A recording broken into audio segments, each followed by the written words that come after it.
Hello and welcome to Trial TV Live. I am the Squeegee of Justice. Appreciate you guys joining us today as we are continuing our coverage of Alaska versus Zarrius Hildabrand. We are in day 3. So let's get comfortable, settle in, and let's get started.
All right, welcome in everybody. Welcome in. Thank you so much for joining us today as we are going to be picking up on day 3 of Alaska versus Zarrius Hildabrand.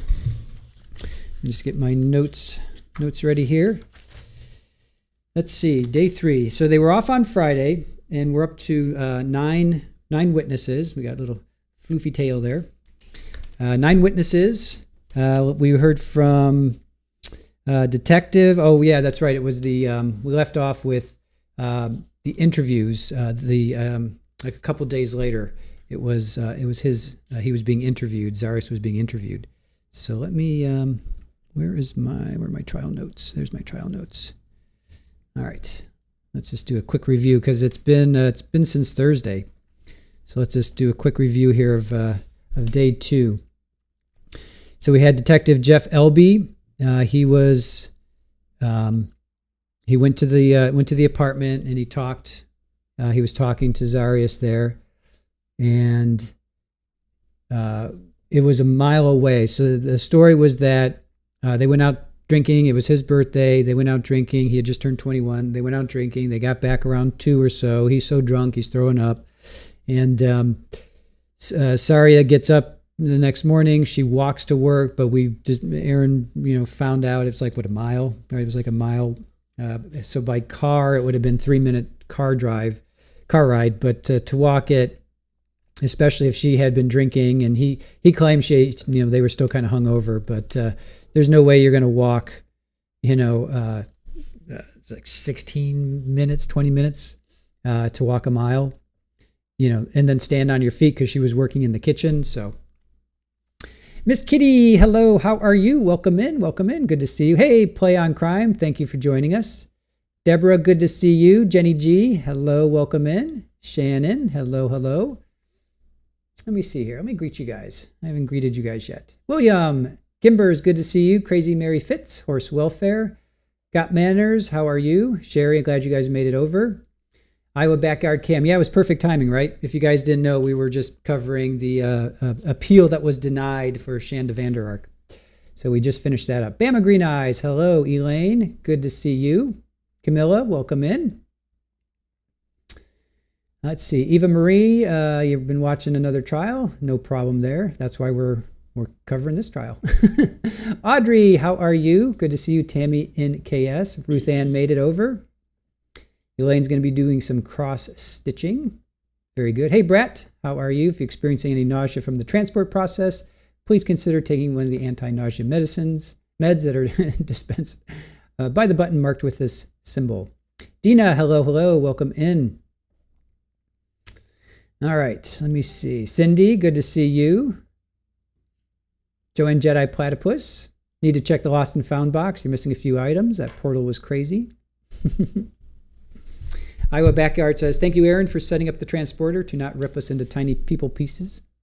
Yes. Hey, JPC. Good to see you. William, how are you? Brenda. Skybell, how are you? Witchy Red Hair, good to see you. Gordon, I don't know if it's going to be dark every Friday. I have no idea. We're going to find out in a couple days. I really don't know. If it is, of course, we'll have something for you guys to watch, but I don't know. That was kind of a surprise, to be quite honest. Hey, Vivith, how are you? Good to see you. Yeah, that's a good question, Gordon. I'm really not sure. Really not sure. So we'll have to wait and see.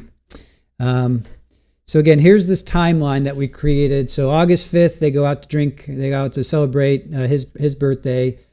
They get home around 2 o'clock. It's Sunday morning. He says that she walked to work. And again, she worked in the kitchen. I don't think she's going to be walking 20 minutes, especially after, having possibly a hangover. He reports her missing on the 7th, which is a Monday. Tuesday is when he talks to, this is when he's talking to this detective LB, is the Tuesday, December 8th. And then they start to search. They do drone, what? Oh, I'm sorry, August. Sorry. August 8th, August. And then they send up drones. And then they start to, I think this is when they kind of see is this when they see the drain? They review receipts. Let's see. And then August 9th, that's when they get the search warrant, and they find 2 handguns, and then finally on the 10th, that's when they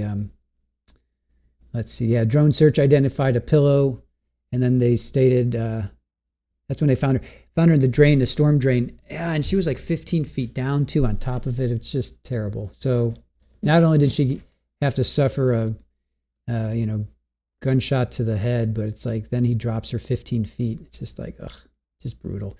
Then they had to extricate her, get her out. Actually, here, let's go to the, let me put myself on camera. That's the storm drain. And he somehow he was able to open that. Somehow he was able to open that up and drop her down in there. I can't even imagine. Just can't even imagine. JPC, thank you so much for the 5 Trial TV Live gifted memberships. Appreciate that. Beach Mom, good to see you. How are you? Let's see, Mel. This Hildabrand fellow must be a student of the Vander Ark School of Excuses. Or Zach, if you guys were with us for Zach Rosh, it's the same thing. He's like, I was there, I watched it, but I didn't do it, Shadow, awesome. Oh, Vivith, you got a membership. There's Vivith and Deborah. Awesome. You guys are in our chat right now, right? Alice, good to see you. How are you doing? Yeah, Deborah. Oh, you got a membership as well as Vivith did. I love when we get people that are actually in chat get gifted memberships. That's so cool. All right. Let me check the live feed. Let's see here. Still nothing. Okay. And there's Shadow. You got a membership. Awesome. All right. So we're checking for the live feed. There you are, Vivith. You got it. Enjoy the benefits. You can use emojis now. You can check out notes, soundtrack. You can listen to the soundtracks, kitty videos, cooking videos, all kinds of stuff. So enjoy your memberships. All right, what is today? Today is June 15th.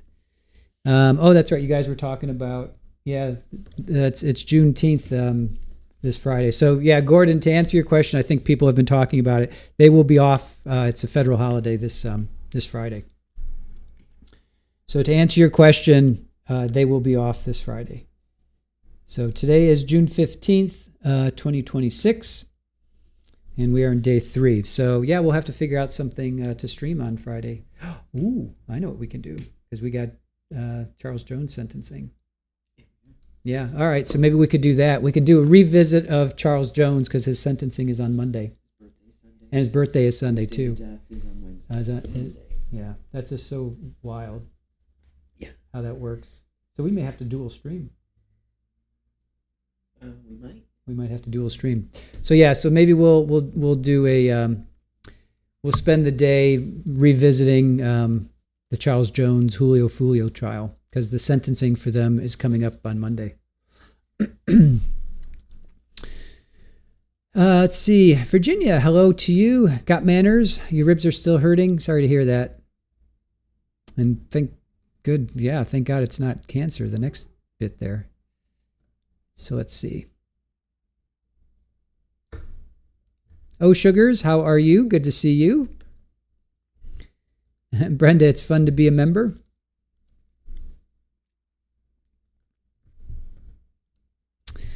Deborah, you're unable to use the emojis. Yeah, we discovered that. Is that an Apple thing? I think that's an Apple. It works on my phone. It's Deborah. Others have been experiencing that too. I think it's just like a YouTube Apple thing. Unfortunately, it's Why are we spinning? Because I'm red. I guess Comcast is acting up. Looks like we might be having some issues with Comcast. So just bear with us. Camilla, thank you for that. You like my cooking videos? Appreciate that.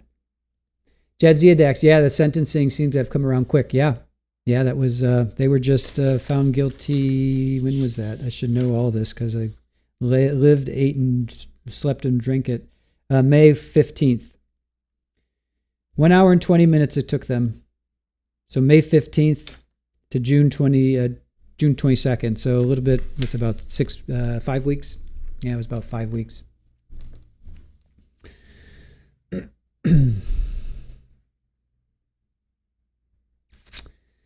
Deborah, yeah, I know others have been having problems. If you guys can, I'm on a computer, a desktop, so I don't have that issue, but I know others have been complaining about that. Debbie, we've had, thank you for that, the kitty room coming. I talked to another contractor today.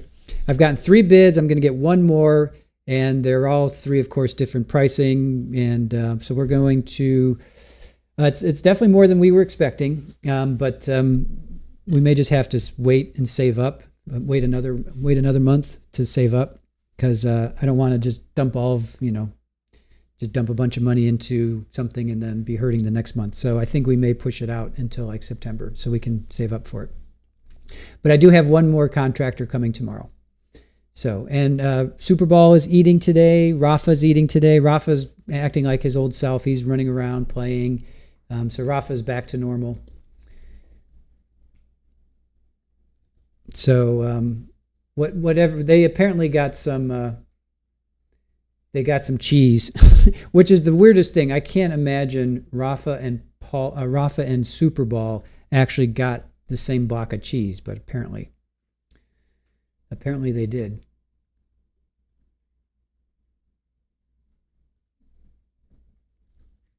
Enough that they got sick and they had some serious issues over the weekend, to the point where poor Super Ball didn't even eat yesterday. She was drinking water, but she would throw up. At least Rafa ate a little bit. The cheese didn't delete the cats. No, they did not. Thankfully. Debbie, thank you. Yeah, we're getting bids. Yeah, Iowa cats go for butter. Rafa loves butter, mayonnaise, sour cream. Well, we don't really have sour cream. Yogurt. Yeah, if it's on a spoon, yeah, he'll jump up and he will jump up and he will attack it. I'm just waiting for the feed to kick in here.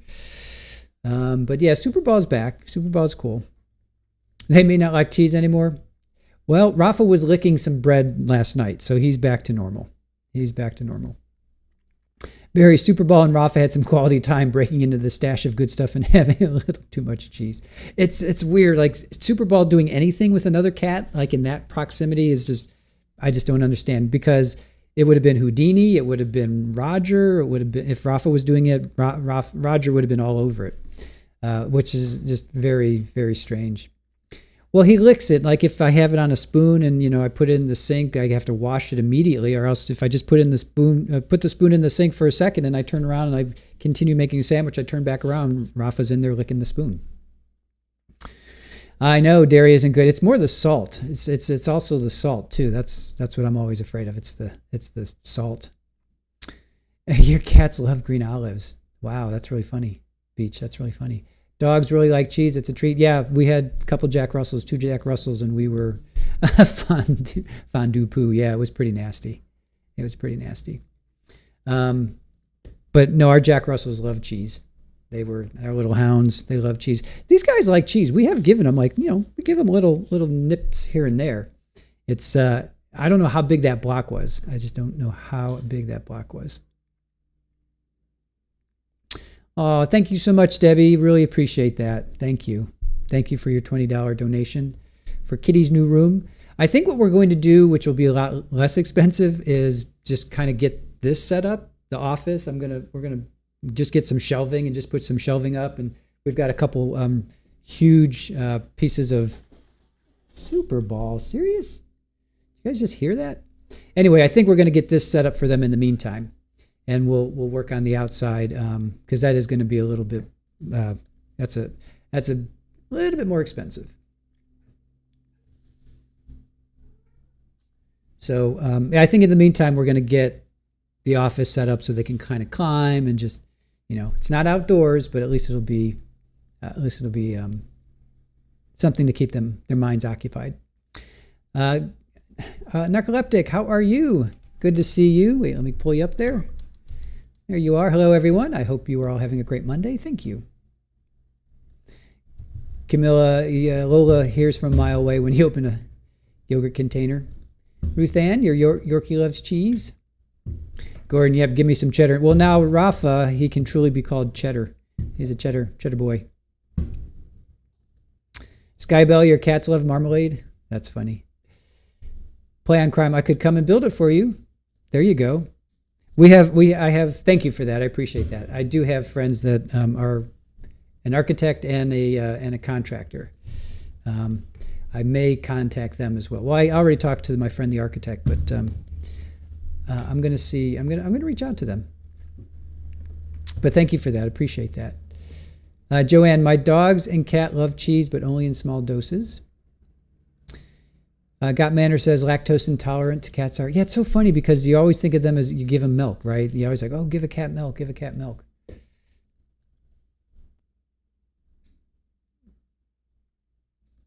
Narcoleptic, so good to see you. All right, what's going on with the feed here? Let me just make sure I'm not missing something, because the court feed is not on, but let's just see.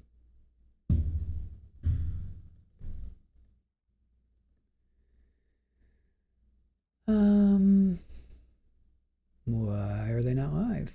Oh, there they are. Okay. All right, so court still hasn't kicked in. So that's good to know. Cats cannot metabolize lactose. That's why they were so sick. Deborah, that is helpful to have your friend's expertise. Yeah, he's actually off. He hasn't worked for about 4 months. And I'm thinking about throwing him, paying for his airline ticket and pay for supplies and, give him some money. And I know he'll do a good job because he's been doing it for like 30 years, if not longer. So I'm thinking about that too. But he just got married, so that might not work. Joanne, cat's milk isn't the same as cow's milk. Can give kitties the squirts. Store-bought milk, not the best for cats and kittens. Fresh or goat's milk is better. Aussie Gardner, hello, welcome in. How are you?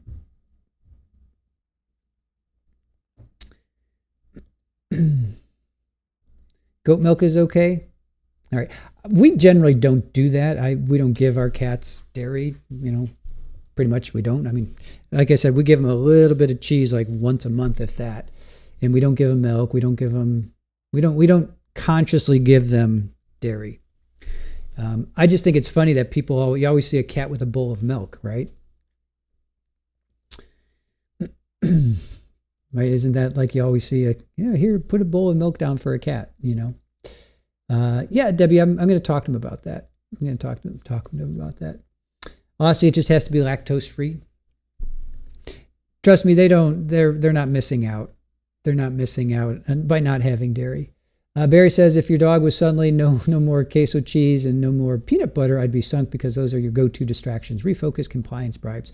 Yeah, peanut butter for sure. Our Jack Russells loved peanut butter. You'd put it in a bone. We'd get these bones for them. They would eat them, obviously, but then afterwards we'd get some peanut butter and stick it in the bones.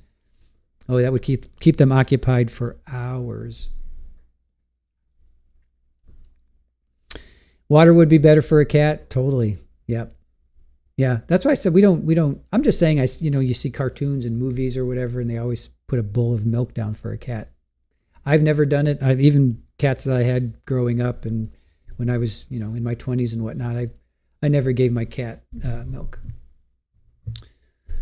That was just something I never did because I wasn't a milk drinker either. I didn't drink milk, so I didn't give it to my cats. I guess it's pretty simple, right? All right, pretty simple. Your dog loves peas.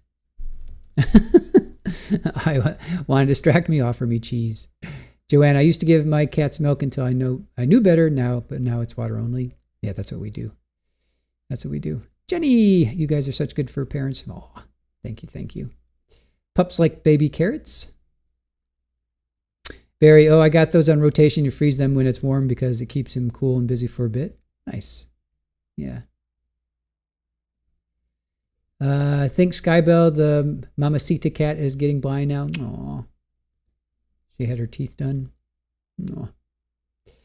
Basu, farmers would give barn cats milk to supplement, but generally milk is not good for cats. Most are intolerant. Yeah. That makes sense. All right. We are waiting for trial to kick in. Still no feed from the court. Bama, we had an outside dog. He loved cheese pizza. I would bake him one once a week. Nice. Sharon, cats can't tolerate milk anymore. It's kind of weird how that changed. Oh, they got it? Okay, hold on. Let me just get us in here. Media cannot be loaded. All right, just a second. Media cannot be loaded. Hold on a sec.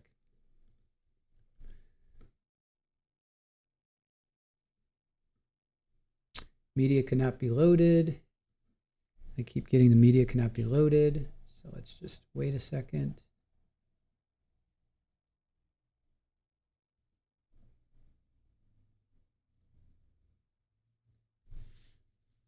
I think Judge has to here reload.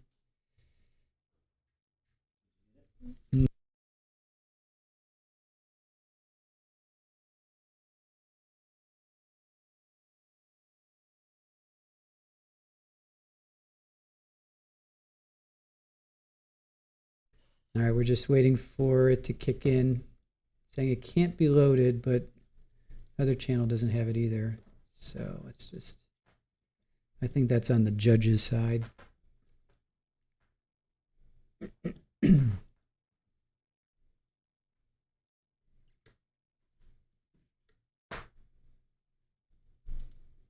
you know what I can do? Let me at least put this in here. Let me at least get us in here and be ready. Wow, what's that? Is Rafa stuck? I don't know. All right. All right. There we go.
Please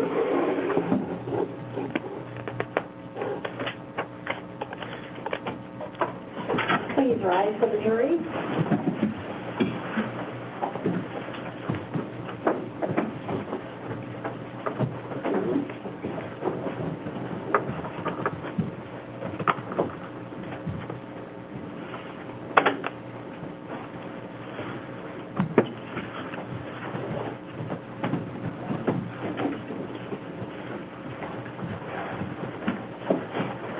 Good morning. Please be seated. Welcome back. I hope that you all had a chance to relax this weekend. We're ready to pick back up here. And Detective, as a reminder, you're under oath. Thanks, Your Honor. Counsel.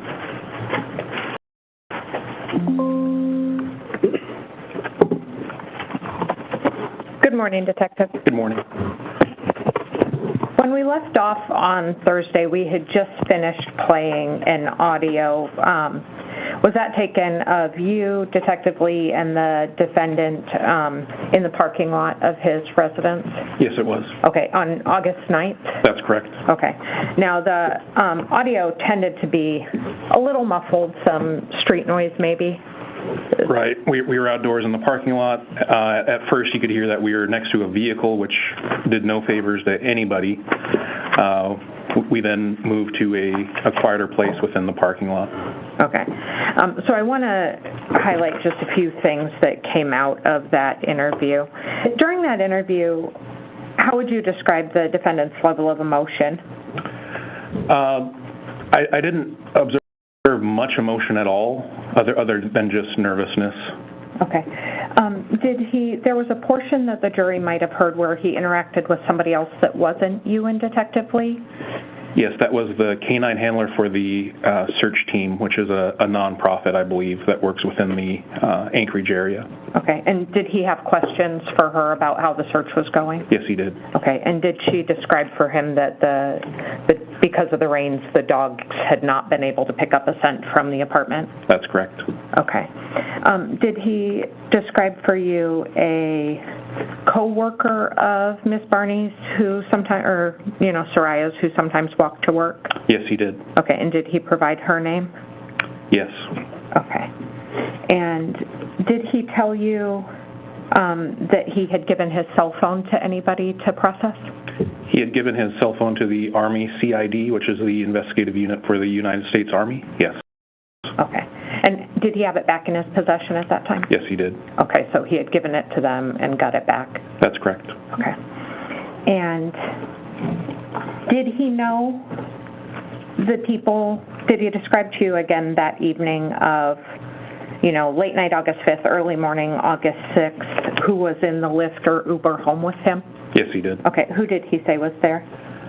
Himself, his wife, Saria, and then two other occupants, Marie, and I believe, I can't remember the fourth person's name, but the male with that group.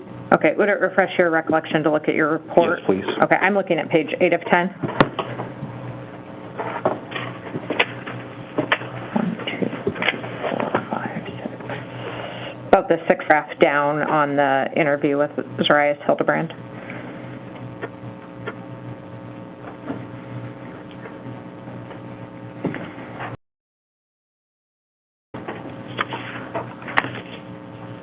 He provided the name Isaac. Okay.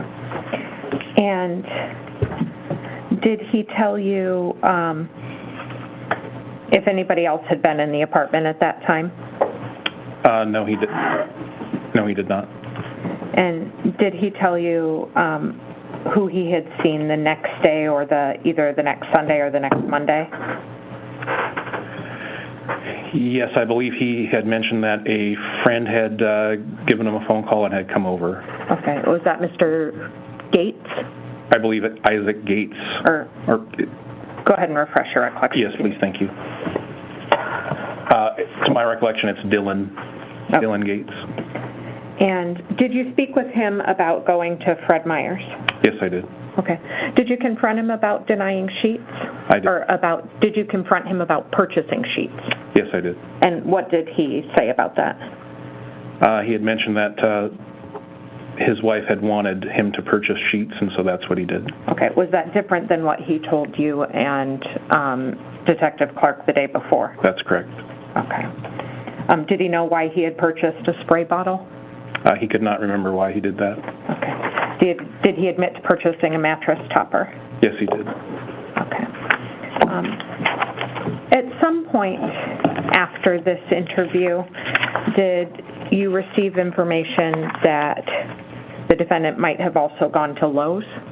Yes, I received that information. From where? Detective Lee. Okay. And what did that information become relevant on the 10th? Yes, it did. Tell me about that. The homicide unit received a phone call from a citizen reporting that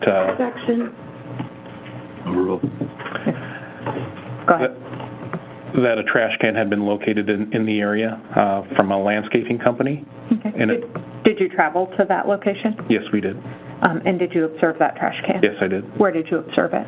The trash can was on Alpenhorn Road, just east of the Seward Highway, and it was in back of a pickup truck And belonging to A1 Landscaping. okay, was that ultimately recovered by somebody else at APD? Yes, it was. Okay. And what else happened relative to the investigation on that day, the 10th of August? On that day, the homicide unit, we just did another search of the area, looking for any sign of Saria or any evidence related to this case. Okay. Was that the day she ended up being recovered? Yes, Okay, and did you travel to that location? I did. Where was that location relative to where you saw the trash can? From the trash can, it would just be several hundred feet to the north and to the west. Okay. Was that along an access road? Along an access road that leads to the Campbell Creek, which is on the New Seward Highway at Alpenhorn. Is that, as the crow flies, or say the trees weren't in the way, is the defendant's apartment visible from that area? It would be, yes. Okay.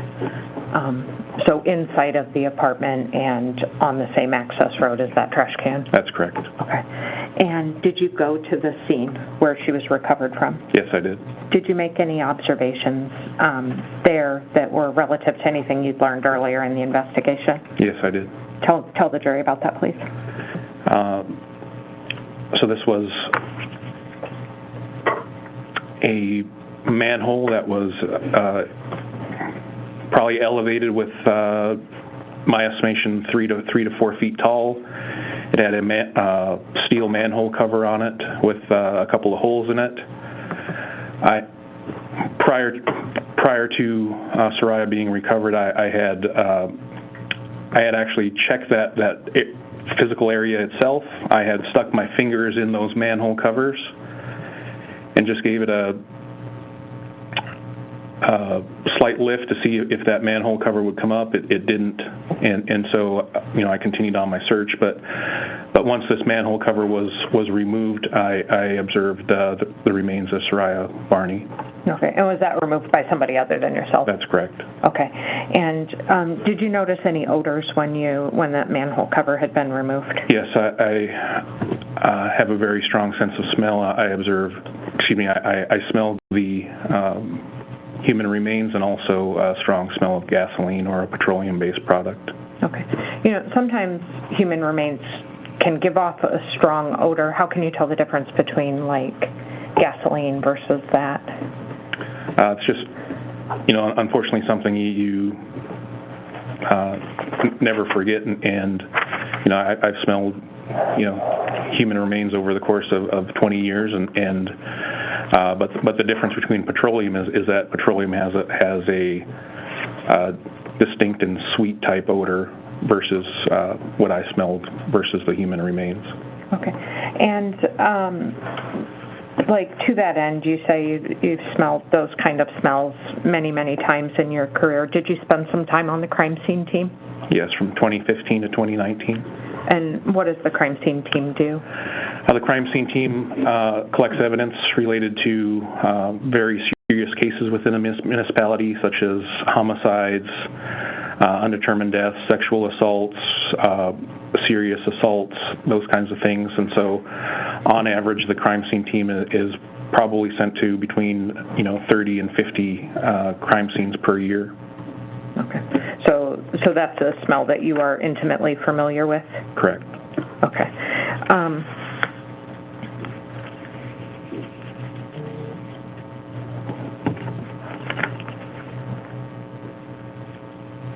I think that's all the questions I have for you, but let me double check really quick.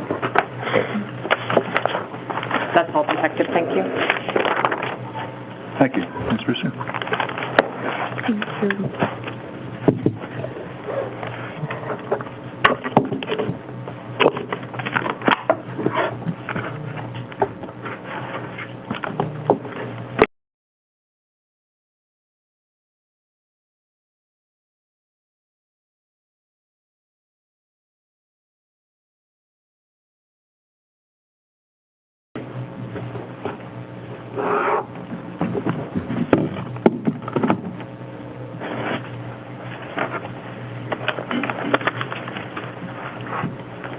Good morning, Detective Elby. Good morning. My name is Lacey Jane Brewster. I'm Mr. Hildabrand's attorney. I just have some follow-up questions for you.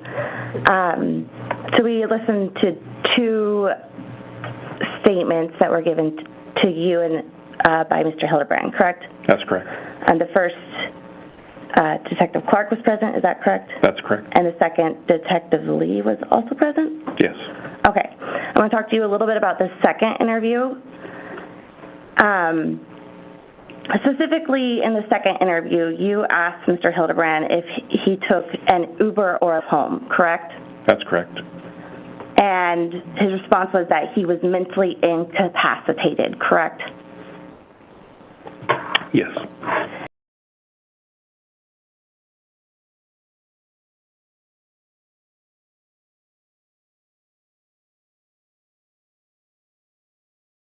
And, in fact, he guessed that it was a lift that took him home, correct?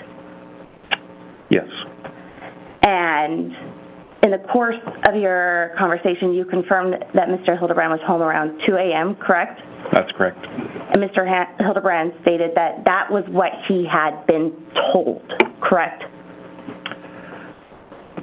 I don't remember that exact statement. Would it refresh your Right now? recollection to review your report?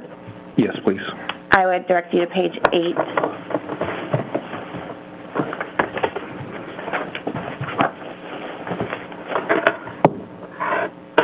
The same paragraph I think Ms. Dunlop directed you to earlier.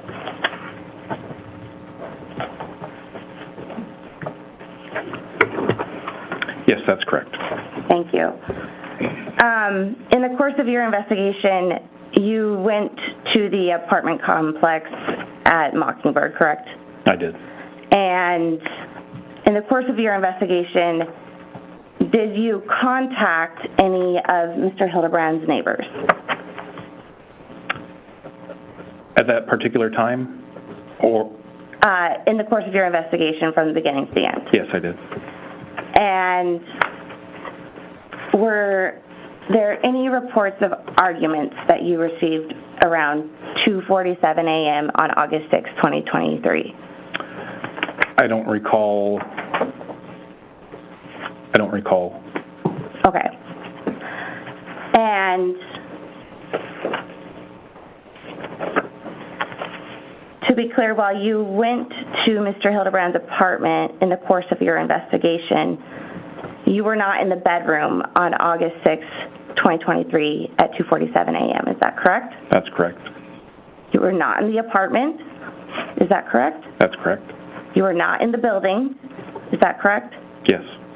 And you did not see who pulled the trigger on the gun that killed Saria, correct? Correct. Thank you. I don't have any further questions. Redirect? No, thank you, Judge. Thank you, sir. Thanks, Your Honor. Step down.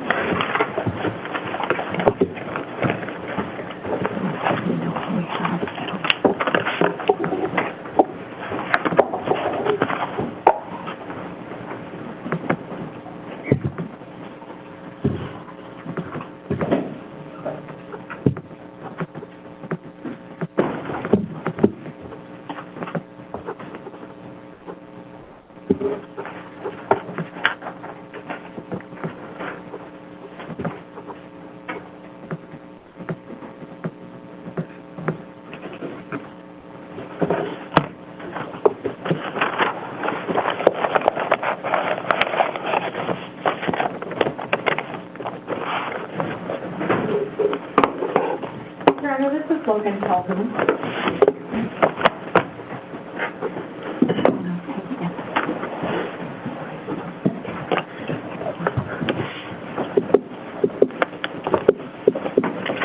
All right, sir, before you have a seat, if you please remain standing and raise your right hand. I solemnly swear or affirm that the testimony you will give in this case now before the court will be the truth, the whole truth, and nothing but the truth. Yes. Thank you. Can you see this? And you can please state and spell your first and last name for the record? Logan Calhoun, LoganCalhoun. Thank you. Mr. Calhoun, where do you live? 682 6th Street, J-Bear. And is that on base here? It is. How long have you lived on base? 4.5 years? And is that when you moved to Alaska? Right. And you've lived on base the entire time? Mm-hmm. I think it's an obvious question, but are you a member of the Army? Yeah. What do you do in the Army? I'm a mechanic crew member, 13 Bravo, artillery. And how long have you been enlisted? 4.5 years. 5 years. And do you know the defendant, Zarrius Hildabrand? I do. How do you know him? We went to AIT together in Oklahoma, Fort Sill. What's AIT? Advanced Individual Training. That's the first place I met him. And you said, when were you in Oklahoma and when did you meet him? I got to Oklahoma like January 2022, and that's when I met him. Was Zachary Farrar there? Yes. Was Saria Hildabrand? I don't remember. I think they went to base together. But you didn't know her in Oklahoma? No. So did it just so happen that you guys both got stationed in Alaska? Yeah. And what was your relationship like with the defendant? Were you only friends in work, or were you friends outside of work? Kind of both. Like, we hung out after work, a couple times. More than a couple. And hanging out with him, did you know Saria Hildabrand? Through him, yes. And when did you meet her? Like early 2023, I think. And what was it like when you would hang out with her and the defendant? I never really talked to her a lot. Most of the conversations I had with her was like also talking to him. So I mean, she was cool. How were they together? I mean, they were a couple, and I didn't see anything out of the ordinary. Were you with them on August 5th, 2023? Yes. And why was that? It was my birthday, or his birthday as well. Do you guys have the same birthday? We do. How old were you turning? 21. And how old was Mr. Hildabrand turning? 21. What did you guys do that day? We went to Dave & Buster's first, and then we ended up, I think they went back home after Dave & Buster's for a little bit, and then we went to, Willow after that, and then Gaslight. Okay, let's break that up a little bit. So you said first you went to Dave & Buster's? Right. How was that? It was fun. I had fun. Playing games, hanging out? Yeah. Was the defendant and Saria there? Yes. How did they seem? Were you hanging out with them? A little bit, yeah. They were having fun. And then you said you left Dave & Buster's. Who did you leave with? I left with Farrar. Was that Zachary Farrar? Yeah. And did you guys head downtown? Yes. And then did the defendant and Saria get downtown a different way? Yeah. Okay. And you said next you went to Willowa. Was that the first place y'all went downtown? Yes. And how was everybody there? Everybody was having fun. Drinking, dancing? Yeah. Was Saria with the defendant most of the night? Yes. How did they seem? Nothing out of the ordinary. Okay. How was the defendant? He got drunk. I remember that. Like, he was sloshed. Yeah. And then after Willowa, where did you guys go? We ended up walking to Gaslight. Okay. So I have a question about that. Did you want to walk to Gaslight? No. Why didn't you want to walk to Because Gaslight? I didn't want to walk downtown. There was homeless people. I didn't want to be around them. Was everybody giving you a bit of grief for that? Kind of, sort of. Was Farrar making fun of you? Yes. Was the defendant making fun of you? Yes. Okay. And did you guys get to Gaslight after you walked? Yeah. And was the defendant able to walk on his own 2 feet, maybe leaning on Saria? He was definitely leaning on her. Like, he was really messed up by that point. He was very drunk? Yes. But he knew who you were and knew to make fun of you? Yeah. Okay. When you guys got to Gaslight, was he turned away? Yeah. Was he sad about that? He was kind of I guess I kind of bummed out, but yeah, he was sad, I guess. And did him and Saria and their friends eventually go home? Yeah. Did he say bye to you and Farrar? Yeah. What did he say about the night? Do you recall? No.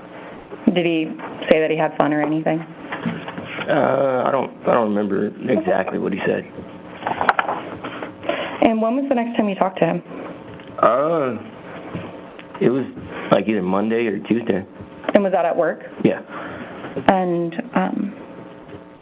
was that on Tuesday, August 8th? Yeah. You didn't see him Monday at work, is that correct? I might have saw him on Monday. Do you recall talking to detectives in this case? An interview, I think it was on the phone. Yeah, I remember talking to somebody on the phone. Would seeing a summary of that help refresh your recollection, possibly if you saw him on Monday or not? Sure. Okay.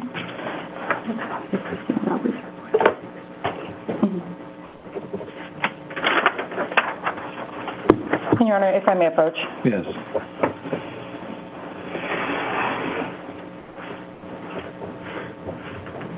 I believe it's the last paragraph. If you want to read that and let me know when you're done. Read it out loud? Nope, just read it to yourself.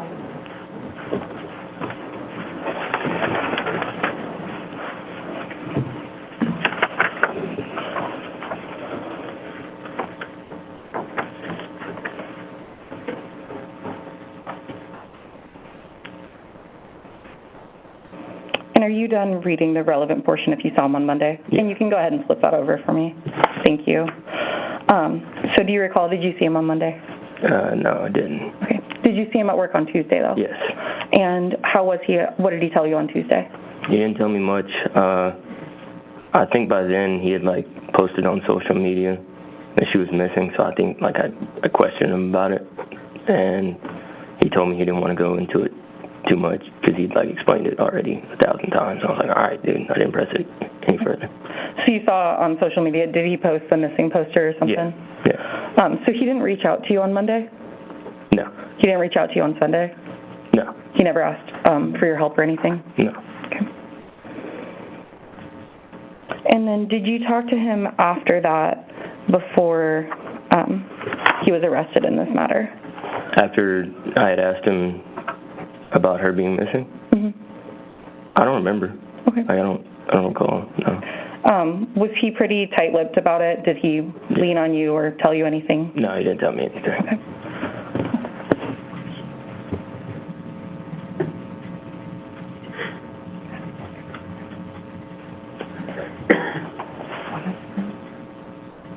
Oh, yes. Those are all my questions. Thank you, Your Honor. And if I may approach and get a copy of that. Yes. Thank you.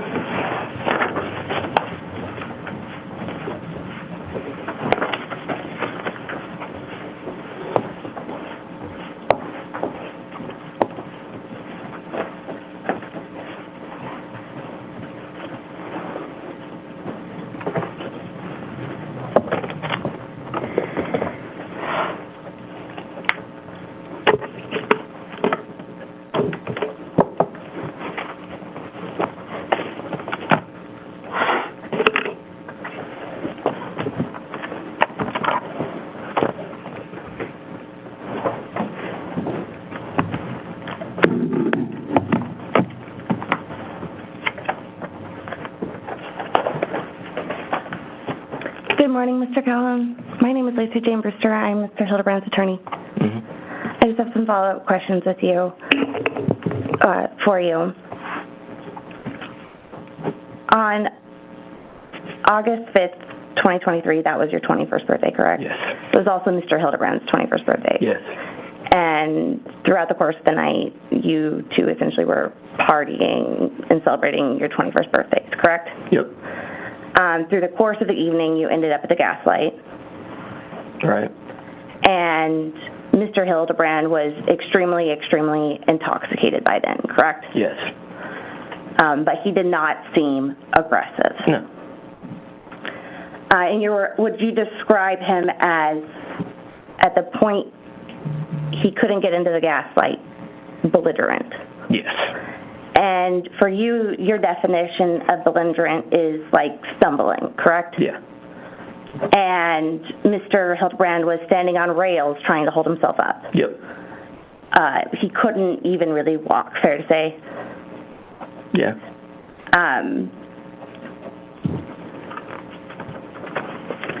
And from your recollection of the evening, you never saw that Mr. Hildabrand was angry, is that correct? No, he wasn't angry. Okay.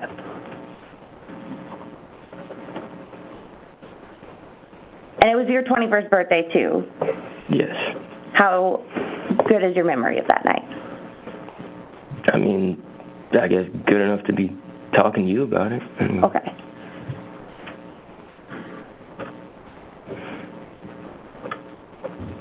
Thank you, sir. I don't have any more questions for you.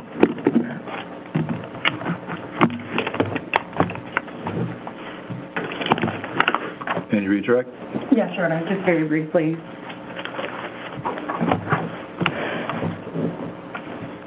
Was Saria helping him out all night? Not all night, but by the point. Like, when we started walking to Gaslight, he was definitely, like, leaning on her. How was she? Was she being nice to him and helping him along? Yeah. Was she kind of laughing at him? Yeah. She was never angry at him? No. Okay.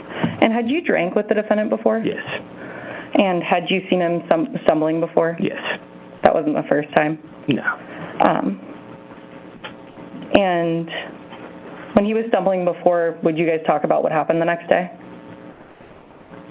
Yeah. He would remember it pretty well? Yeah. Those are my questions. Thank you. You're free to step down.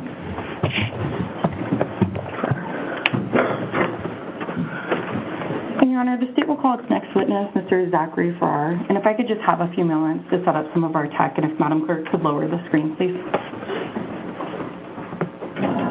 Thank you.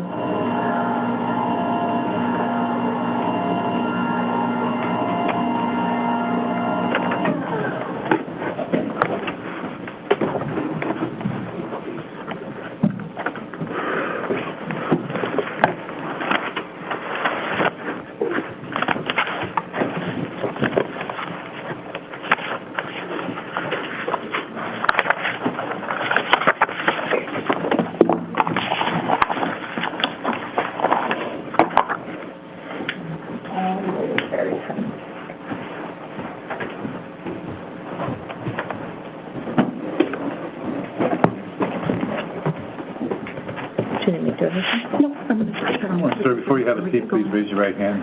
Madam Clerk. Do you solemnly swear or affirm that the testimony you will give in this case now before this court will be the truth, the whole truth, and nothing but the truth? I do. Thank you. You can be seated. And if you can please state and spell your first and last name for the record? Zachary Farrar, Z-A-C-K-E-R-Y, F-A-R-R-A-R.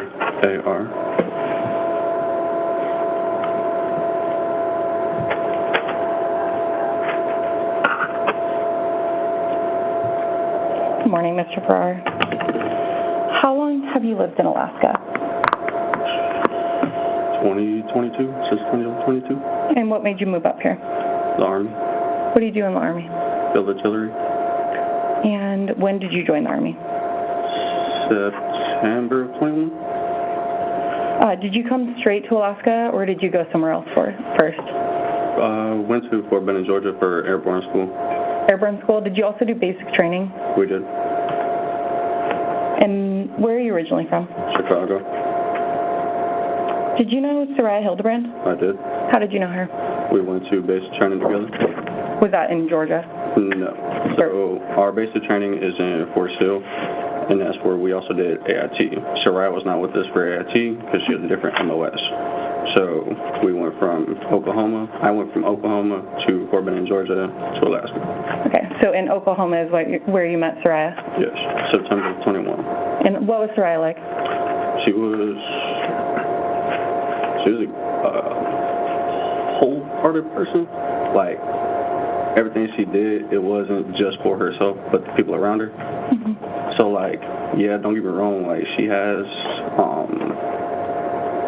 I don't know, almost like social anxiety. Like, she's a social butterfly, and she always loves being outside, but it's more of the comfortability of being around people she knows she's okay with, people that she actually knows.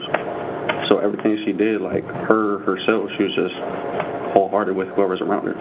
So if she had someone she felt safe with, she was more outgoing than maybe if she didn't? Yeah. Okay. And did you become friends with Saria? I did. What was your friendship like? I'd imagine any other friendship. Did she lean on you and talk to you at basic? Yeah. Do you know the defendant, Zarrius Hildabrand? I do. Did she eventually tell you that she had a crush on him? Yes. Okay. And how did you meet the defendant? As well, basic training. Did you also become friends with him there? Yes. Did they eventually both tell you at the same time that maybe they liked each other? A little bit apart, but yeah, it was around the same time period. Did you help set him up? I encouraged it. And did you all eventually end up stationed in Alaska, or her living up in Alaska with him? Yes, we all showed up here in 2022. Yes, we all showed up about a month apart, and then they got married, and she came up here a year later. Did you help with the marriage setup? Did you help pick out the ring? I'd like to believe that I had a part in it. Whether that decision was made solely based upon me, no, I don't think so. Okay. And then did you remain friends with both of them individually when they got up here? Yeah, individually and together. They were a couple, they were one, so yes, but no. Did you hang out with them frequently? Yeah. Where would y'all hang out? Over at their apartment? Is that 5210 Mockingbird, number 13? Probably. It's been forever since I've been there. Was it better to hang out there because it was off base? Yeah. And what were they like when they were together? Any other couple, they were laughing, always playing around, watch movies, play games together. And like when they first moved in and there was really nothing that they had, I used to stay over there and sleep on the floor. Like that was our friendship, or at least that was my friendship with them. Like there was nothing I noticed that wasn't normal. Was Logan Calhoun also part of y'all's friendship? Yes. And were you with the defendant and Saria and Logan on August 5th, 2023? I was. And why were you with them? It was both of their birthdays. Logan and the defendant? Yes, they both turned 21 the same day. Okay. And what were the plans for that night? Where did you guys go? Went to Dave & Buster's, played some games, left. Everyone kind of changed, did their own thing. We all met up at Willowall, and then from Willowall went to Gaslight.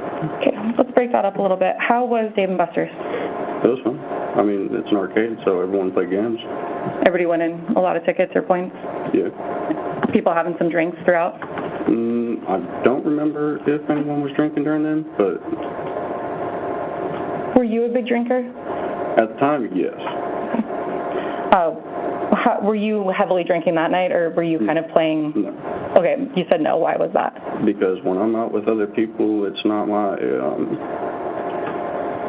thing to be the life of the party, but more to protect everyone in the party. Were you kind of playing like older brother? Yeah. Is that how you saw kind of that friend group? Yes. So Dave & Buster's, how was Saria? Was she having fun? Yes. Was she hanging out with the defendant? Yes. How did they seem? Everything was fun.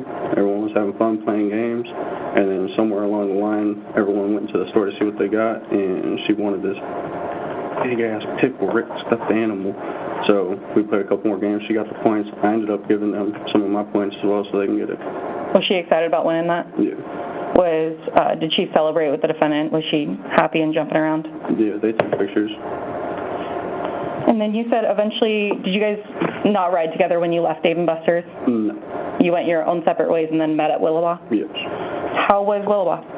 Willowall was fun. Everyone was doing their own thing, dancing, having drinks. How was Saria? The same, having fun, dancing, drinking. How was the defendant? Same, having fun, dancing, drinking. Were they dancing together, or were they kind of hanging out on their own? It was kind of back and forth, both. Did she seem happy for him to celebrate him? Yeah. How was Logan?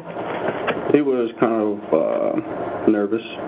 This was his first time being in a club or bar, so he was very, I don't think I should do this, but... Logan's not a huge fan of downtown as a whole, is that right? He was, at the time, he was very not out of his shell, so like out in public in general, but especially in that nature, no, he was not for that. Okay. And so everybody's having fun at Willowall. Do you recall what time you guys were there? No, I do not. Okay. Was it later in the night, though? Yes. Okay. Did you guys eventually leave Willowbach? We did. Where did you try to go? Gaslight. Did you guys walk, Uber, drive there? Sorry? We walked. Okay. How was Saria at that time? She was still good. She only had a couple of drinks. She wasn't trying to get too messed up because, well, she wasn't there to celebrate herself. She was there to celebrate her husband's boyfriend and a friend's birthday. Okay. And was the defendant, how was he? Drunk. Yeah. Was he walking, leaning on Saria? Yes. Was he making fun of Logan, though, for not wanting to walk downtown? Yes. Were you also making fun of Logan? Of course. Yeah. How did Saria seem having to take care of the defendant, though? Was she being nice to him, or was she yelling at him? No, she was being nice about it. I'm pretty sure she expected it to end that way. Was she kind of laughing at him? Say again? Was she kind of laughing at him? Yeah. And then you guys get to Gaslight, what happens? We was not getting in Gaslight at all. By the time, for some reason, the walk there, by the time we got there, Zarrius, he was not able to get in, so none of us got in that night. Okay. When he didn't get in, what steps did you take kind of looking out for everybody? We kept my eye on them, held him up while Saria got her phone, and then passed him back off to her. I got an Uber on her phone, and then waited for the Uber. Once the Uber showed up, none of them got in the car until I checked the car, made sure the driver and license plate was who it belonged to. They all got in the car, and they left. And was that the defendant, Saria, Marie, and her friend? Yes. Okay. Did Saria text you when she got home, saying that she got home? She did. And at this point, if I may approach with State's Exhibit 16, Your Honor. Yes.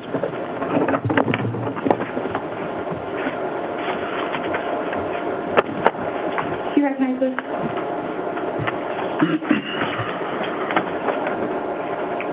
Yeah. And what is that? That's our text chain from that night. And is that true and accurate to what you guys were talking about that night? Yeah. And at this point, the state would move to admit Exhibit 16, Your Honor. You may approach. Yes.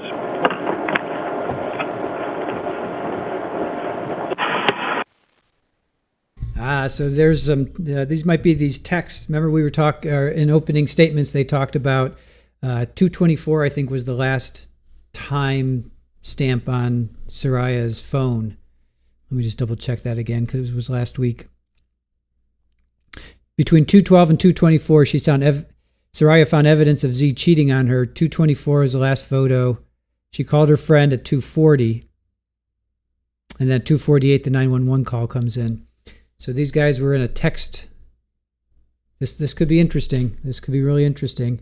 Because it sounds like, by all accounts, everybody's having fun. Everybody's having a good time. They're drinking, hanging out, blah, blah, blah. He's not. He's keeping control of everybody. So to be clear, state moved to admit Exhibit 16, Your Honor. 16 is admitted. Thank you. Permission to publish? You may. So on the screen, it's a little harder to see, Mr. Farrar. Is that Saria texting you on the blue side? And I believe it's the same photo right in front of you. If the paper version's easier to read. It is. Yeah, the blue is her texting me. And what time did she tell you she got home? 1:18. And is that consistent with when you put him in the Uber? No, if they got home at 1:16 or 1:18, yeah, 1:18, then no, that's not the same time they got in the Uber. And my apologies, is that consistent of how long it would have taken him to get home when you put him in the Uber? Roughly, yeah. Okay. And to that effect, did you talk to Saria again after this chain that night at all? Not that I can remember. I'd have to check my phone. But does it look like the conversation ends? Yeah. And when's the last text she sends you? 3:07. And what was the text before that? Me making sure that her friend Marie got home or how she got home. And what was Saria's last text before that? What time was that at? got home 118, who was taking Marie home 119. She's driving 119. Why the fuck would you let her do that? I'm sorry for my language. 126, she's home safe. 134, she just texted me 134. Sad face, is she? 134, 135. Yes, 137 or 157, and then okay Sunday at 0307. And the okay was from you on Sunday? Yes. Did you ever talk to Saria again after that? No. Did you talk to the defendant again that week? That week, yeah, I believe Monday, Tuesday, earlier in the week at work. Okay. Did you talk to him, I believe, Monday at work? I couldn't tell you what day it was. I know it was earlier within that work week. How did he seem that day? Very distracted. Did he tell you anything? No. On that first day? He said that he had stuff going on, and that was it. I don't like prying into people's business. Did you learn after that interaction that something had gone on? Yes. That Saria was gone? Yes. Okay. And did you talk to him again after that? Yes. What was that interaction? I don't remember. Do you remember where it was? There's been phone calls. Went and seen him when he was in jail. And before that, no, I don't know. Okay. Before he was arrested, were you part of a search party? Yes, I was. Our whole battalion. Your whole battalion? Was that 10 people or was that like 60 people? Probably more than 60. Okay. And did you talk to him during that search? I did stop and check on him, gave him a hug, told him that we figured out, and that was it. And how did you learn that Saria was missing? Did he call you? No, it was days later. Our chain of command told us what had happened. When you gave him a hug and saw him at the search, did he say anything to you at that point, or was it pretty brief? He just said, thank you for being here, thank you for helping. You knew him pretty well, being friends for so long. How was his demeanor? At the time, I thought it was worry, the same way anybody else would be. Like, if your spouse goes missing, you're going to be on edge, wondering what's going on.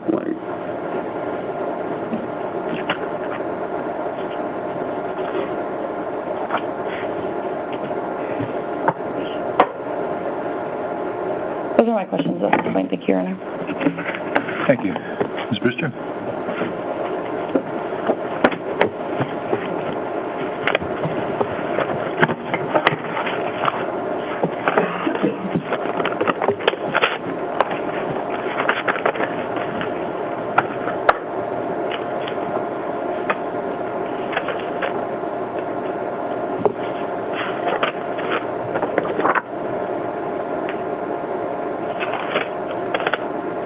Thank you, Judge. I'm sorry. I just need to get my notes in order really quickly.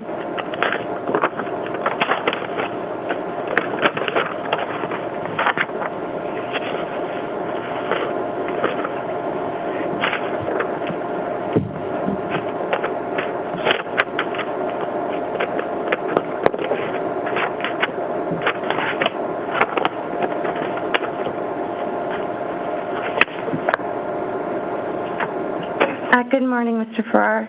Good morning. My name is Lacey Jane Brewster. I'm Mr. Hildabrand's attorney. I just have some follow-up questions for you.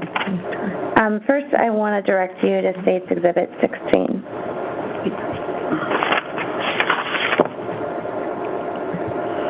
The last text message states okay, correct? Yes. And you sent that message, correct? Yes. And you sent that message at 3:07 Yes. a.m. Yes. That was not sent by Mrs. Hildabrand, correct? That was sent by you, the okay message. Yes, gray is me, blue is Saria. Okay, so the last message you actually received from Mrs. Hildabrand was at 1:57 a.m. on Sunday. Okay, thank you.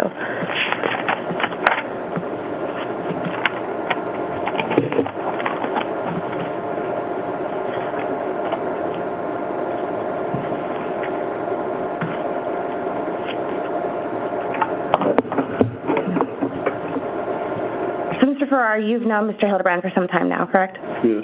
You met him when he was about 18. Yes. You met him at basic training. Yes. by Mr. Hildebrand's 21st birthday, you'd known him about 3 years. Roughly. Okay. I'm sorry, if you could speak up. You also met Saria at basic training, correct? Yes. You, Saria, and Mr. Hildebrand went to basic training together. We did. And you grew close to Mr. Hildebrand over the years. I grew close to both of them, but yes, he was also my friend. I did grow close to him. You were close to him leading by his 21st birthday, correct? Yes. And in fact, you did help him pick out the wedding ring for Saria, correct? Yes. You helped Saria get to Alaska. Yes. Prior to Mr. Hildebrand's 21st birthday, you would stay at Saria and Mr. Hildebrand's home almost every night or every weekend, correct? Yes. Sometimes during the week as well. You'd sleep on the couch? No, I was sleeping on the floor. Okay.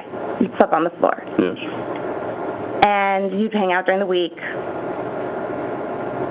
And the three of you were kind of almost always together, fair to say? For the most part. Fair to say that Mr. Hildebrand was like a brother to you. Yes. And in the 3 years you knew him, you never knew him to be aggressive, correct? No. When he would get irritated, he would just shut down. Yes. He just wanted to be left alone. Yes. He didn't even play fight. No. And you were with Mr. Hildebrand now the morning of August 6, 2023, correct? It's been so long, our date wouldn't tell me. You were with Mr. Hildebrand on August 5th, 2023, correct? Okay, yes. And you went with him to Dave & Buster's, correct? We did. You went with him to the Willowa, We did. and you went with him when he attempted to get into the gaslight. We did. And by the time you and the rest of your party with Mr. Hildebrand attempted to get into the gaslight, Mr. Hildebrand could not even hold himself up. No. No. No. He could not hold himself up, correct? No. When you say no, what does that mean? No, like he couldn't hold himself up. There was Saria holding him or me holding him when I had to get their Uber. He was not holding himself up. He really couldn't do anything. No. And you're the one who called the Uber. I did. And you and Saria had to hold up Mr. Hildebrand. We did. And you didn't observe any altercation of any sort. No. And the last time you saw Mr. Hildebrand and Saria on the late hours of August 5th, 2023 into the early morning of August 6th, 2023 was when the Uber left. Is that correct? Yeah. I didn't go back into gaslight until I watched that car leave my sight. Okay. So fair to say you were not in their bedroom at 2:47 a.m. on August 6th, 2023? No. You were not in their apartment? No. You were not in the building? No. And you did not see who pulled the trigger on the gunshot that killed Saria? No. Okay, thank you. Can you redirect? Yes, briefly, Your Honor, thank you. Mr. Farrar, you were asked if the defendant was like a brother. Was Saria like a sister to you? She was. Did you try to help her through stuff? I did. And although it was the defendant's 21st birthday, that wasn't your first time seeing him drinking, right? No. He was a fairly experienced drinker. I wouldn't say experienced, but he wasn't a lightweight.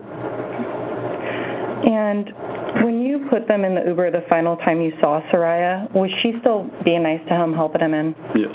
Laughing at him? Yes. Having a good time? Yes. Wasn't sad at all? No. Thank you. Those are all my questions. Judge, may we approach? Yes.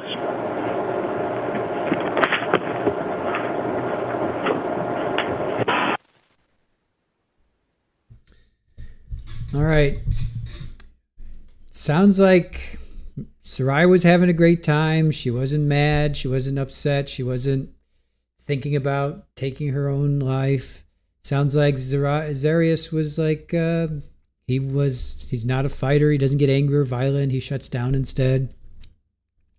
Something happened. Something happened that night. Something happened that night. I was hoping we'd hear more about these texts, but apparently they were just texting more about Marie. Did she get home okay? The last text that he gets is at 1:57. All right, sir. Thank you for your testimony. Appreciate it.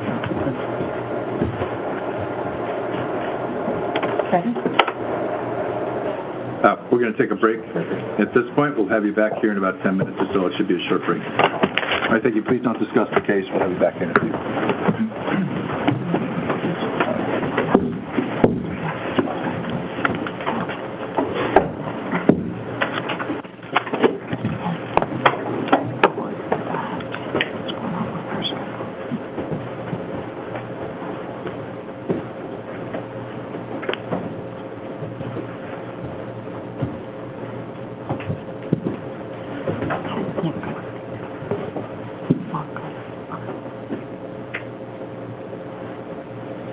Thank you. Please be seated. Ms. Brewster? Your Honor, I'm going to ask, similar to not referring to Mrs. Hildabrand as the victim, I think it creates an unfair perception of implied guilt to constantly refer to Mr. Hildabrand as defendant. And so I would ask moving forward that the state make every effort to call Mr. Hildabrand by his name, which is Mr. Zarrius Hildabrand, or Mr. Hildabrand. You want them to refer to him as Zarrius Hildabrand each and every time? I want them to stop referring to him as defendant. I feel it dehumanizes him. State? Your Honor, that's, Any problem with that? I can't promise that I'm going to do that. I don't have necessarily a problem with it, but it's nomenclature, it's shorthand, it's a quick and easy way to refer to him. It's not prejudicial. It's how we commonly refer to him. I think the jury instructions refer to him as the defendant. I've never had this request in a criminal trial, but hearing the request to the extent that it can be avoided, I'd ask that you try. Thank you, Your Honor. Anything else? No, Your Honor. Officers, you taking him down? Yeah. Or is it okay to keep him up here for... I'd like to keep this a short break if we could. Okay, yeah, we can keep him up here. Thank you, and then the next one will be a little bit longer. Is that okay? All right, it's 9:34, so we'll go 9:45. Thank you. Off record.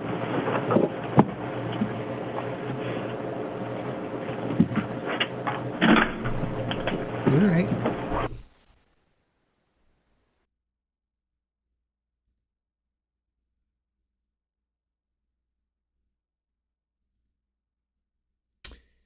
So the defense is asking the state not to say the defendant this, the defendant that.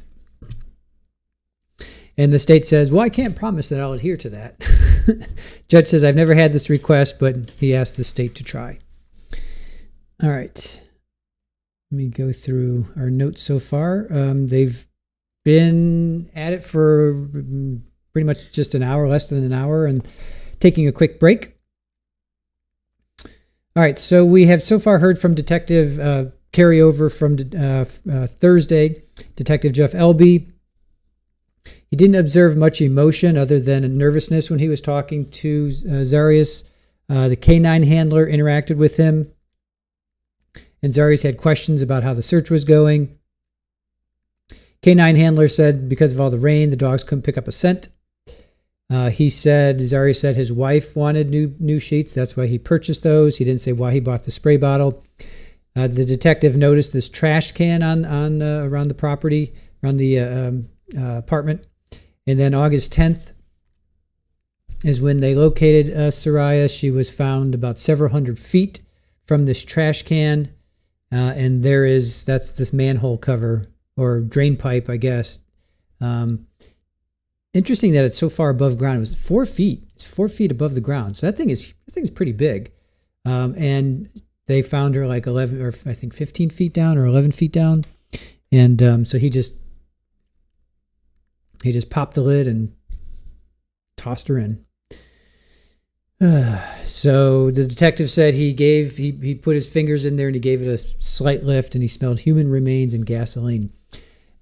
Interesting that he was able to get that off. I'm really surprised that Zarrius was able to to get that off. I would thought for that very reason, not only, just discarding humans in there, but anything, I mean, you could, it's just interesting that, here, we don't need little kitty, take kitty off. Like, it just seems like you could, I would think that you would need a special, some kind of special tool to get that open, but anyway, I guess not. All right, then we heard from Logan Calhoun. He's in the Army. He knows Zarrius. He went to boot camp with him. He has met Saria, but he didn't really hang out with her. He actually has the same birthday. So Logan and Zarrius have the same birthday. Everybody was having fun at Dave & Buster's. He said he left with Farrar, who ends up being Zachary Farrar, who we'll hear from in a second. Hello, Polly. How are you?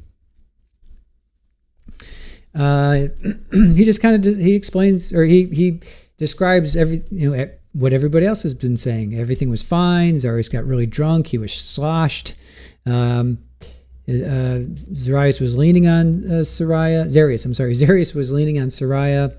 He was really messed up at that point. Everybody said their goodbyes. And then he asked Zarrius about Saria and doesn't remember the response. During cross, Zarrius was angry. Oh, I'm sorry, he wasn't angry.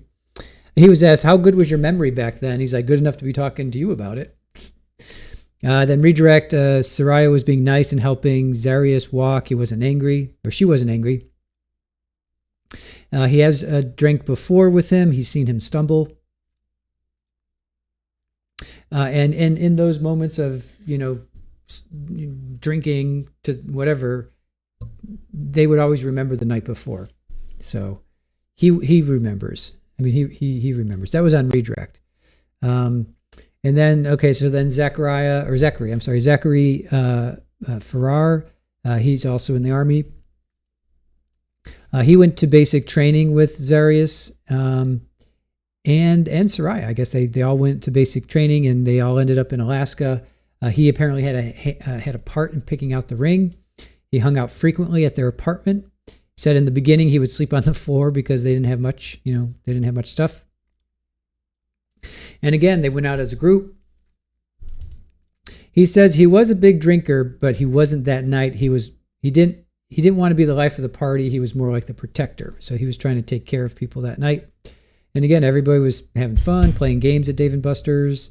Saria didn't get too messed up. So Saria, she wasn't drinking that much.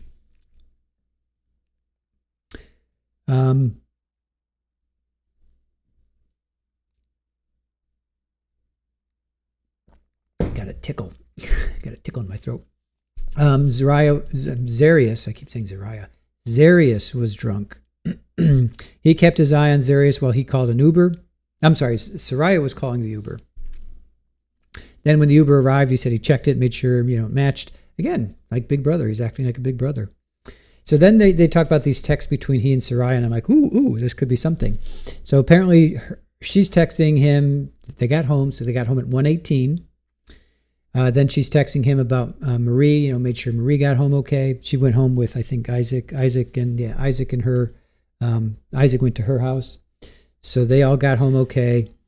3:07, he sends a text to Saria saying okay, but the last time he gets a text is at 1. This was under cross, 1:57. So that's the last text that he received from Saria is at 1:57. He said Z was like a brother.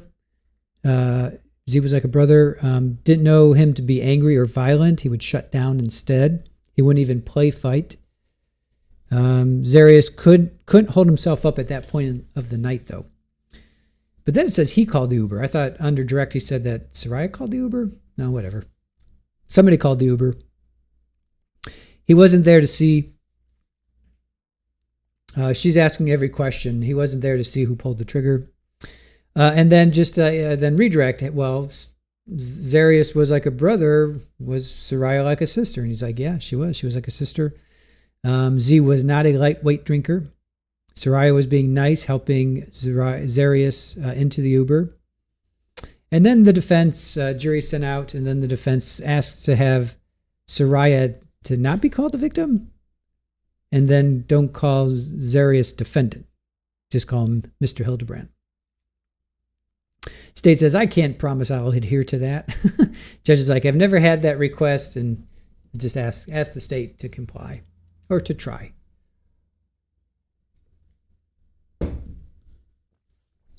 Brat says he theoretically trundled her out there in a newly bought 96-gallon can, so I'm assuming, so basically tipped her into the storm drain.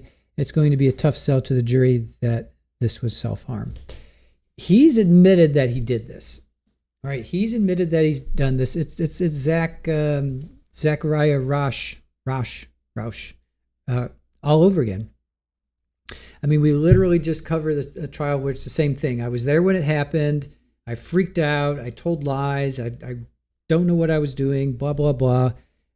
It's to me, it's like it's exactly what we just went through. It's exactly what we just went through, and we all know how that ended with for Mr. Rausch. Hey, Mrs. Baba Yaga, how are you? Good to see you. Debbie, thank you for sending the flowers. I see our mods are thanking you. Thank you, thank you. Let's see, Mel says, I have a suggestion. Instead of the defendant, he should be referred to as the living, and the victim ought to be known as the deceased. That I'm sure would be argued as prejudicial. Yeah. As Barry says, well, defense counsel might object because it could prejudice because one is in the plane of existence and the other is not. Yeah. I think defense would definitely say that's too prejudicial. Just call them by their name. Just call them by their name. Iowa Backyard says, defendant, I did a bad thing, but just put me away for a few years. Exactly. Yeah, horse welfare didn't work out well for the previous defendant. Debbie's agreeing. Joanne saying deja vu. Jed Ziadak says, Brian Walsh admitted to disposing of Anna, but not the murder. Yep, same thing. Yeah, Walsh was the same. Yeah, we've done Brian Walsh. We've done Zachariah. Zach Rausch. I don't want to say Rash. It's Rausch. Did not end up too well for those two guys. So I am thinking that we'll see. He's at least going to be charged. I'm sorry, he's already charged. He's at least going to be, I would think, found guilty of disposing of a corpse. What's that charge? Do I not have his charges up here? Why don't I have his charges on the... Oh, there they are. Yeah, so M in the first degree, M in the second, then 2 counts of tampering with physical evidence. So one is Saria's body, and the other one is, they said, what was it? Was it the apartment? I think it's the apartment. I think it's cleaning up the apartment.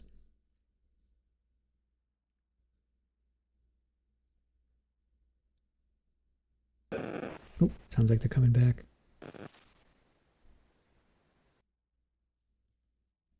Are they coming back? Nope. So he's tampering with evidence. he's gonna get at least tampering with evidence. And I know I looked it up for Wisconsin. Let's see. Unlawful disposing of human body in Alaska. Burial on private property. Why is it illegal to dump? Let's see.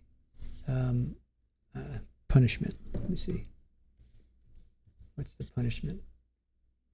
A person may provide direction to this disposition. Oh, come on, girls. Get out of there. Hold on.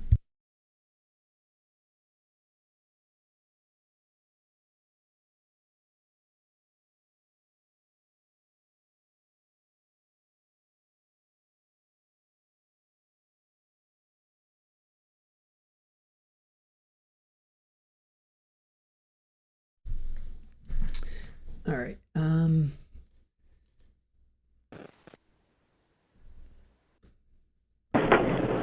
going to try and find that for you guys.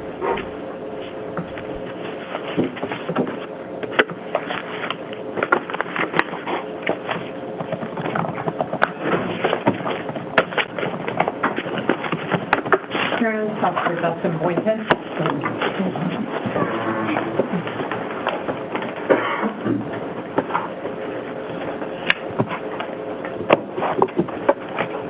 Morning, officer. Once we get the jury in here, we'll swear you in at that point.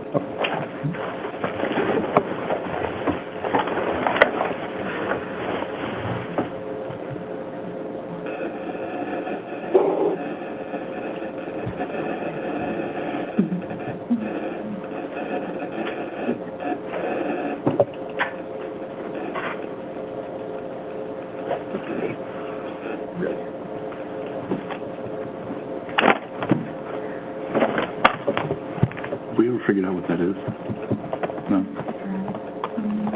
I know.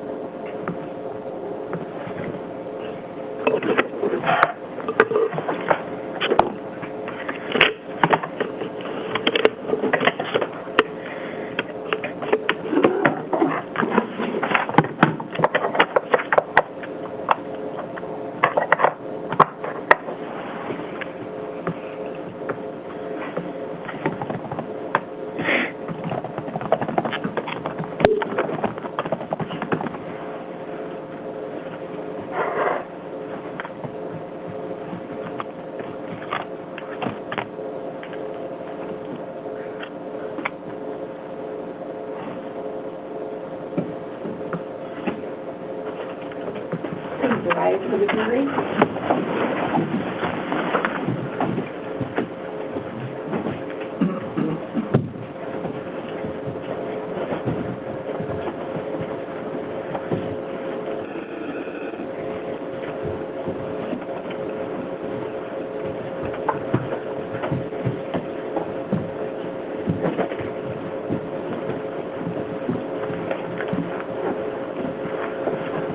Thank you. Please be seated. These folks sitting right under the speaker, I apologize. Has it been bothering you? We have tried and tried. We've had the tech people in here several times, over months, trying to get that to stop doing that. We're not certain what causes it. I apologize. I don't know why we can't just replace it, but apparently that hasn't happened yet. Let us know if it gets to be too much. All right. Thank you. Your Honor, this is Officer Dustin Boynton. Officer, please stand and raise your right hand. Do you solemnly swear or affirm that the testimony you will give in this case now before this court will be the truth, the whole truth, and nothing but the truth? I do. Thank you. You can be seated. And if you could please state and spell your first and last name for the record? Dustin Boynton, D-U-S-T-I-N, Boynton, B-O-Y-N-T-O-N. Thank you, Judge. Officer Boynton, tell the jury what you do for a living. I'm a police officer with the Anchorage Police Department. And how long have you done that work? About 7 years. Okay. And were you a patrol officer on August 6, 2023? Yes, I was. What shift were you working at that time? I worked the midnight shift, which I believe at that time was 11 p.m. to 9 a.m. Okay. Do you still work overnights? I do work overnight, yes. Okay. And did you work last night? Yes, I did. No, I was off last night. Okay. And so on August 6, 2023, you're working overnight. Did you respond to a call of shots fired? Yes, I did. Okay. And do you recall what time that call came in? I believe the computer-aided dispatch said about 2:48 in the morning. Okay. And based on that dispatch, what did you do? I, along with Officer Hall, responded to that area to check for the shot that was heard. Okay. And what was the area? It was the area of Mockingbird Drive. I believe it was 5215 was the address on it. Okay. Is there a series of apartment buildings at Mockingbird Drive? Yes, there is. Okay. Are those collectively known as the Alpine Apartments? I believe that's what they are, yes, ma'am. Okay. And when you responded there, do you know what time you got there? I believe my response time was about 3, shortly after, I believe about 3:05 in the morning. Would it refresh your recollection to look at the CAD? Yes, it would. Okay, I'm going to show you what's been marked for identification as State's Exhibit 3. Go ahead and take a look at that and tell me. My designator is, for that day, was 45 Alpha 1. My on-scene time was 3:02 in the morning. Okay, so call comes in at 2:48. You get there at 3:02. What do you do?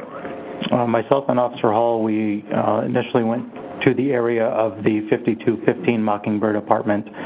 We would have came in to the Mockingbird Drive off of Brayton Drive, and then did our drive-through in that area. And then we probably would have exited towards Alpenhorn, which is the next road outside of the apartment complex. Okay. Did you drive by all 4 apartments in that complex? Yes, I believe we would have. Okay. Did you notice or see anything unusual that you documented? I did not. Okay. What time did you leave the area or close the call? According to the CAD, we closed the call. It was cleared with comments of nothing seen or heard at 3:08 in the morning. Okay. And a few days later, did you get a call from homicide detectives? I got an email from a homicide detective. And what was the request? Objection. Rule. What was the request? Just to do a record after the fact of the video from that call. Okay. So is your, explain how that works. Does your patrol car record constantly?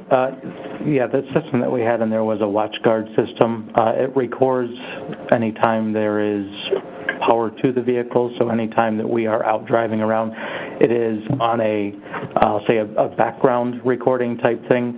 Unless we activate our overhead lights or manually activate the system, then it does a hard recording. But we do have the availability to go do what's called a record after the fact, where they can go back and put in a set date and time and get snippets of that, which is just the video. It doesn't have any audio with it. Okay. And is that indefinitely or only if a certain amount of time has lapsed? It is not an indefinite, and I don't know how long. It may be a month or 2 months, something like that, but it's not until the beginning of the installation of the camera system. Okay. But you got that email from homicide within a couple of days?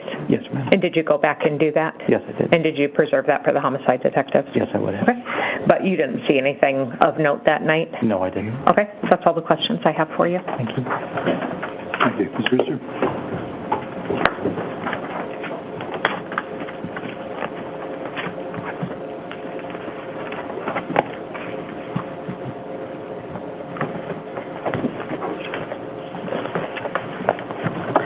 Good morning, Officer Boynton. Good morning. My name is Lacey Jane Brewster. I'm Mr. Hildabrand's attorney. Good morning. Just some follow-up questions for you. So how long did you say you've been a patrol officer? About 7 years with the Anchorage Police Department. 7 years at the Anchorage Police Department. So on August 6, 2023, you had been with the Anchorage Police Department about 4 years? Yes, ma'am. And you responded around 2:49, 3 a.m. in the morning on August 6, 2023 to the Mockingbird Drive area in response to a report that a gunshot had been fired, correct? Yes, ma'am. And so you drove to the apartment complex, correct? Yes, ma'am. Were you with a partner? In a separate patrol vehicle. We generally have one-person patrol units. Were you the only officer who responded to the report of gunfire, or did you have a partner in a different patrol car? Yes, there was another officer that responded as well. So there were 2 of you? Yes, ma'am. And what was your partner's name? Matthew Hall. Matthew Hall. And was it dark? Yes, it was. And you didn't see anything unusual? No, ma'am. You didn't see anyone running away from the apartment complex? No, ma'am. You didn't see any suspicious activity? No, ma'am. But you didn't get out of your car, did you? No. You didn't look for bullets, did you? No. You didn't knock on the doors of the apartment complex to make sure everyone was okay, did you? No. You didn't talk to the person who had placed the 911 call, did you? The CAD indicates that it was a no-contact caller, which we generally try and respect when people do not want that kind of contact. Okay, so you didn't talk to the person who made the call, did you? Correct. You didn't check for video at the apartment complex, did you? No, ma'am. And this was a response to a report that a gunshot had been fired? Yes. In a residential area? Correct. And you didn't do any of those things? Yes. Okay. Thank you. Please, direct.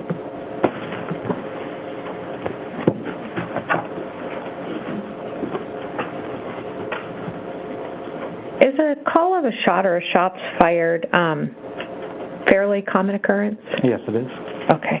And is the Mockingbird complex there, the Alpine Apartments, a fairly large apartment complex? Yes, it is. Okay. That's all that I have. Thank you, officer. Thank you, Stefan. I'll leave this exhibit. Okay. You can leave that there. Thank you. The state calls Dalen Gates next, Your Honor.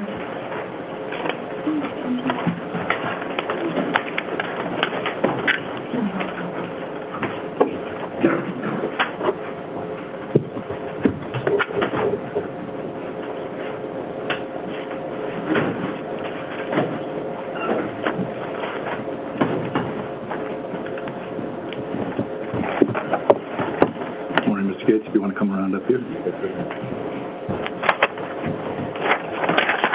Before you have a seat, if you please raise your right hand. Madam Clerk. You solemnly swear or affirm that the testimony you will give in this case now before this court will be the truth, the whole truth, and nothing but the truth? Yes, ma'am. Thank you. Be seated. And if you could please state and spell your first and last name for the record? Dalen Gates, DAYLONGATES. Counsel. Thank you, Your Honor. Good morning, Mr. Gates. How long have you been in Alaska? On and off since 2016. And what brought you up to Alaska? Originally the military. What branch of the military do you work for? In the Army. What did you do in the Army? I was a 13 Bravo, so cannon crew member. And how long were you in the Army? Just shy of 8 years. And so can you walk us through that? When were you stationed in Alaska? Where did you go? And then when did you come back? For the first time, I got up here in 2016 after Airborne school. We deployed to Afghanistan in 17, and coming back from that deployment, I ended up getting stationed in Germany for 3 years, and then coming back here right after COVID in 2021. And have you remained here ever since? Yes, ma'am. Are you now out of the Army? Yes, ma'am. When did you get out of the Army? I got out in August of 2023. Was that the first week of August or the second week? One of those two. The beginning of August? Yes, ma'am. And did you know the defendant, Zarrius Hildabrand? Yes, ma'am. How did you know him? So depending on some field problems, he would either be in his section, which we're in the same platoon, or there were times to where I would be the NCO in charge of certain details, jumps, or other field problems if their section chief or somebody couldn't make it. So when do you recall meeting him for the first time? I'd say as soon as I got into Charlie Battery in 2021. And so you worked with him throughout that. Were you guys mostly friendly in work, or were you also friends outside of work? I'd say both. Okay. And was he your soldier specifically for about 6 to 8 months? On and off, yes, ma'am. The artillery changes a lot depending on sections, and you get new people in, you get new people out, and it switches up on a daily basis almost. And were you supposed to go out with Zarrius Hildabrand and his friends on August 5th, 2023? Yes, ma'am. I got invited, but I had prior plans met already and was at Big Lake with a different group of friends. And do you know why they were going out on August 5th? It was his birthday. So you were out in Big Lake that weekend, you didn't see them? No, ma'am. Did you talk to anybody from that group that weekend? Not that I remember, no, ma'am. Okay. And did you know Saria Hildabrand? I met her briefly once or twice, yes, ma'am. Did you meet her through the defendant? Yes, ma'am. Okay. Did you also know Marie once? Yes, ma'am. How did you know Marie? Me and Marie met, I'd say around 2021 when I first got up here. She was actually a waitress at a restaurant, and we just met and then became, I guess, acquaintances for the rest of the time. So did you have an individual friendship with the defendant, Zarrius Hildabrand, and then an individual friendship with Marie? Yes, ma'am. Okay. When did you find out something had happened that weekend when you didn't go out? When I received a text or a call from Marie, freaking out and kind of explaining what had happened. And that's the information she got from Zarrius Hildabrand? Yes, ma'am. Did she also send you a missing persons flyer? Yes, ma'am. And do you recall, was that Monday, August 7th? Yes, ma'am, it was. What did you do when you got that information from Marie? One of the first things I did was actually message or call Zarrius because I was worried about, as an NCO, I was worried about one of the lower enlisted and a friend of mine, that he just wouldn't harm himself at the time with the information I had. Were you concerned based on the information you had that it could affect him? Yes, ma'am. So what did you do when you reached out? Did you hear back from him?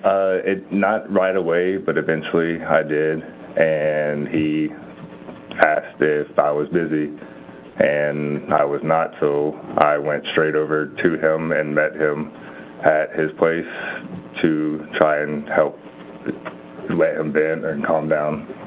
Was that Monday night? Yes, ma'am, it was. Was Marie also there? She was in the parking lot, but she left 15 to 20 minutes after I got there. Did she go home and then you went inside with? Yes, ma'am. Okay. What did you guys do when you got there?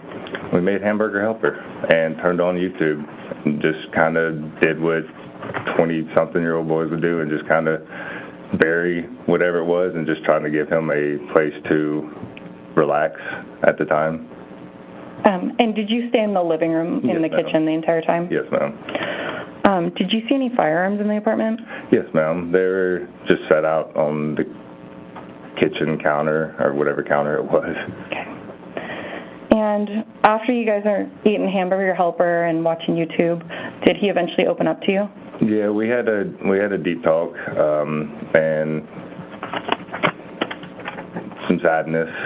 And once he finally calmed down, he seemed like he could get some sleep, and I went on my way. Okay. Can you tell me a little more about that? When he opened up and had some sadness, what was he saying and what was he doing? He was just blaming himself from the night before, saying he could have took her to work and could have drove her and should have, and was just harping on the fact that he was putting it on himself. He was saying it was his fault? Yes, ma'am. Was he crying? Yes, ma'am. And did you tell him not to blame himself at that point? Yes, ma'am. At that point, I was not to put all the pressure on himself.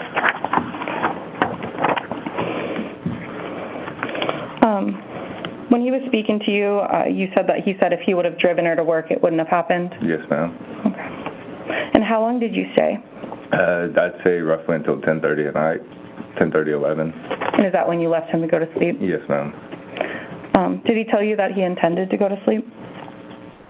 I mean, it wasn't spoken, okay. But we had worked the next day, so it was kind of implied, I guess. Okay. And then the next day being Tuesday, is that correct? Yes, ma'am. And was this week that we're talking about, was that your last week in the military? Yes, ma'am. Okay. When you saw him on Tuesday, did you speak with him then? Very, very briefly, because he brought a bunch of flyers to pass around our battery and our unit, because our battalion was planning on going and helping search for her, either that Wednesday or Thursday. And then when you did speak to him both at his apartment and then briefly at work, can you describe for the jury what was his demeanor? Honestly, he was hurt is what it seemed like. He was hurt, he was upset, I mean, he was flooded with emotions. And then you said that you saw some guns in his apartment. Did that raise your concern? Being military, not really. Okay. I mean, most of us carry, most of us have guns, so it didn't raise any concerns. At the time, the most concern it raised for me was self-harm, that I was worried that he was going to do. And did you know those guns to be Zarrius Hildabrand's? I figured so. Yes, ma'am. And did he show you the guns? No, ma'am. They were out and around where their apartment where they lived. There's a lot of homeless camps and not the best neighborhood, so they were gonna. If we went out looking again that night, which was the original plan, they were both gonna be carried with us. So. Do you recall what color gun he offered you to carry? No, ma'am. Was it possibly black, gray, tan, something else? I know there's a tan. There's a tan, I want to say SIG, and then a black Glock, I want to believe, that was on the counter, but which one I wanted, maybe the SIG, because I like the tan colored better. And he was fine offering you to carry that one that night? Yeah. Okay. And did you ultimately handle the gun at a certain point, either looking at it, intending to carry it, or moving it away from Zarrius Hildabrand? Looking at it, intended to carry it, yes, ma'am. Okay.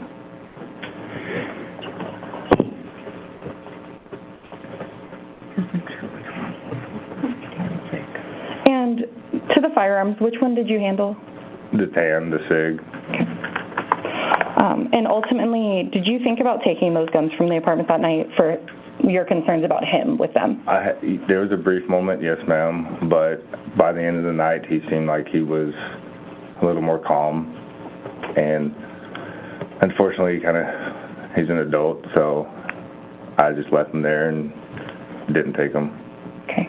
And by the end of the night, he wasn't crying and blaming himself anymore, so you were comfortable leaving? Yes, ma'am, and I lived on base at the time, so if I were to take him, it's a long process for me to have to actually be able to handle him the proper way. Understood.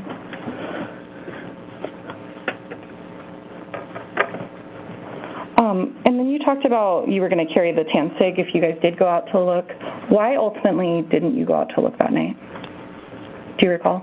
Not necessarily. I want to say it was just because we started having a conversation. Like I said, we cooked hamburger helper, and the dog hung out with the dogs and just kind of turned on random background glows on TV. He wasn't pushing you to go search or anything like that? Okay. Those are all my questions at this time. Thank you. Thank you. Counsel?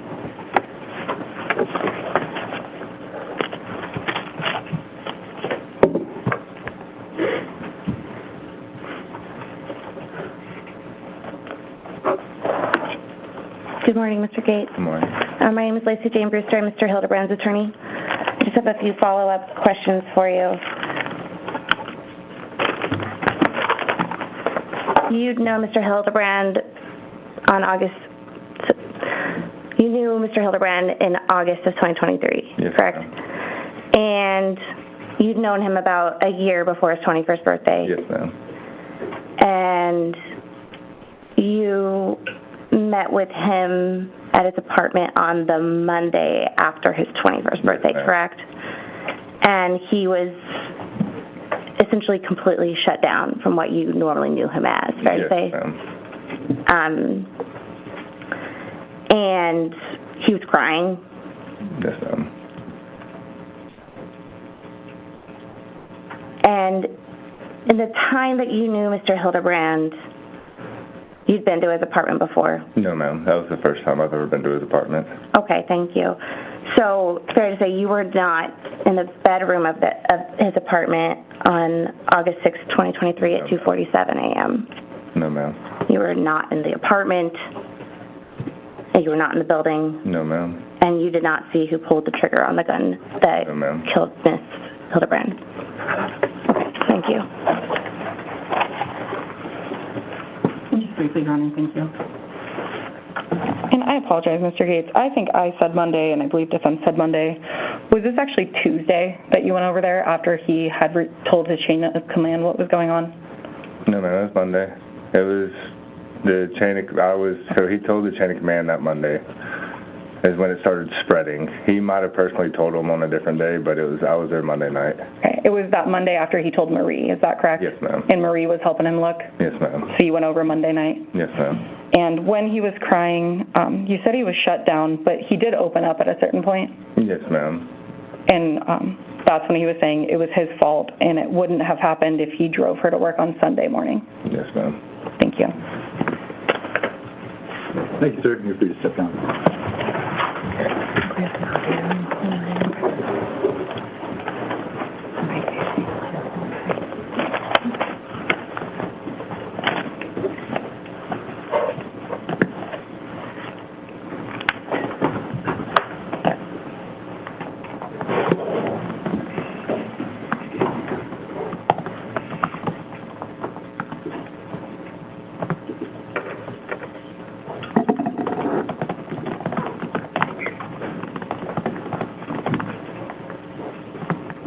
Yes.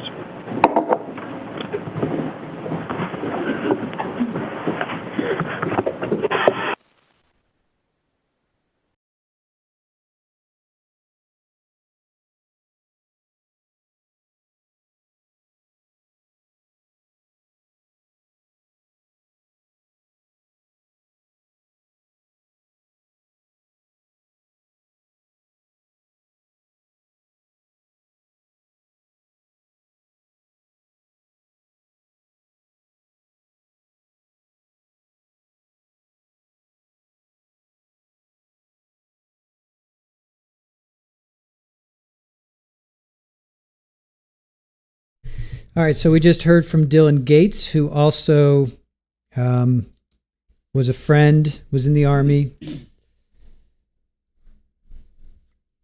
Did not go out that night, but he went over to Zarrius' apartment on Monday and said he was crying at first, but then he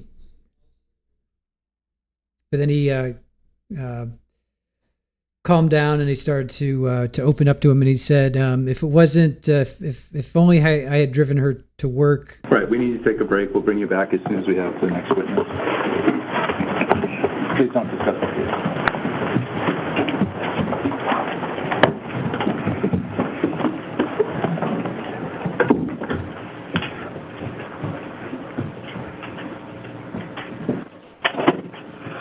All right, another break. I guess well, this is more like outside the presence of the jury. I mean, they literally just took a break like 15 minutes ago.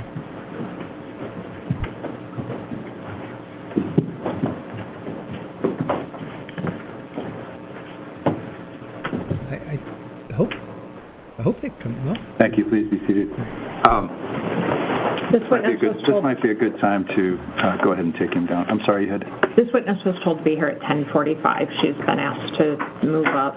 I can tell you I have 1, 2, 3, 4, 5 more witnesses scheduled for today.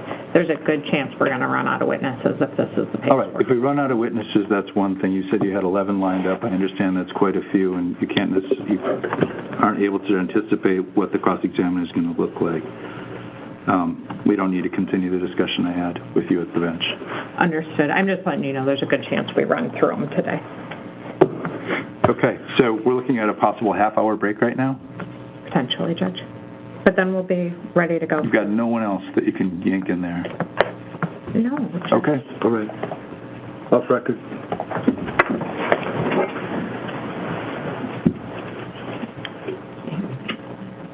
wow, okay, so witness is running a half hour late. So now we got a half hour. We're gonna wait for a half an hour.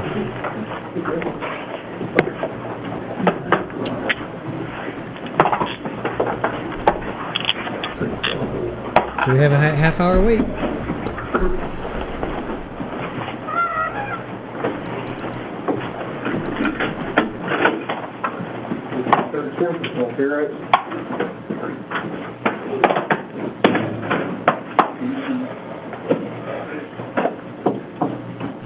All right.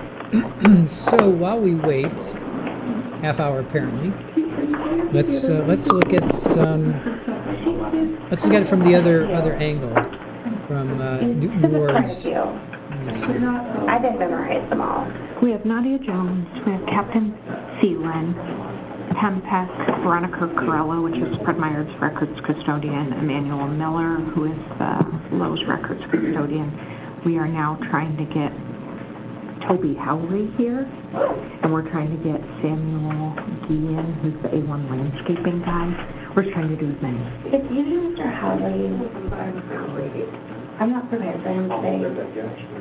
Can we take him last? Yes, and then we have break him. early if we need to? Yeah, we have him last on the Great. list today.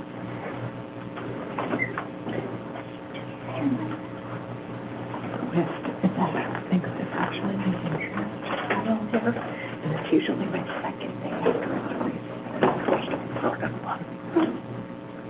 It's not a French fry, it's personal. I've never read this. It's easier for me if I write it up. But it's very easy.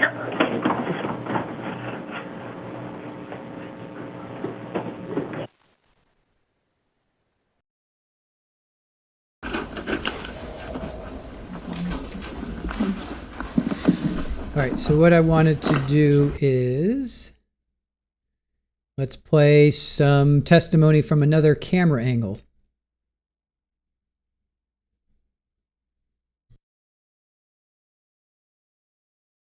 If you please remain standing and raise your right hand. You solemnly swear or affirm that the testimony you give in this case now before this court will be the truth, the whole truth, and nothing but the Why truth. can't I hear this? Yes. Okay, thank you. You can be seated.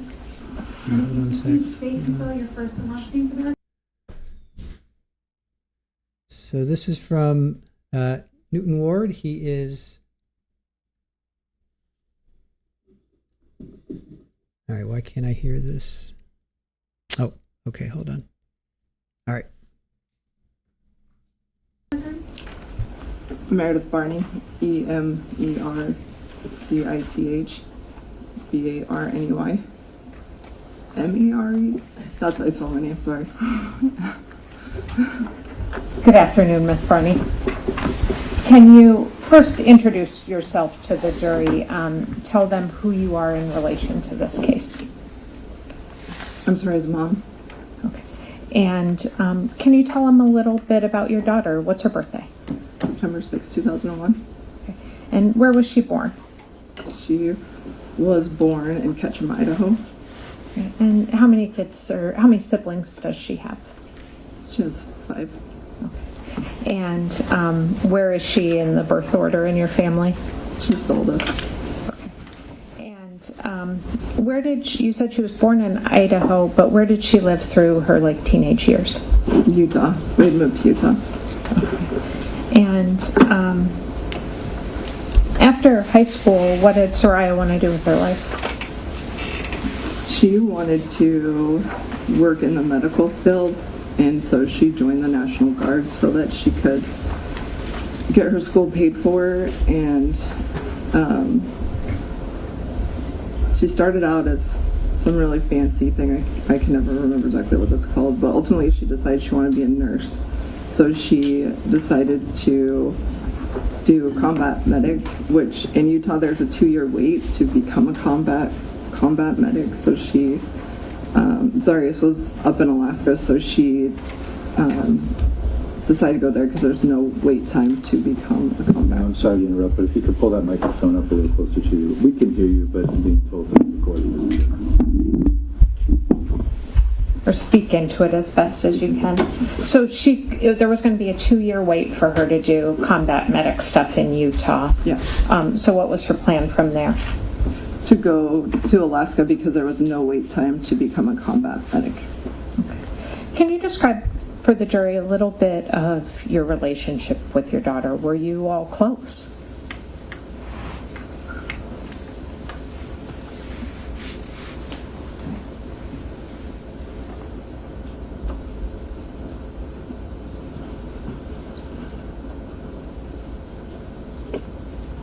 Yes, Saria and I were really close. She was really close with our whole family. I had her when I was really young, and so she had a really special place in my family because my family all got to really grow up with her. So she was really close with her grandparents and her aunts and uncles. I don't know if there's tissues up there, Miss Barney. I think there is. Behind the water there. There's something. And when you say really close, did you speak with her most days? Yes. Even after she moved to Alaska? Yes. Okay. And when you would talk with her, what was her state of mind about Alaska, about her marriage? How did she seem to you? She really liked Alaska. She was really excited. She was excited for Zarria's 21st birthday. She was super excited because we were coming up 2 weeks later for my 40th birthday, so we had all these plans. She was doing all this research for things she wanted to do when we were up there. She loved up there. She was getting into paddleboarding and getting more into nature, and so she really had taken to Alaska really well. Did you sense anything wrong with her leading up to her death? No. I want to talk about her relationship with the defendant. When did she meet Zarrius? They met in boot camp. Okay, and when was that? I don't remember right in this second. Okay. Had they been together a terribly long time? No, less than a year. Okay. They were together less than a year before they decided to get married? Yeah. Okay, and when did they get married? In December of 2022. Okay. So at the point that this happened, they had only been married less than 8 months? Yeah. Okay. And then only dating before that? Yeah. Less than a year? Yeah. Okay. And if they met in boot camp, did he get sent to Alaska immediately after that? I don't know. Okay. Was there a period of time where they were dating but not in the same state? Yeah, I'd say the majority of it. Okay. So the majority of those 8 months, they're not even physically together? Yeah. Okay. And then she comes up, they get married, and she comes up here in December of 2022? No, she came up at the end of January or early February. I can't remember the exact date. Okay. So they're married in December. She comes up late January, early February. Yeah. And it sounds like your family was planning a trip in August. Yeah, me and my husband at the time and my son were going up. Okay. And did you ever spend time with Saria and Zarrius together, like before she moved up here? Yeah, they came and stayed with us for 2 weeks for Christmas, 1 week with us, and then 1 week with her dad in Utah. Okay. And did you have any impressions about their young relationship? That they just liked each other. Okay. Did they have any pets? They had a dog. She took one of my dogs up to Alaska, and we didn't know when she went that that dog was pregnant. So she had a dog, and then that dog had puppies. Okay. Ultimately, did they end up with 2 dogs living at their apartment in Anchorage? Yes, they ended up keeping one of the puppies. When you would talk with Saria on the phone, is walking the dog something she would do regularly? Yeah, she had a park she really liked. She would FaceTime me from a lot. Okay. And do you remember what that park was called now? University Lake Park. It's the big dog park with the lake in the middle. Okay. University Lake Park. As she's up here, what kinds of things would she tell you she was doing for fun or to get out? She really liked her job. She sent me a bunch of pictures of paddleboarding. I knew she had going and doing bonfires because that's something she wanted to do when we came up here. She had gone to some she'd gone on road trips with Marie, and she went and got a salty dog hoodie from some, I don't know where it is, but she was super stoked for it. So she would work out. She was a very active, very social person. Okay. On the Saturday night, August 5th, did you know what she planned to do that night? Yeah, we talked right before they went out. Okay. And what did you understand her plan to be for the evening? We were going to Dave & Buster's. She had a plan to get Pickle Rick, and then they were just going to go out to the bar after that. Okay. And did she tell you who was going? I knew Zarrius and I knew Marie were going, and just some of her other friends. She told me, but I don't remember. I don't recall. You knew she was going out with a group? Yeah. Did you know what the occasion was? Yeah, I knew it was his birthday. Okay. How was her mood? She was excited. She was really excited because she wanted to take her brother to Dave & Buster's when we were coming up, in a couple of weeks after that. So she was really excited to go there. Did she text you at all that night? Yeah. While they were out? Yeah, she sent me a picture after they won Pickle Rig of her and Zarrius. I'm going to show you what's been previously admitted as State's Exhibit 8.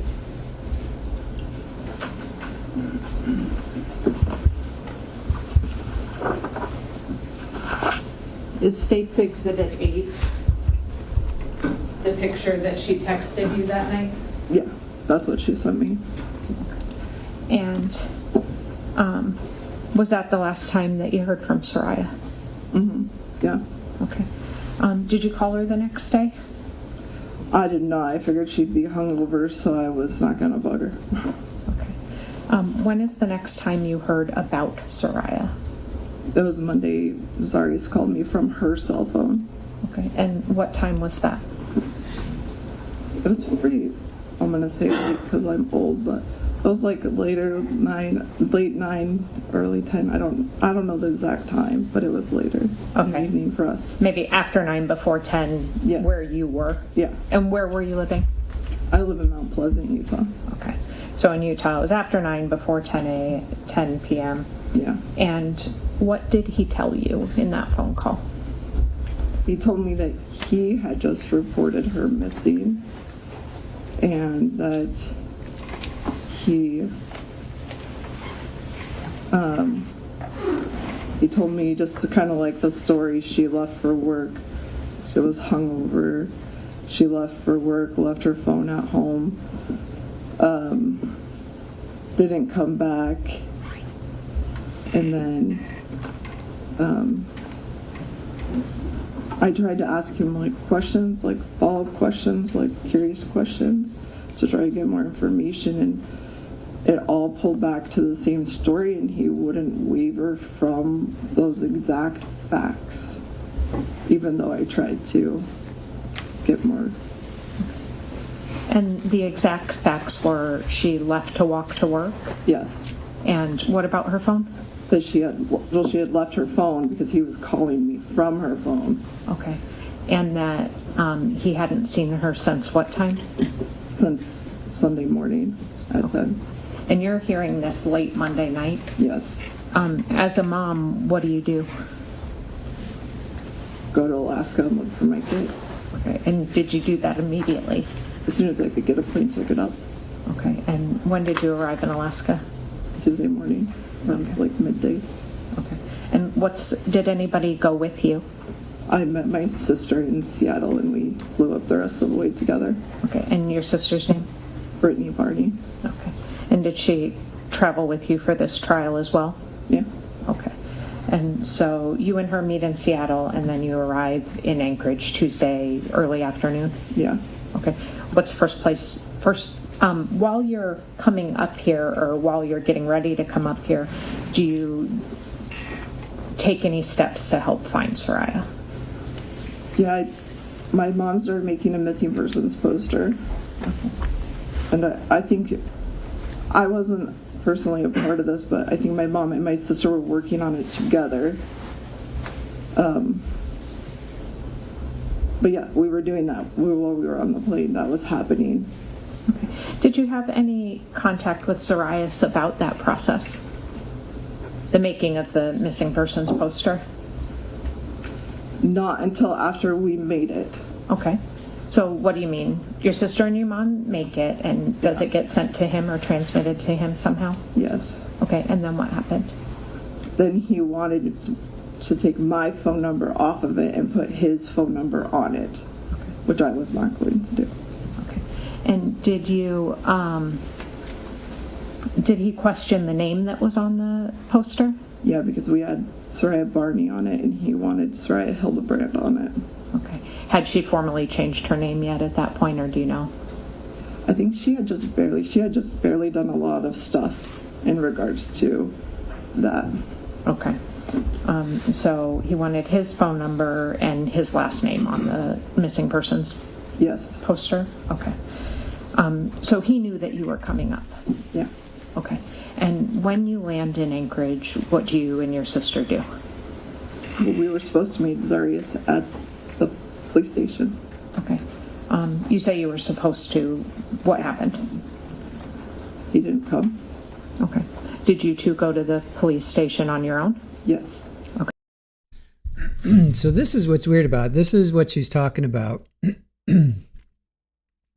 Saria is a 21-year-old, 5'8", brown-haired, green-eyed, Asian American female. She was last seen wearing all black clothes and shoes as well as black crossbody bag. Her last known location was the 5200 block of Mockingbird Drive, August 6th. Please contact me. So he wanted, Saria Hildabrand. So he wanted to take her phone number off and put his phone number on. So that's what she's talking about.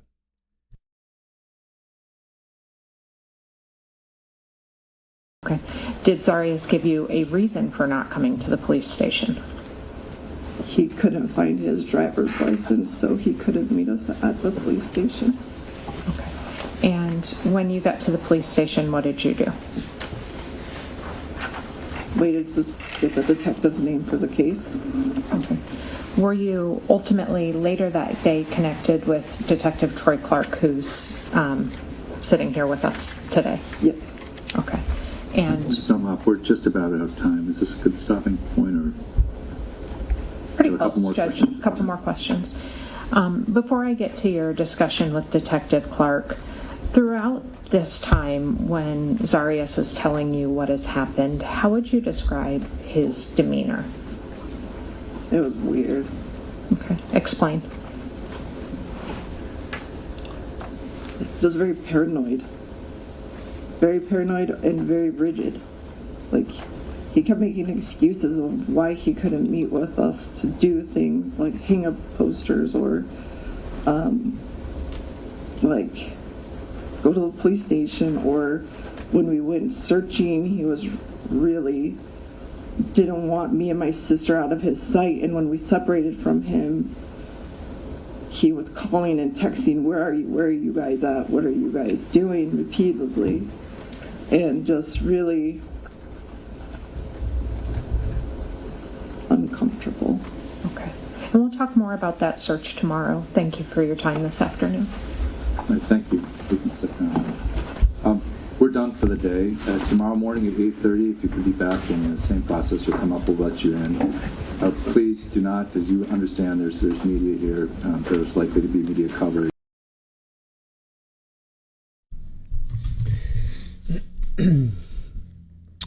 All right, let me see if they're back yet here, which I don't think so. They're still not back. Let's see, about a half an hour, he said, right? Or the state said about a half an hour. So let's see, how long has it been? It's been about 15 minutes. Let me see what else I can grab here.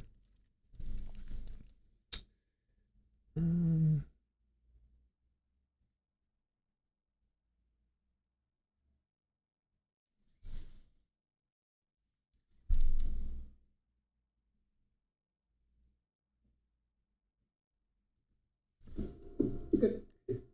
All right. Well, we might as well just continue on with Mom's testimony, Meredith. So this is the next day. Good.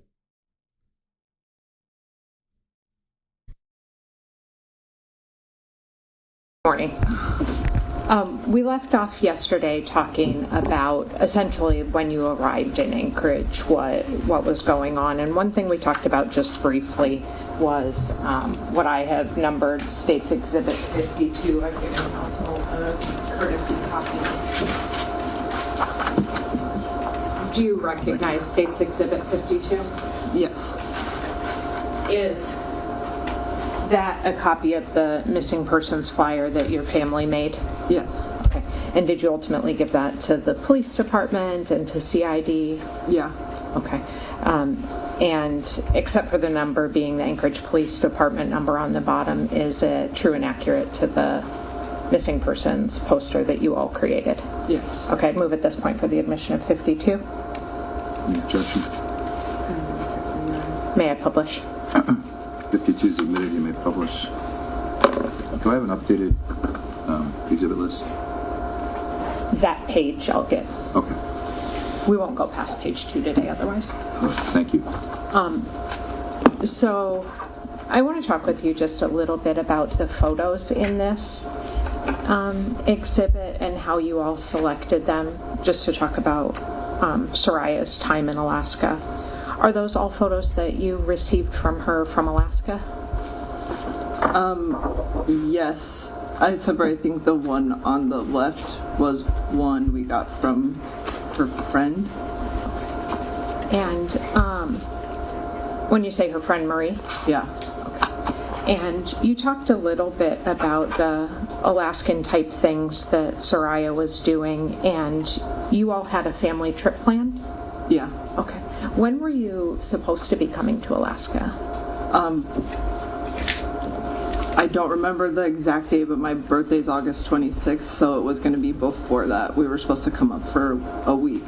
Okay. And who was going to join you? My husband at the time and my son. Okay. And was Saria looking forward to that trip? Very much so. And I think you talked yesterday, so I won't reiterate, but she was planning things to do with you all. Yes, tons of stuff.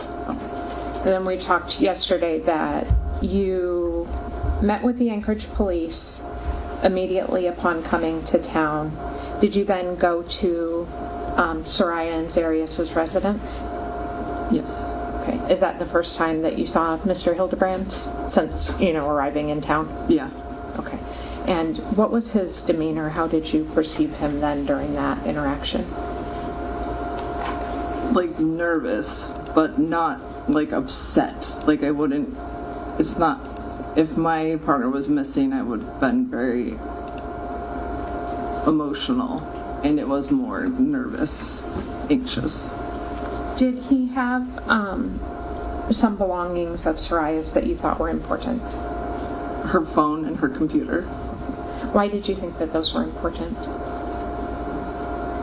I mean, it's her stuff, so I wanted the information, all the information I could get off of them. Okay. Did you end up taking those from the residence that day? Yes. How did that go? Her phone was sitting on the couch, so I just kind of snagged it, and then got the computer as well, because it was sitting on the table. Okay. Did you tell Mr. Hildabrand you were doing that? I can't remember exactly. I'm sure that I said I'm taking those. Did you ultimately provide those to anybody else? Yeah, I gave them to CID. Okay. And so is it fair to say that day that you went and saw him at the residence after you'd been to APD, did you also make contact with her commanding officer or his commanding officer or both? I don't remember. Okay. Do you remember having some fairly extensive contact with the military? Yes, we drove out to base and I did an interview with them. Did you talk with them about coordinating a search effort? Yes. Okay. And where did you suggest that search effort happen? So we did a search the woods behind the house, and then we also did a search at Saria's favorite park here.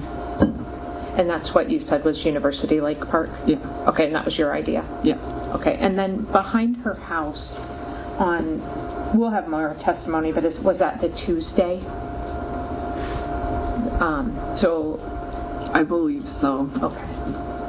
And when you do that search, who was leading it? It was the commander of the battalion. Okay. And about how many folks were out doing that search? There was a lot. I don't know an exact number, but there was a lot of people there. Okay. Were there military folks? Yeah, it was mostly military people, and then me and my sister.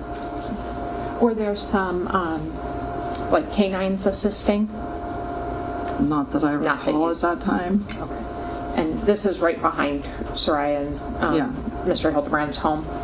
And you said you were with your sister, and you started describing kind of quickly yesterday Mr. Hildabrand's demeanor during that time. Can you walk the jury through that a little more slowly? Yeah, so there's like an access road that we all lined up on. It was like a long line, and then we all just walked out into the woods, and me and my sister were on the end of it, and then Zarrius stayed by us, and then we wanted to get away from him. And so we were just kind of veering off, just looking. And then when we got separated from him, he was texting me a lot, where are you guys at? What are you guys doing? Wait there, let me find you. Like very intensive, wanting to know exactly where we were. And that area that you were searching, are you familiar with where she was ultimately recovered from? Now, yes. Were you close to that? Incredibly close to it. And it sounds like you found his conduct off-putting that day. Very much. There was a point where we decided to meet up with him and then let him... We wanted to see where he wanted to take us and where he was not wanting us to go, so that we could go back later without him and search without him present. When it was decided that the search was going to happen, did he have a lot of questions for you about it?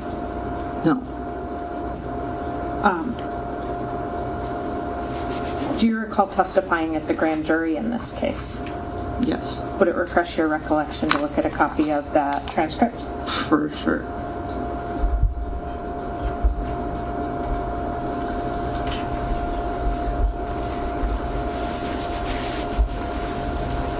I'm going to show you just 2 pages of your testimony, starting kind of at the bottom of page 23 and page 24. Read that to yourself and then tell me if it refreshes your recollection.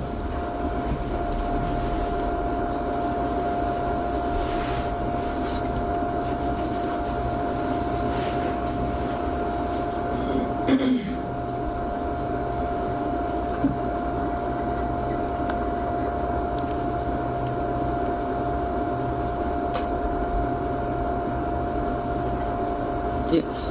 Does that refresh your recollection? Yeah. Okay. So when he, how much do you have that from you?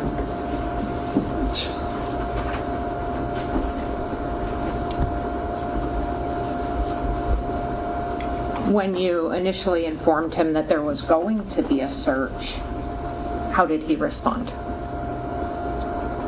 Confused. Okay. Clarify. Just like, why are you doing that? Why would you search somewhere else? Did he have questions about who organized it? Yes. He asked me who organized it, and I said, me, I did. And was your daughter ultimately recovered and found the next day?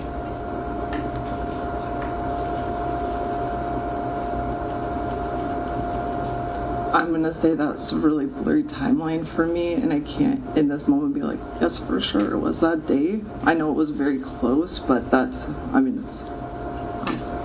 And I think a blurry timeline is understanding. Were you incredibly stressed during that time? Yes. Did Alaska in the summer contribute to your sense of time? 100%. Yes. Are you used to it getting dark at night? Yes. Was there a lot of sleeping happening between the 6th and the 10th for you? No. No. Were you here when she was recovered? Yes. After her body was recovered, after the search, before her body was recovered, did you have any more memorable interactions with Mr. Hildabrand?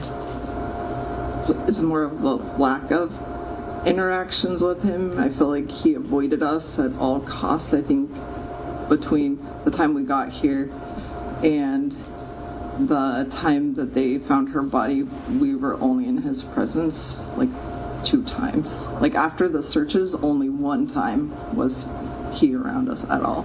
Okay. And after Saria was found, did you fly back home? After a few days, yes.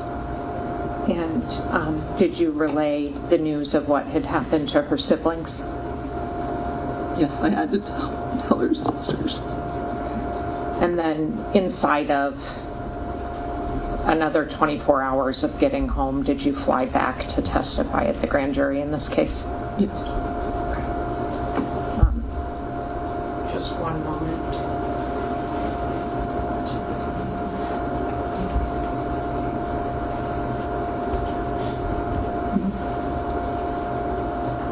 That's all the questions I have for you, Ms. Barney. Thank you.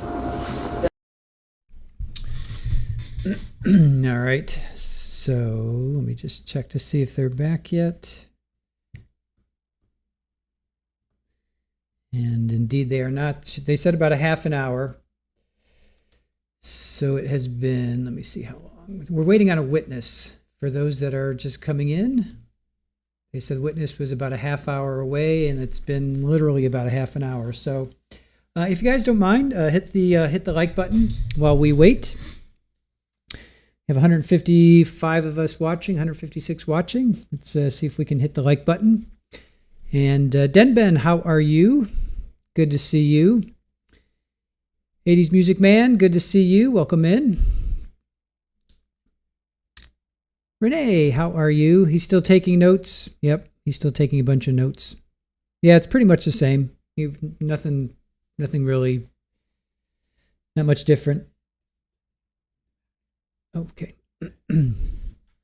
Well,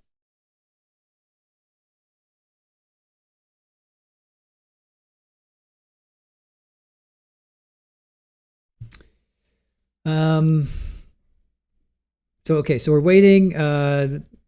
They said about a half an hour. They're waiting for a witness, and then the state has 5 lined up, and they may actually run out of witnesses today. So that means they're going to fire through these. We've already heard from 4.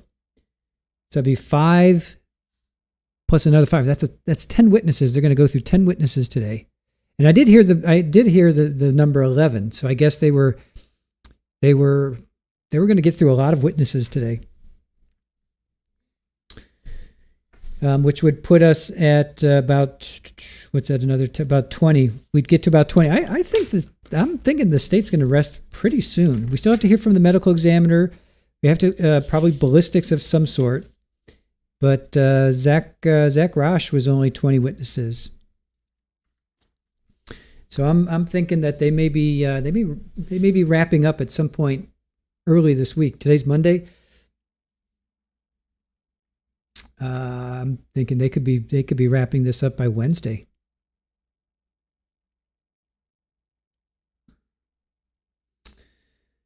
Let's see, got manners? Yeah, I don't know. That's the question of the century.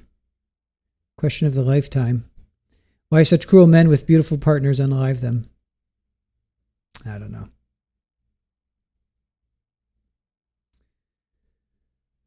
All right. Denben improves. She did not do this to herself. Let me see.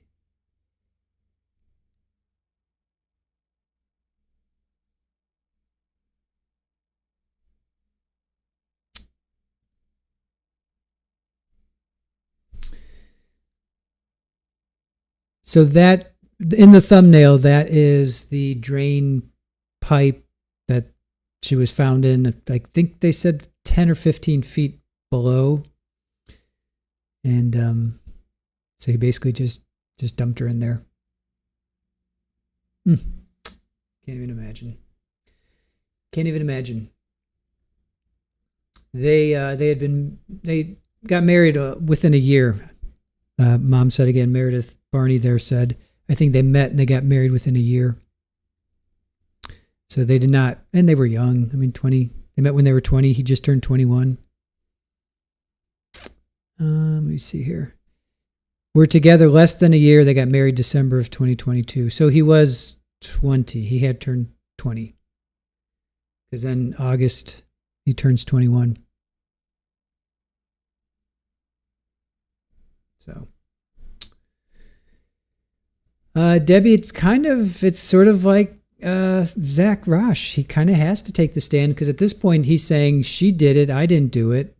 Unless he's going to say he passed out.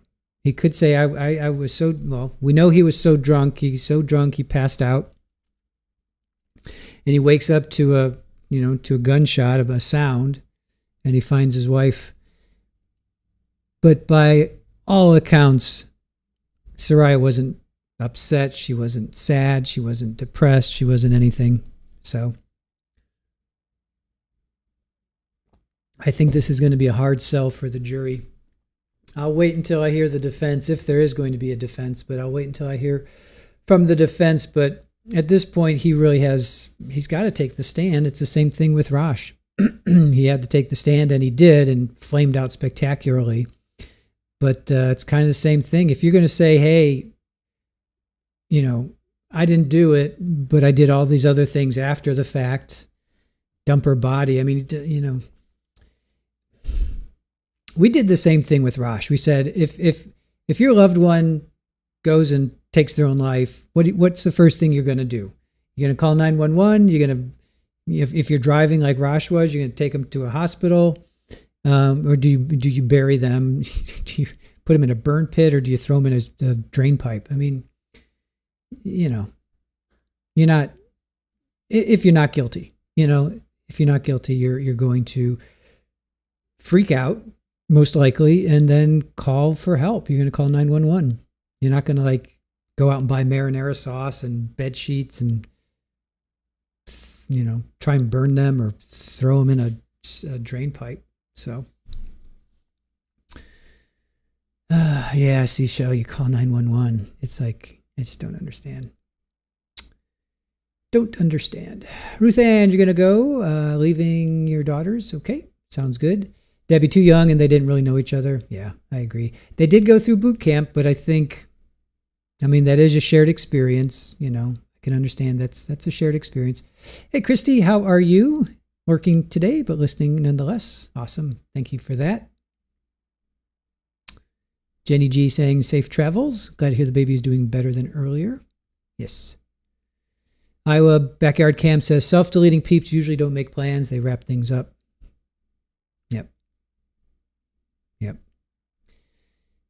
Yep. You call the cops. Seashell says you get help.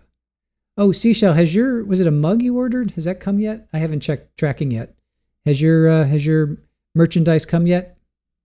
Let me know if it came. Grampy, she didn't off herself. Did she also pay someone to dump her in that well? Right. Give me a break. I know. I hear you. It's frustrating. Christy saying hello to all of her friends. Great Gams, you call for help. That's obviously the very first thing. Horse welfare, these defendants. I know, right? A guilty mind, Mel says, is the destroyer of truth and the inventor of excuses. Said like a poet. Seashell, oh, today's delivery. Cool. Very cool. Good. Was she in the bed with him when she allegedly did this? He said that they were in bed together. I'm pretty sure I remember him somewhere. Hold on. I don't know if someone said, I'm pretty sure he said, okay, he says he discovered Saria in the bed with one wound to the head. All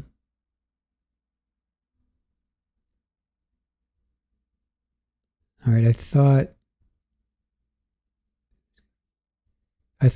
maybe that was just in openings. Oh no, wait. Okay, the Detective Elby says in an interview, slept in the same bed and woke up and said she was going to work. Okay, that's a lie. Okay, that was a lie. All right.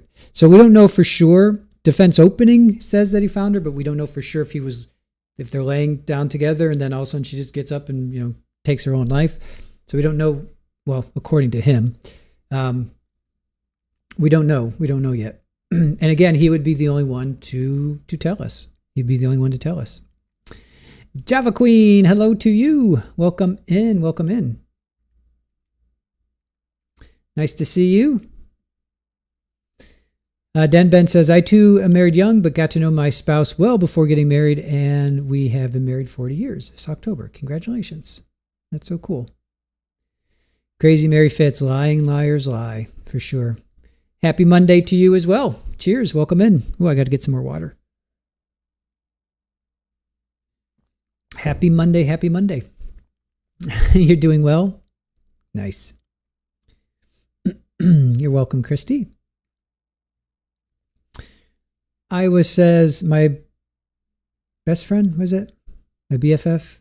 Oh, your BFF. Okay, yeah. Was always threatening to, her hubby would call me to come visit and talk her back. Ouch.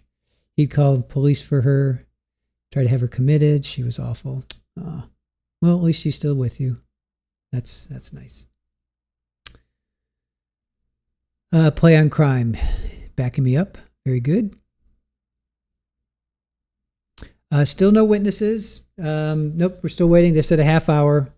It's going to be about a half an hour. And it's been 40 minutes. We're at 40 minutes now.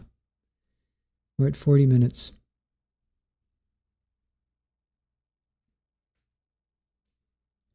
Yes, it took me a second there. I'm like, oh yeah, BFF, best friend forever. She definitely had attention-seeking behaviors. I would think so. All right.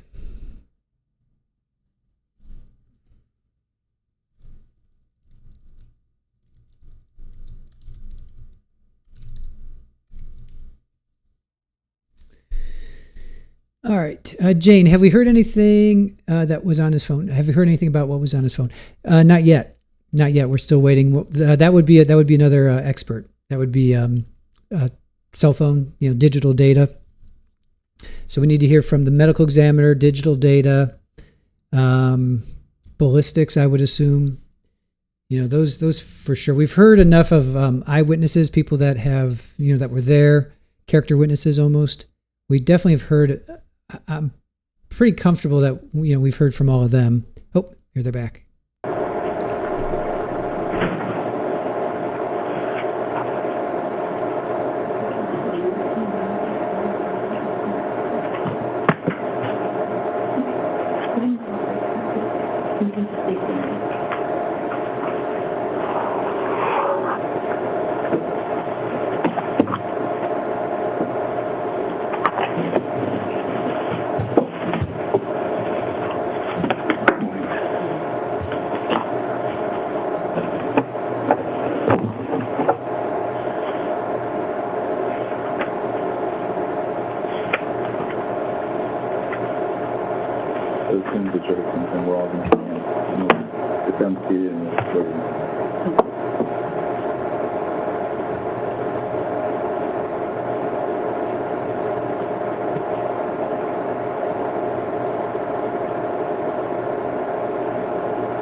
Jury?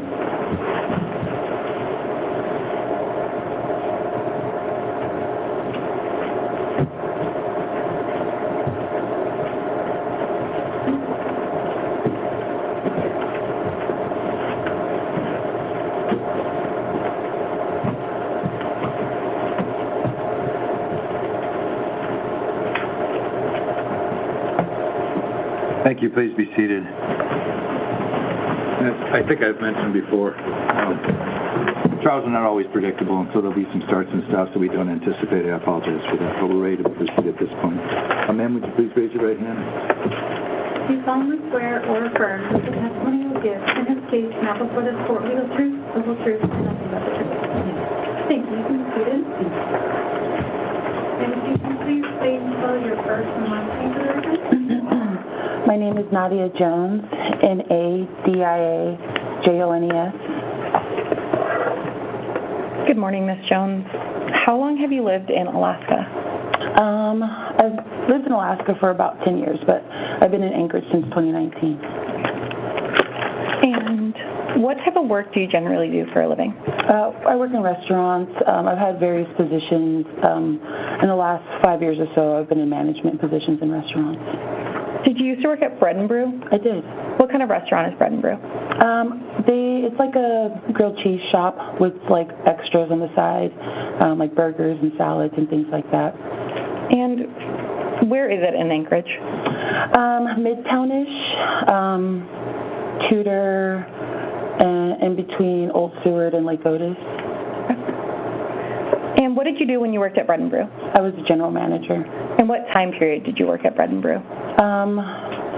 The summer of 2019 until the summer of 2021, and then I came back that December of 2021. You took a break for a little bit? A little bit. And then you said you came back in December of 2021. When did you leave working at Bread and Brew? June 2021. 2021 you left? Of that June. Okay. Yeah. And then do you work there now? I don't. When did you stop working there now? I left there in January 2024. Okay. So in the summer of 2023 through August of 2023, were you working at Bread and Brew as a general manager? I was. And what were your duties as a GM at Bread and Brew? I did the scheduling, inventory. I took care of the customers, kind of generally everything. I did the maintenance, everything. Did you help with hiring? I did. And did you know Saria Hildabrand? I did. How did you know her?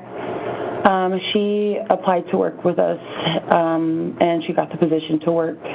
She initially applied to work front of house, but we didn't have any server positions, and we didn't want to lose her because we could tell she had great work ethic, and we hired her to work in the kitchen. And was that in the summer of 2023, or just before it? Just before it, like springish. What do you remember about her when she was working there? She was really strong. Usually everyone who starts in the kitchen learns all of the stations, and she learned them very quickly. At the time, we were having a little struggle in the kitchen because people were firing food that wasn't ready. A lot of orders were not being made correctly, and we needed someone really strong in the expo station because they are like the matchmaker. They put all the orders together, and she quickly moved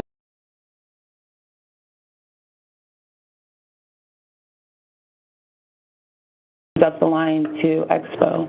And was Expo essentially a leadership position in the kitchen? How was she showing up to work and being present?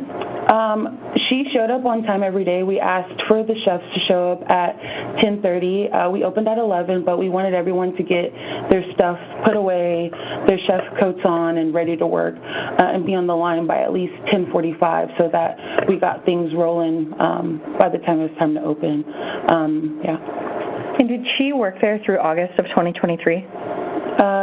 Yes. And how did you know her to get to work? She drove. Did you ever know her to walk to work? No.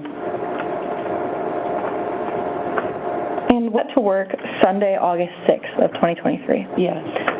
And what time was she supposed to get there? At 10:30. Did you see her that day? I did not. Did you get a text from her phone that day? I did get a text from her phone that day. And, Your Honor, if I may approach with State's Exhibit 18. Yes.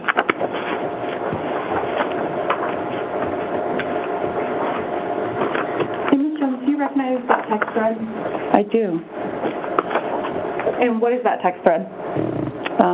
It's a conversation between Saria's phone and myself. Is that true and accurate to what you talked about in August of 2023? Yes. State would now move to admit Exhibit 18. Any objection? No, Your Honor. Admit it? Permission to publish? You may. So a few things here, Ms. Jones. You're not saved as a contact, is that correct? That's correct. And do you know the reasoning for that?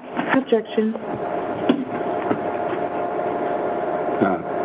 Sustained. Understood.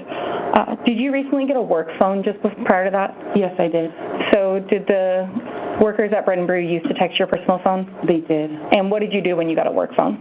I let everyone know to stop texting my personal phone and to refer to my work phone. And in that text thread, in the middle block, is that a prior time that Saria had to call out of work? Yes. And what time was that text message? At 9:08 a.m. And what was the date? June 27th. So essentially an hour and 20 minutes before she would have been set to come in? Yes.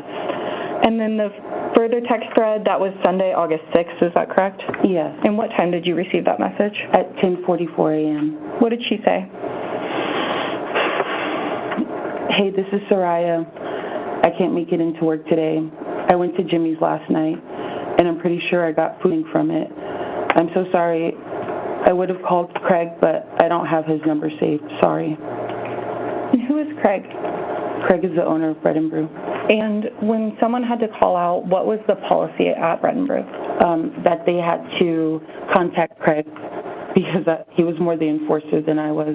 Were you a little too nice when they had to call out? I was a little too nice. Okay. And then when was the next time she was set to work? Was that Monday, August 7th? Yes. What time would she have been set to come in? Sorry. At 10:30 a.m. Did you see her at 10:30 on August 7th? I did not. Did you hear from her at all prior to that? No. And, Your Honor, if I may approach with State's Exhibit 19.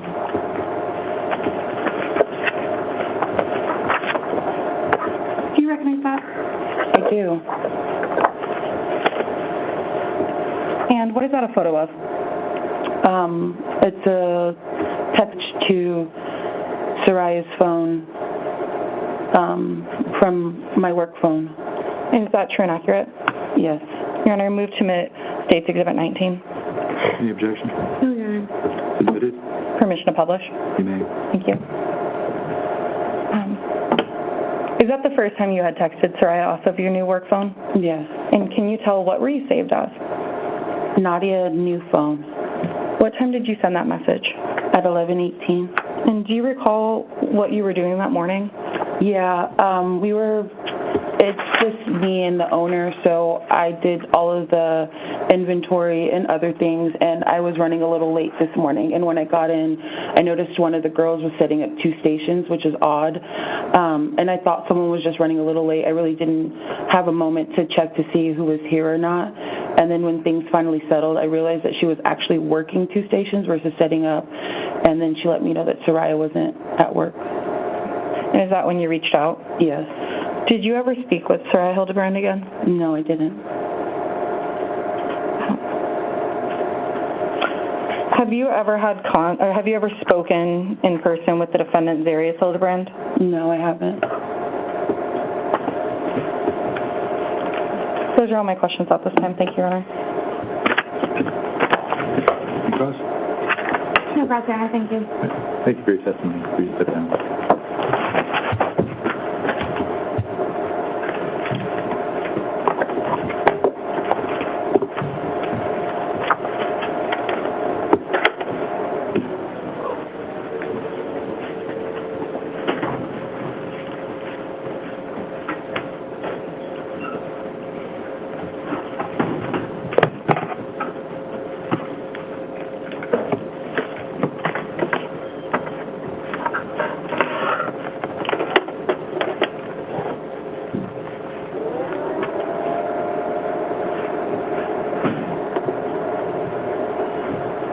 Captain Joshua Stewart.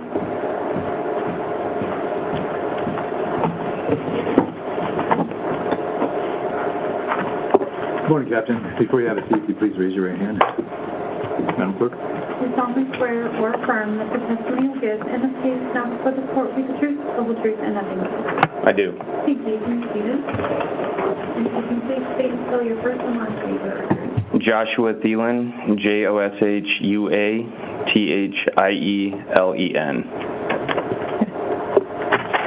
And, sir, I'm going to have you introduce yourself to the jury. Tell them what you do for a living, please. I'm an active duty Army field artillery officer, currently stationed with Cadet Command at a university, but at the time we're talking about, I was the company commander of Charlie Battery 2377 PFAR. And how big is Charlie Battery? We were assigned to 83 paratroopers, ma'am. Okay. And for folks who aren't in the military, is a battery broken down into smaller divisions? It is. It's comprised of 2 platoons. Each one's responsible for 3 M777 Alpha 2 howitzers, crewed by about 10 each. And then they've got some guys that are really good at math that calculate the technical fire direction. It's got several components to it. Okay. And it sounds like there were 83 people kind of directly under you. That's right, ma'am. Okay. Was one of those folks Zarrius Hildabrand? Yes, ma'am. Okay. How did you know him? I think I met him the day I took command of Charlie Battery. I think that was 2 June 2023. He was in the formation for the change of command ceremony. Other than that, I primarily interacted with him through his platoon level leadership. Okay, and who would have that been? That was Sergeant First Class Gorel and First Lieutenant Wright. Okay. And did you ever have occasion to meet his wife, Saria Hildabrand? I did not, ma'am. Okay. Do you know whether she was in the Guard or in the Army? I found out after the fact that she was in 1st of the 297th Alaska Army National Guard. Okay. How did you become aware that something was wrong in August of 2023?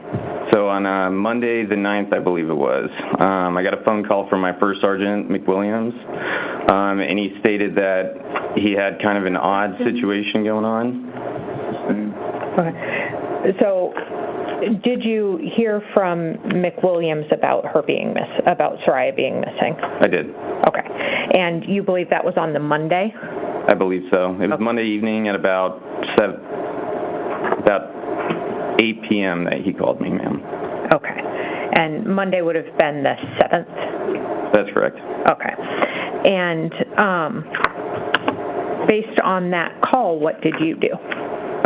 So first and foremost, my job is to remain fair and impartial and support the service member and their family.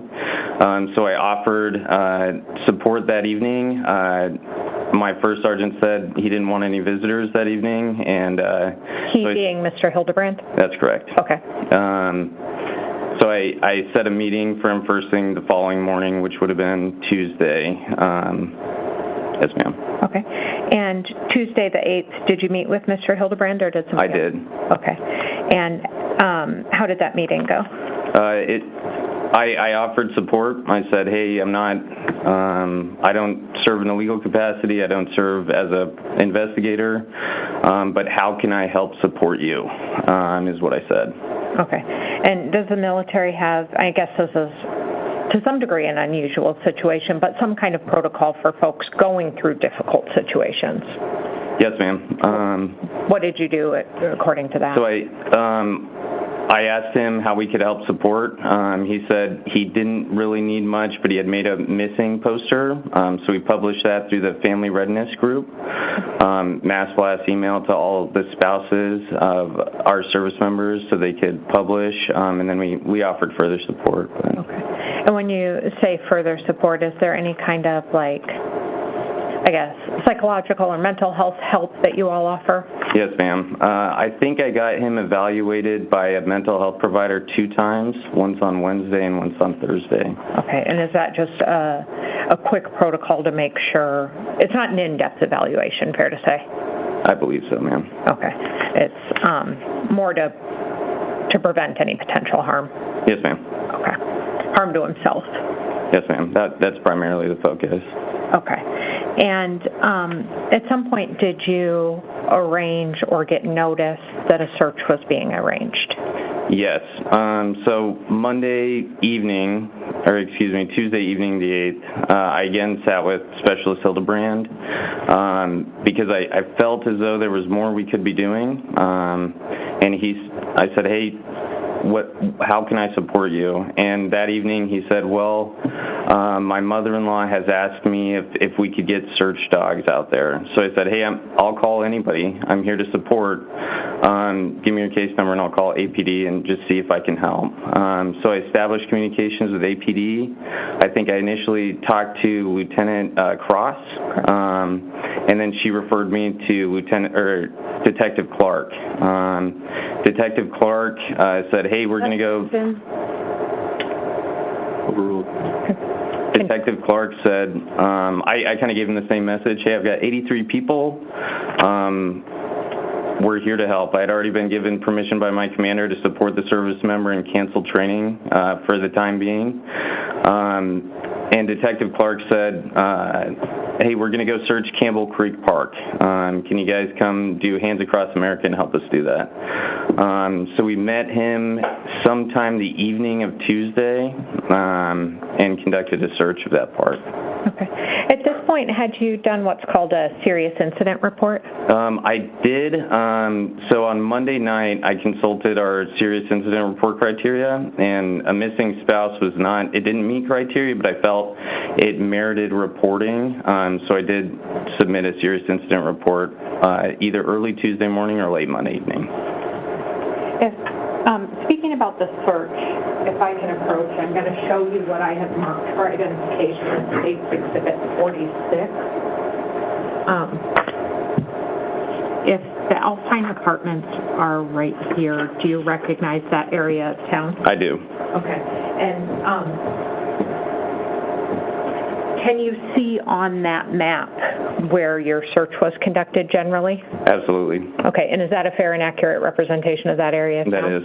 Okay, I'd move at this point for the admission of State's Exhibit 46. No objection. It's submitted? May I publish, Judge? You may. And do you have a pointer up there? I do. It's new, I'm not sure how it works.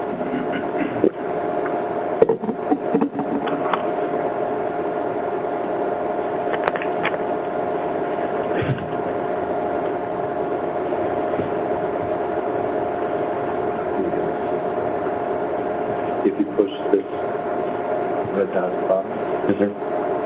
It'll give you a laser. It should give you.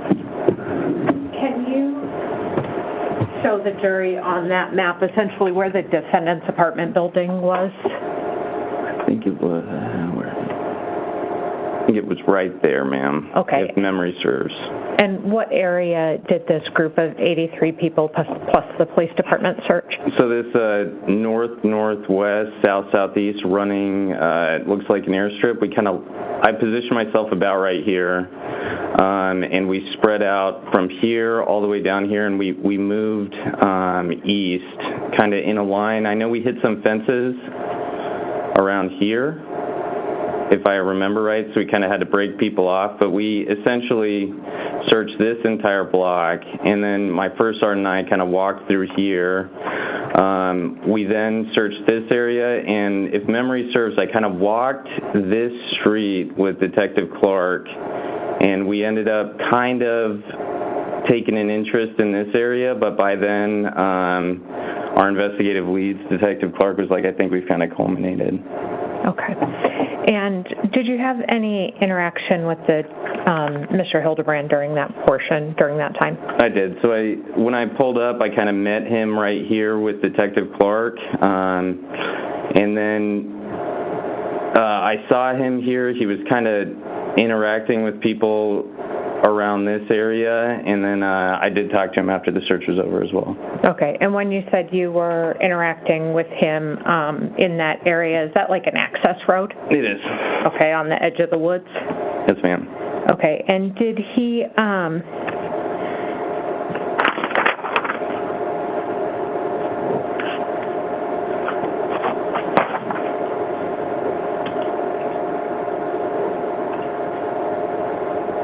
at that point, was APD asking him for a scent sample for his wife?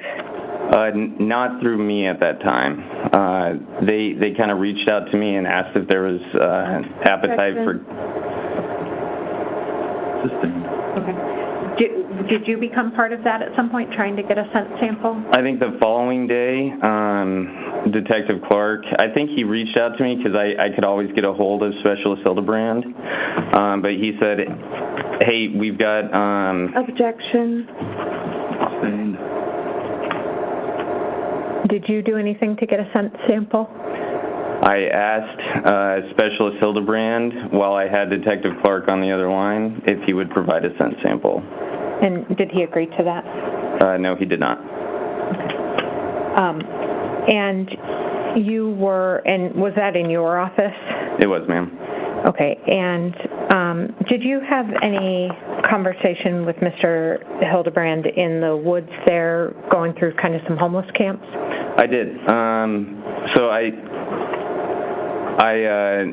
kind of tried to express a little empathy, and I was trying to put myself in his shoes, kind of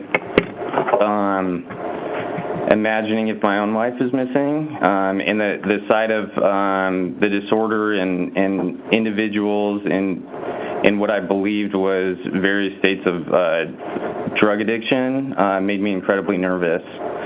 And so I expressed as much to Specialist Hildabrand, and he stated to me, I actually think it would be kind of cool to live that way, just hang out and do drugs all the time. And that was when you were walking through the park? That's correct. Okay. And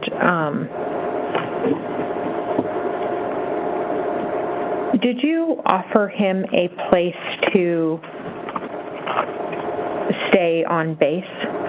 We did. Why did you do that? I felt that the pressure on the individual was starting to rise. A missing spouse is enough of a stressor to want a service member a little closer to home to ensure they're getting taken care of, getting the support that they need. So we were able to secure them a building in a barracks room in Building 602 on J Bear. We've got a 24-hour staff duty there, kind of a desk that's awake all the time.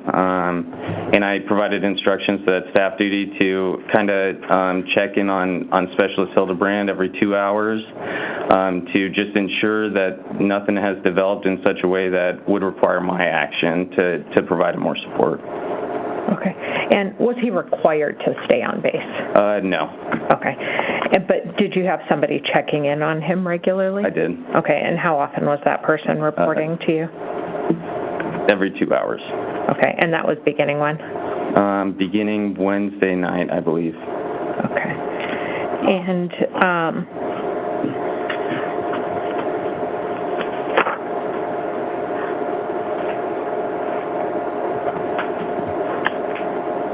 I want to be clear, you were not part of an investigatory team, right? No, ma'am.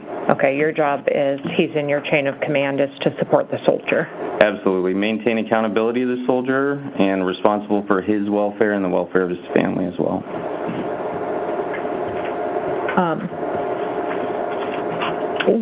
Did you have concerns about Mr. Hildabrand's demeanor either in your office in that interaction that you were talking about or in the woods? Objection.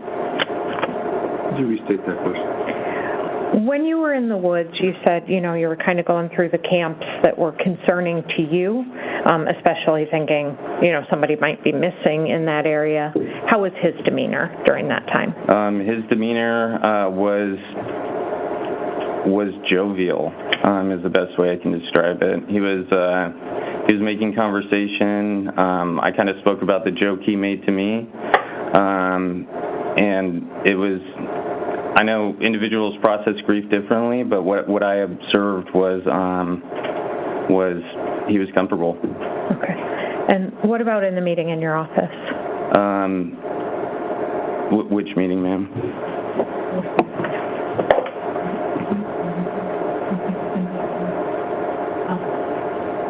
I'm gonna move on from that. I think that's all the questions that I have for you, sir. Thank you. Counsel?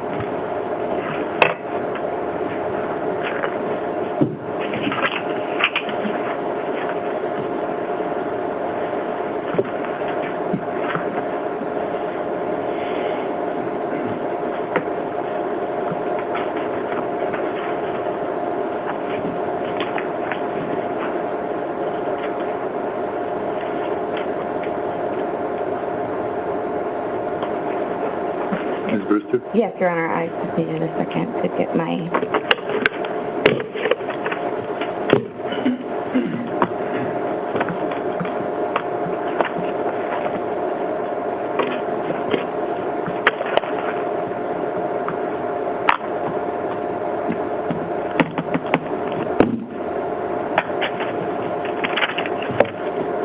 Good morning, Captain Thielen. Good morning. I just have a few follow-up questions.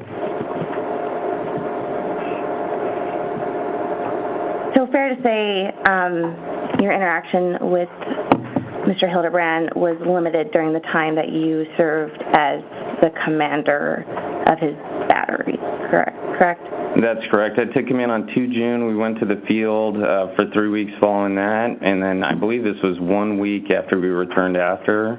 But my one-on-one interactions with him, you're correct, kind of started around this incident. Okay. And I just want to clarify a little bit about the sequence of events. Your role is to provide support to Mr. Hildabrand upon finding out information that his wife was missing, correct? That's correct. And in that capacity, you offered Mr. Hildabrand support, correct? That's correct. He didn't seek you out, fair to say? No. Okay.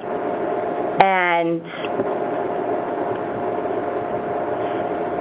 the search party you took part of and organized, that was not Mr. Hildabrand's idea, correct? I don't recall, ma'am. Yeah, okay.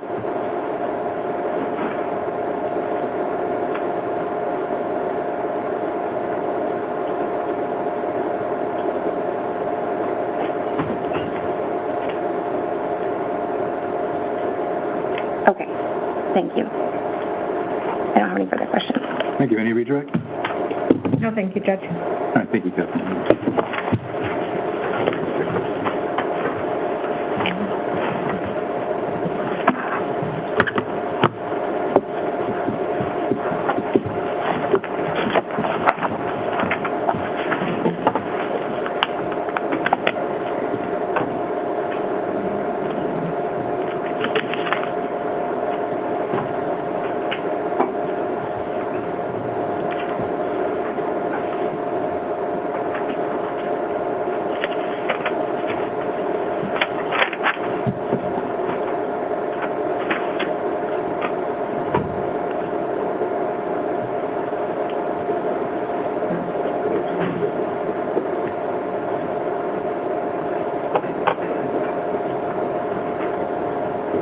Mr. Miles, can I just have you take the stand up here?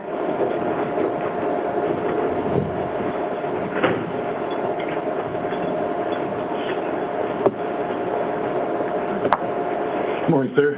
Good morning. Before you have a seat, if you please remain standing and raise your right hand. Madam Clerk. Do you solemnly swear or affirm that the testimony you will give in this case now before this court be the truth, the whole truth, and nothing but the truth? I do. Thank you. You do. And could you please state and spell your first and last name for the record? My name is Sam Miles, S-A-M-M-I-L-E-S.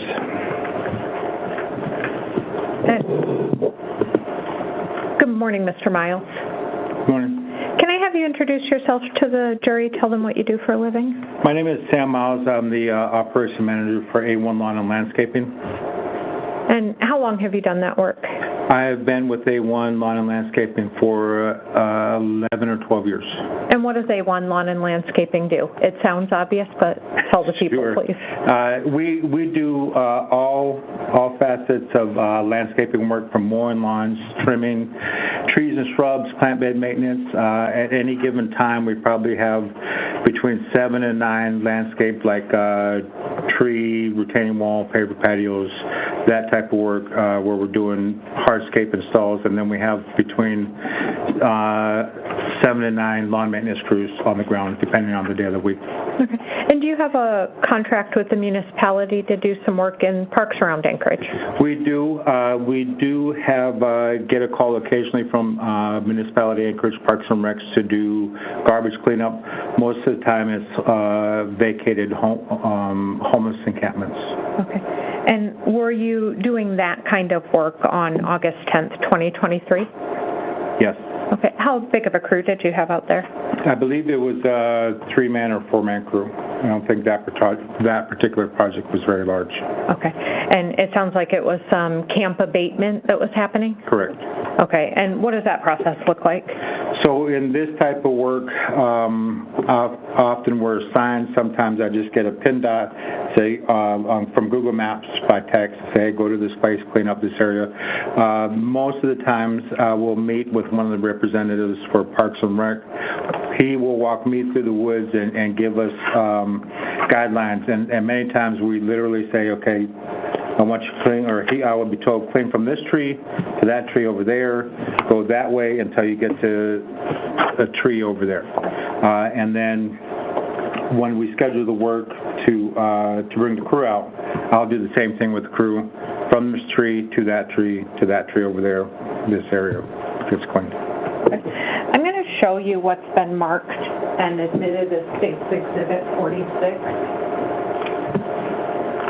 If the Alpine Apartments are at the bottom here at the corner of Alpenhorn and Brayton, do you recognize that area? I do. This gravel road that leads north from Alpenhorn, that gravel road would be the west perimeter. We were working in that treat area just to the east of that road. Okay. On the map as it's projected, could you stand up and just point to the jury to where you were working? So the work we were told to do is clean from this intersection here. This is a gravel road, and I believe we came up to roundabout here. We came over to just about to the edge of this field. So this kind of a trapezoid shape is where we were working. Okay. And on that day, did you observe any search crews from either the police department or the military in that area? I do not remember seeing anybody when we showed up. Okay. And this is the 10th. Did you find a trash can? We did, and the only reason why I remember it is because when I told you, when we bring the crews out, I have to walk the crews through the trees, okay, clean this area, clean that area. And it was the very first thing that we found. Okay. And what was the condition of that trash can? It was brand new, and we liked it, and we wanted it. I mean, you can do a lot of things with a garbage can in our industry. So I asked the guys to throw it on the back of the truck. We will find something to do with it later. Okay. And I'm going to show you what I have marked for identification as State's Exhibit 42. I've provided this to council.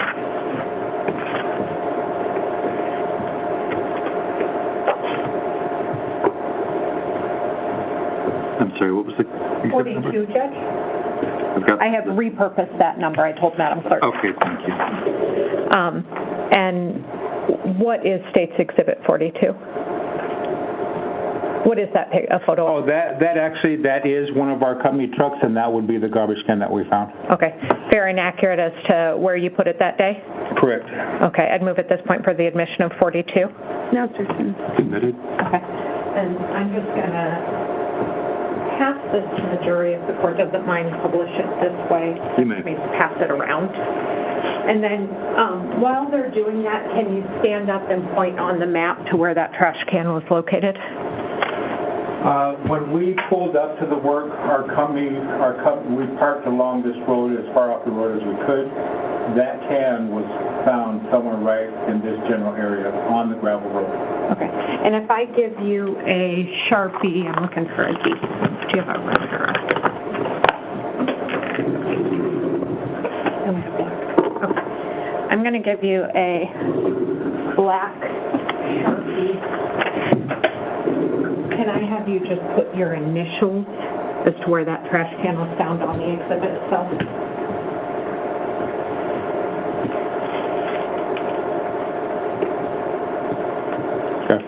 Okay. And I believe that is all the questions that I have, Judge. May I publish that as well? Yes.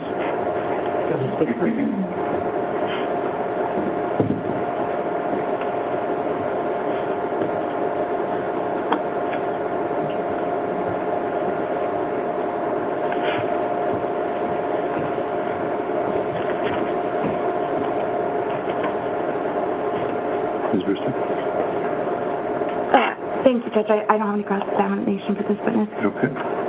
Thanks for your testimony, sir. You can sit. Thank you. I think someone has up that. I'll just grab it. Oh, yeah, Captain left his hand. Thank you.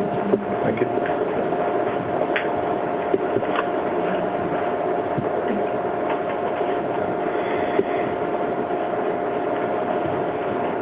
I'll let that map finish its round, so I'll be able to get the next equipment.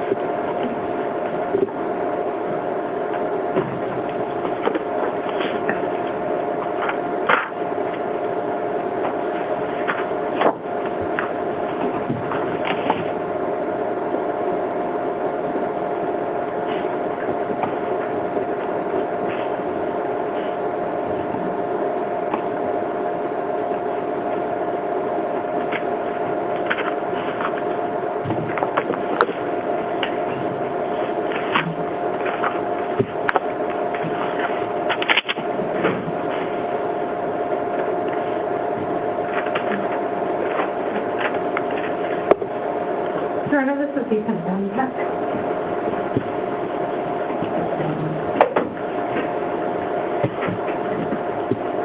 Good morning, sir. If you please remain standing and raise your right hand. Yes, Ron. Do you solemnly swear or affirm that the testimony you will give in this case now before the court will be the truth, the whole truth, and nothing but the truth? I do. Thank you. You can be seated. Can you please state and spell your first and last name for the record? My name is Ethan Pembeck, ETHANPEMPEK.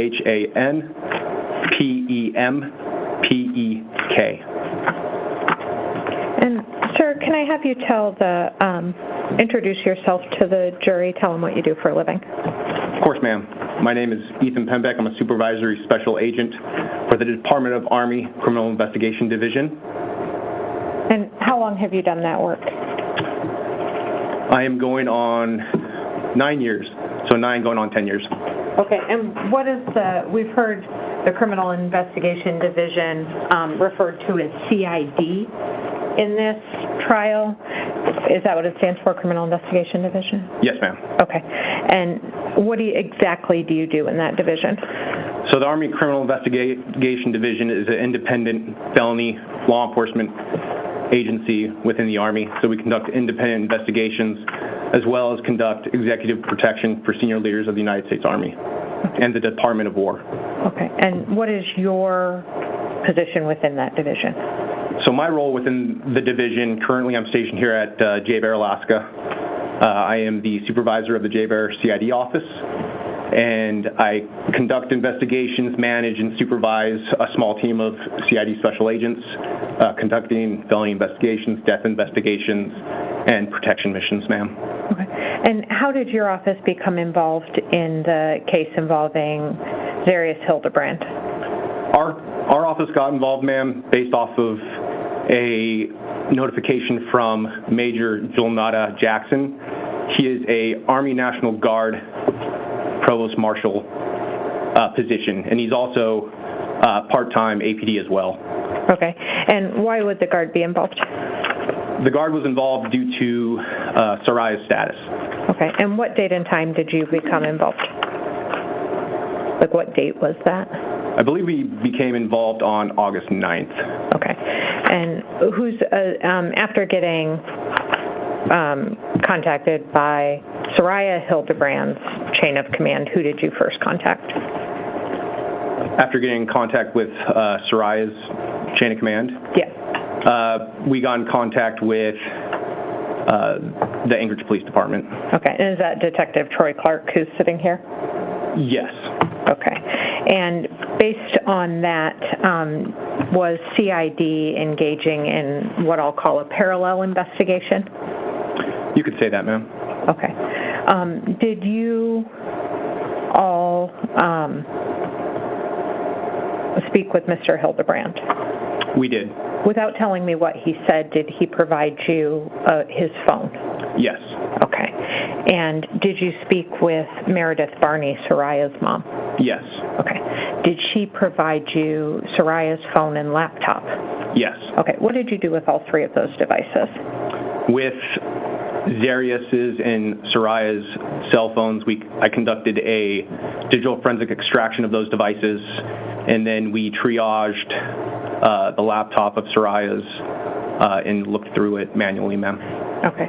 Now, as far as the Mr. Hildabrand's cell phone, you said you did an extraction. What does that mean? So a digital forensic extraction, it creates a copy of the contents and information that is on that device. Okay. Just to speak a little bit more on it, I am also a digital media collector, certified digital media collector for the Department of War. That's a separate specialization I have, and have conducted hundreds of cell phone and digital media extractions. Okay. And the phone from Mr. Hildabrand you got from his person and you knew to be his phone? Correct. Okay. And when you have that certification, when you do an extraction, how do you verify that what you've taken off the phone is exactly what's on it? So there's a couple ways you can do it. You can do a hash value check. So what happens is the tool that we use, it conducts a hash value check of the copy that you get from the phone, and the hash value is essentially a digital serial number and digital fingerprint of that device. So it validates the copy that is in fact a copy of the device and nothing has changed. Okay. And did you do that in this case? Yes. Okay, so you know that the extraction that you had of Mr. Hildabrand's phone was a true and accurate copy of his phone, and without being altered in any way by you or anybody that used it, or anybody that did the extraction. That is correct. From the time that you plug the device into the tool, it conducts a hash value and then validates that hash value after the device is extracted. Okay. I want to ask you about a few things that you then observed on that phone. Did you go through the device at that point, or the copy of the device? Yes, ma'am. Okay. Do you put do anything with the original phone? What'd you do with its phone? So the original phone we ended up turning back into Zarrius, ma'am. Okay. And so you're working off the copy at that point? That's correct. Okay. When you looked at the copy, did you look at anything that might tell you whether the phone was moving on the night of August 6th or the early morning hours of August 6th? That is correct, ma'am. Okay. And what can you tell me about that? There was movement data on that phone from about midnight to about not quite 03 in the morning, but between 02:30 and 03 in the morning. There's an indication that the device was moving. Okay. And then when does movement begin again? Sometime past 08. Okay. And now, if the phone was set on a kitchen counter, he could be moving around, but that just indicates that the phone was on somebody's person, or the phone itself was moving? That's correct, ma'am. Okay. Were there any incoming calls from Saria Barney? Incoming calls from Saria. On what day, ma'am? On that day, August 6th. And would it refresh your recollection to look at your report? Yes, ma'am. Objection. You approach.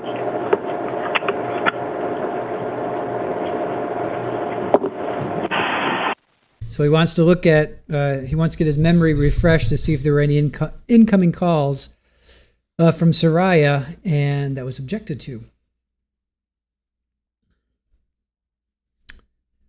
So Special Agent Ethan Pempek, Army Criminal Investigation Division, on the stand right now.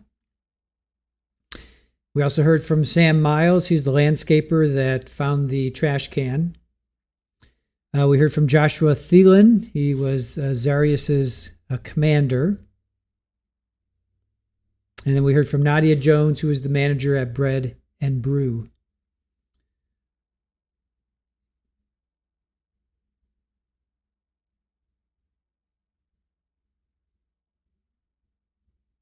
So this could be, he's the digital expert as well. So this could be, remember I was saying earlier today, we have to hear from the medical examiner, digital expert, about the items that were found on the phones, Saria's phone, and obviously Zarrius's phone.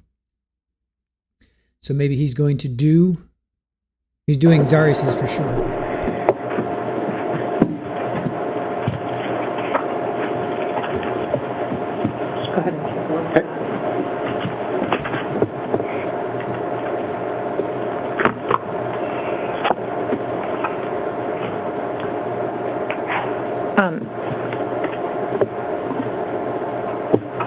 Were there on the 6th any phone calls from Miss Barney?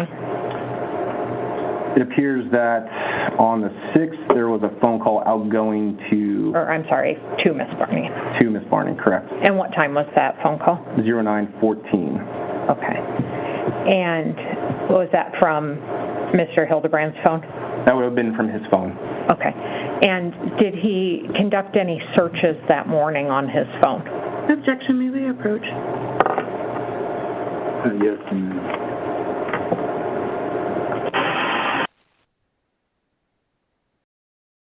Oh boy, another objection. Objection approach.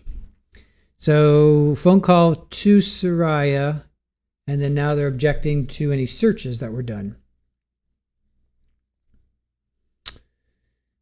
Yeah, Dizzy, the messages to another woman are going to do him in. One was found right before.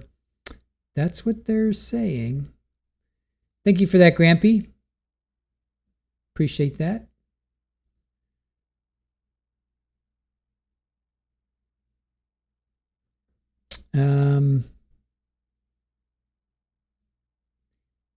So they're objecting to, were there any searches done on her phone, I think, right? There's a phone call to Saria at 9:14. And now they're objecting to Great Gams. That's what they're saying. Oh, well, Marie confirmed it. Marie said that he had cheated on Saria, I think 3 times. She knew about it. She knew about it.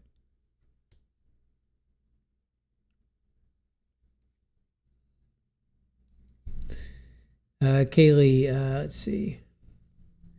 It's that stinking evidence. Defense doesn't want the jury to hear it.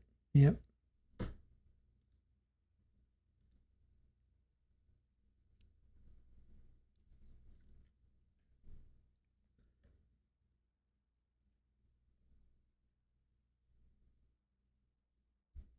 This is a long one.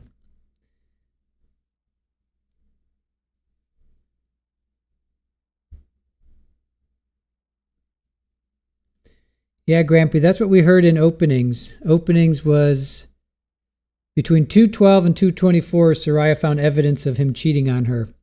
2:24 was the last photo on her phone. Definitely want to see what that last photo was. And then Marie confirmed that he cheated on her.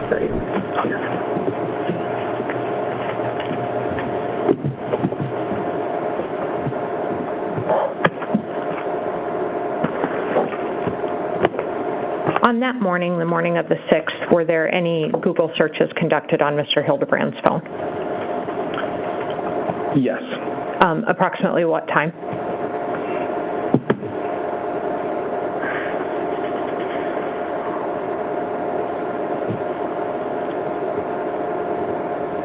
For location data.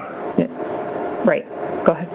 For location data, there was searches at 1404 at Bancroft and Walden Park. And then for location data at Midtown Lowe's, there is a time of 1959. And then did he search any other establishments? There was a search for the Alaska Bush Company and then animal hospitals as well. Okay, and what time did those occur? I would have to look at the extraction report to verify that. But they were on the 6th, okay. It appears. Were they in the morning? I would have to look at the extraction report on that. So, but your recollection based on your report is that day he searched the Bush Company and then animal hospitals? That is correct. Okay, and then you said at 1404 there was a location data at Bancroft Park? Correct. And is Bancroft Park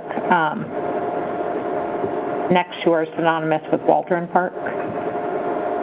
As far as familiarity with that, I'm not too sure, ma'am, but I believe they were within the vicinity. Okay.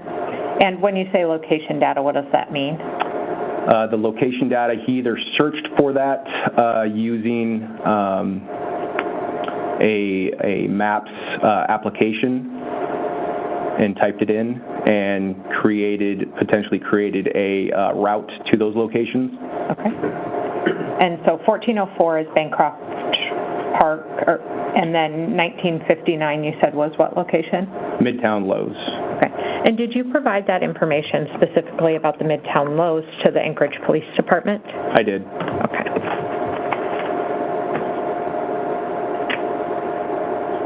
Is the search for Alaska Bush Company at 8:32 a.m. that morning?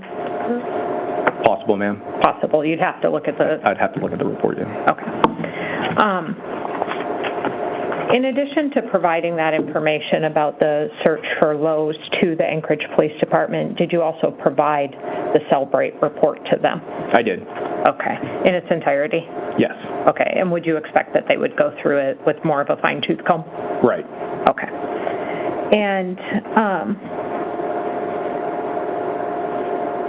did you have a chance to interact with Mr. Hildabrand outside of his residence at all? No. Okay. Are you aware of whether there was a search that took place? Outside of his residence? Or in the area near his residence at Bancroft Park? No, we didn't. We did multiple searches in those areas, but we never ran into Mr. Hildabrand. Okay. Or you didn't? No. Okay. Did the Army assist in searching? The Army National Guard assisted, and our office also assisted, yes. Okay. And at some point did, you said initially you all were running sort of a parallel investigation. Did folks from your unit talk to people at the Bread and Brew? Yes. Did they interview Saria's mom? Yes. Okay. Did you go to Lowe's and Fred Meyer's? We went to Lowe's, ma'am, yes. Lowe's. At some point, did the Anchorage Police Department have sufficient evidence to take Mr. Hildabrand into custody? Objection. But at some point, did the Anchorage Police Department tell you that they did not need your assistance anymore? Is that a fair way to say it? There was a point in time in the investigation where as soon as Ms. Hildabrand, Saria was found, at that point in time, the Anchorage Police Department had from there. Okay. Was there a service member that came forward later to CID, Toby Howery, that wanted to provide information? Toby Howery.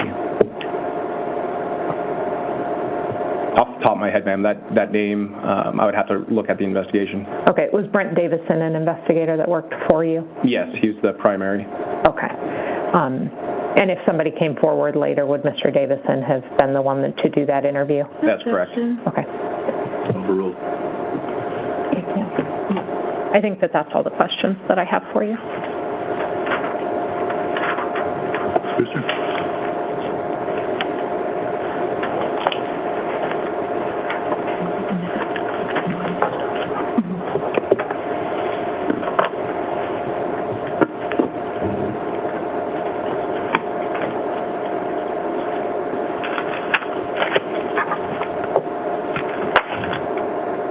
Good morning, officer, detective? Special agent, ma'am. Special agent, Pempek, correct. My name is Lacey Jane Brewster. I'm Mr. Hildabrand's attorney. I just have a few quick follow-up questions with you. In your involvement in Mr. Hildabrand's case, did you ever go to Mr. Hildabrand's apartment? No, ma'am. Okay. And fair to say you never went to the apartment complex either, fair to say? We went to the apartment complex, ma'am, but we did not go into his room. Okay. And did you, in the course of your investigation, canvass the apartment complex for any evidence that would be related to Mrs. Hildabrand's disappearance? So we did a neighborhood canvass of CCTV and Ring doorbells, ma'am, and we didn't observe any throughout that residence. But as far as speaking to any neighbors or individuals like that, I don't believe we did so. Okay, thank you. So you didn't receive any reports of arguing the evening of August 6, 2023, correct? No, ma'am. Okay. And fair to say you were not in the bedroom on August 6, 2023 at 2:47 a.m.? That is correct. You were not in the apartment? No, ma'am. You were not in the building? No, ma'am. And you did not see who pulled the trigger on the gun shot that killed Saria, correct? That's correct, ma'am. Thank you. Can you redirect?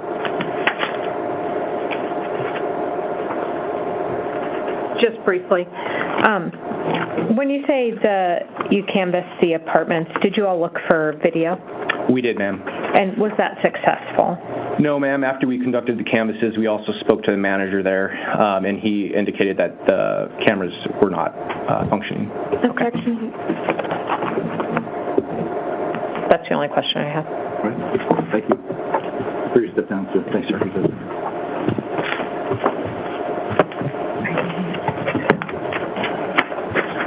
Your Honor, will you approach, please, Yes.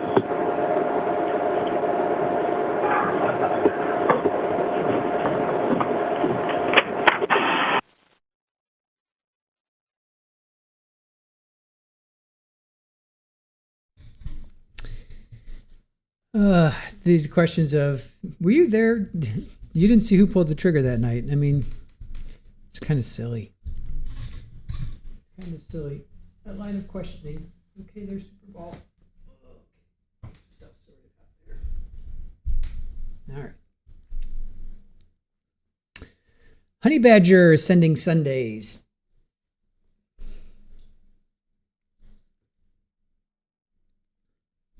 Thank you for the Sunday. I do not see it, but I see that you sent it. Thank you for that. Yeah, no working cameras.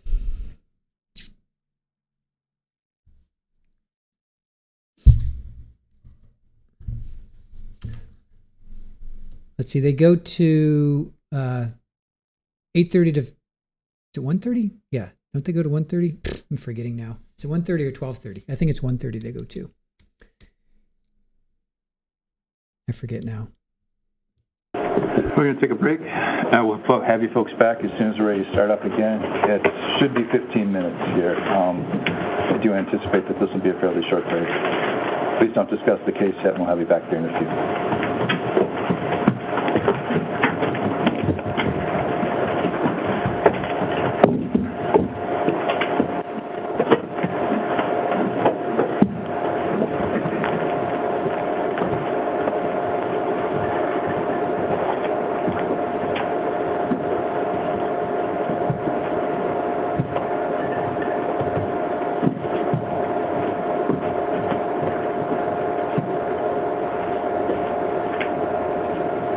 Please be seated. Ms. Brewster, you had an issue? Yes, Judge. I wanted to bring this up outside the presence of the jury. Captain Thielen testified to a statement Mr. Hildabrand made. I don't believe it was recorded, and I have double-checked my paper discovery. I can tell the court that Captain Thielen's conversation with Detective Clark was documented in Detective Clark's police report. Detective Clark did not record that conversation, and I was not aware of the statement that Captain Thielen attributed to Mr. Hildabrand, that I think it would be cool to live that way, hanging out and doing drugs, essentially was something that Captain Thielen accredited to Mr. Hildabrand. This was unrecorded by Captain Thielen. I don't believe I had notice of it. Ms. Dunlop can correct me if my recollection of the record is wrong. But given the lack of notice, given that it was unrecorded, I would just ask the court, I'm asking to strike it for the purpose of argument. Thank you.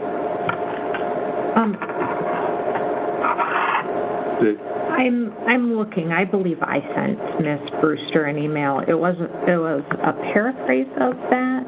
It was slightly different, but it was something like that. After I met with Captain Sealand on the phone, I sent her an email on May 27th. In anticipation of trial, we met with the defendant's commanding officer from the military at the time, Captain Josh Sealand. We spoke with him telephonically today. He remembered 2 statements that the defendant had made that stuck out to him that I'm disclosing pursuant to Criminal Rule 16. First, he told us that while they were searching in the woods near the body recovery site, he questioned the defendant how he was doing through all of this and referenced their proximity to the homeless camps nearby. The defendant stated something to the effect of, "I actually think they're kind of cool," referencing the camps, and that, quote, would be an awesome way to live, doing drugs or whatever you want outside. This statement stuck with Captain Sealand because the defendant seemed lighthearted and unconcerned, and it was made shortly after they had cleared the area where Saria's body was eventually recovered. And that was discovered when? That is correct. I'm sorry. 27th. Okay. And just to note, sometimes witnesses take the stand. We don't know what they're going to say necessarily. No, I apologize. So you can't always predict. You're not going to have a script ahead of time for both sides. I did not. You understand that. And I understand that that's fine. All right, let's take a break then. 12:03. Let's come back by 12:15. Does that give you folks enough time to get him down and back? All right. Mr. Hildabrand, do you need a break as well? Yes, Your Honor. Okay. All right, thank you, Will. Record.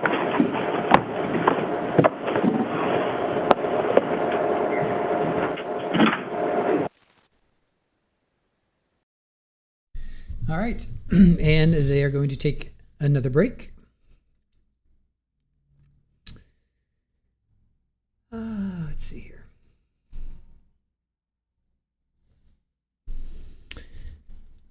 So Captain Thielen, who we just heard from, Joshua, I should put down captain. He was captain.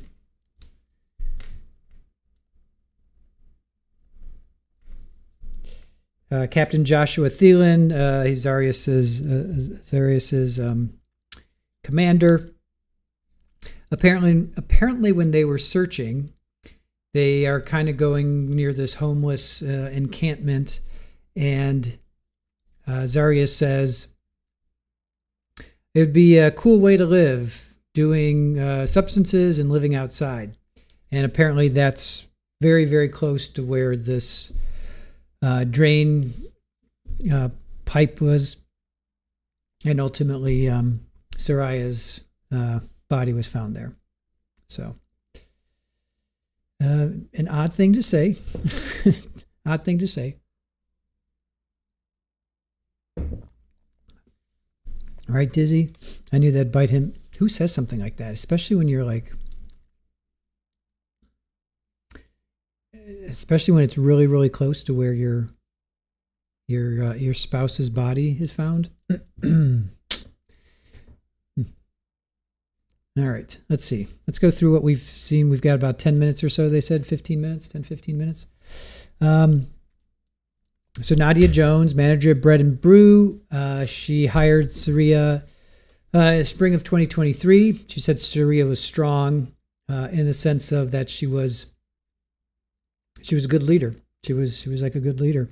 She worked in the kitchen. She learned quickly. She was an expediter. Let's see. She got a text from Saria on June 27th saying, "Hey, I'm not going to be able to make it into work." But then at 10:44, she gets another 10:44 on August 5th. I'm sorry, that would be August 6th. This would be August 6th. This is Saria. Can't make it in. Got food poisoning last night. Would have called Craig, but didn't have his number. So I think Nadia there knows that that's not Saria. Then Captain Joshua Thielen. He was his commander. He did not know Saria. Is it Saria? Am I saying Saria? Saria. I'm really good. Saria. Saria. Yeah, I'm saying Saria. Oh my God, I'm having like a complete moment of like, how do you say her name? Saria, right? Saria. August 7th, heard the news. This is the captain. Zarrius made a missing persons poster. They sent it out to the community. He was part of the search party.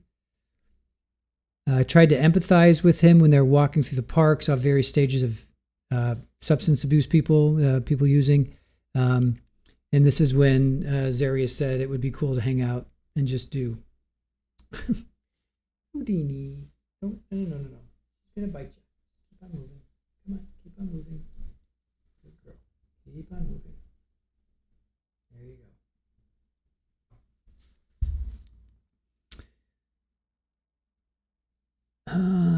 Let's see. Oh, he said his demeanor was jovial. He said his demeanor was jovial. And then Sam Miles, who's the landscaper, A1 Landscaping.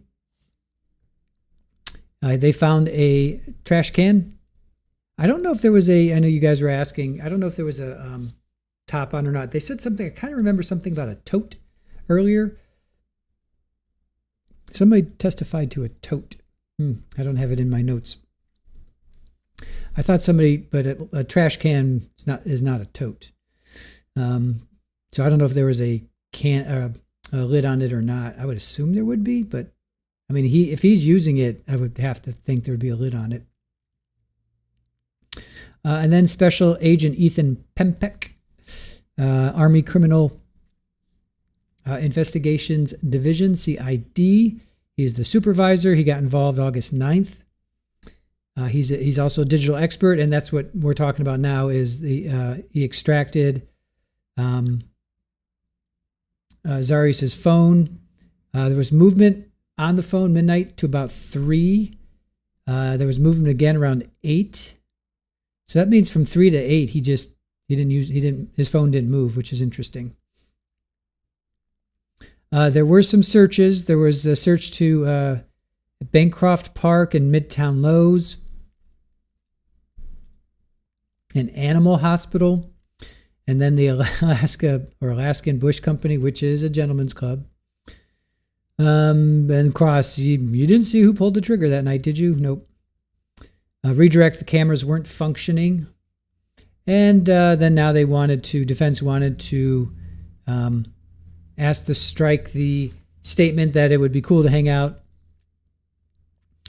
What Zarrius said, it would be cool to hang out and live outside and do substances. So that's that. So we're caught up.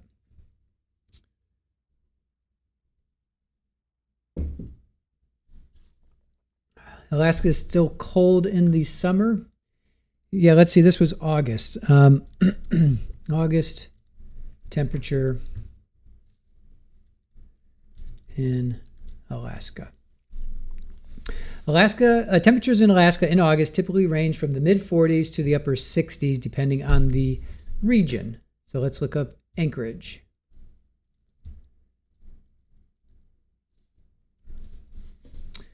All right, the average daytime highs are low to mid-60s Fahrenheit, 13 to 18 degrees Celsius. Overnight lows are the upper 40s or 8 to 10 degrees Celsius. So average high is 62 to 65. So it's still pretty chilly. Still pretty chilly. I mean, all things considered. Dizzy says the tote was in reference to Saria's missing bag, and the trash can had a lid. Thank you for that. Little Lulu, Alaska is having midnight sun now. It never gets dark. Yeah. I don't know if I could live like that. I don't know if I could go to sleep. You'd have to like put on massive shades, go to sleep on the,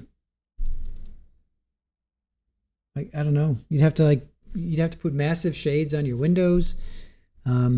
Karen, you're in Anchorage. There you go. All right, cool. So is that right? Did Did Gemini get that right? Where it's about 62 to 65? What's the temperature right now? Let me see. Temperature in Anchorage. It's 54 right now. So it's 54 degrees.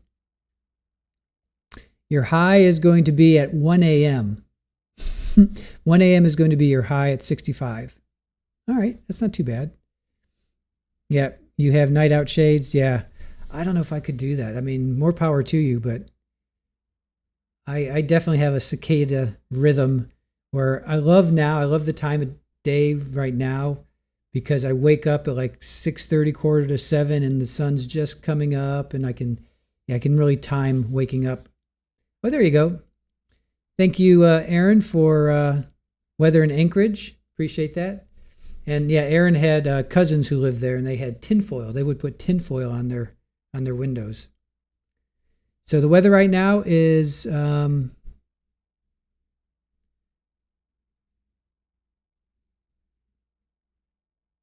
wait a minute, 91 degrees? That doesn't make sense. That can't be right.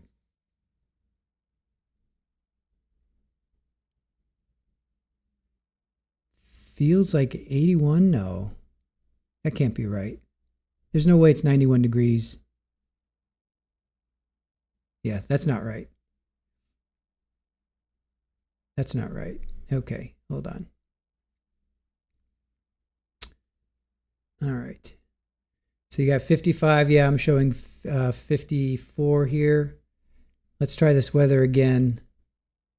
There we go. Okay, 57 degrees Fahrenheit, 13.9 Celsius. Feels like 57.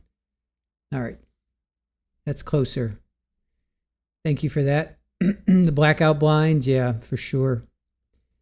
Karen, you do get used to it, I suppose. I mean, yeah, of course. You get used to anything. You get used to anything. But then in the winter, you would never see the sun. Oof, that's. I think that's where when I lived in New York City, I went through some.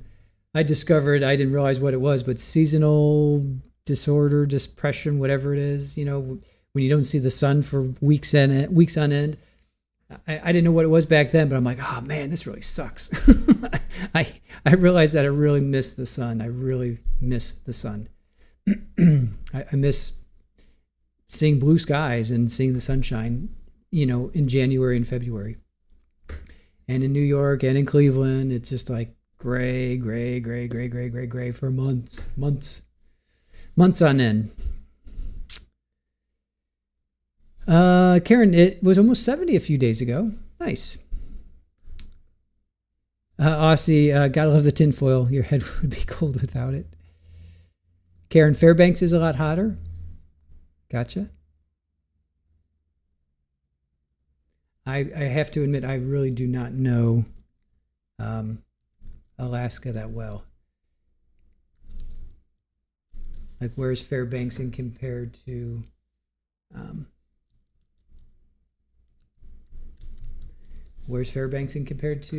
Anchorage? So Fairbanks is inland for sure, and it is further north than Anchorage. So it's north and inland. Anchorage is on a sound, I suppose. Is that what you would consider it? I guess it would be a sound. The Gulf of Alaska, and then a kind of part of that.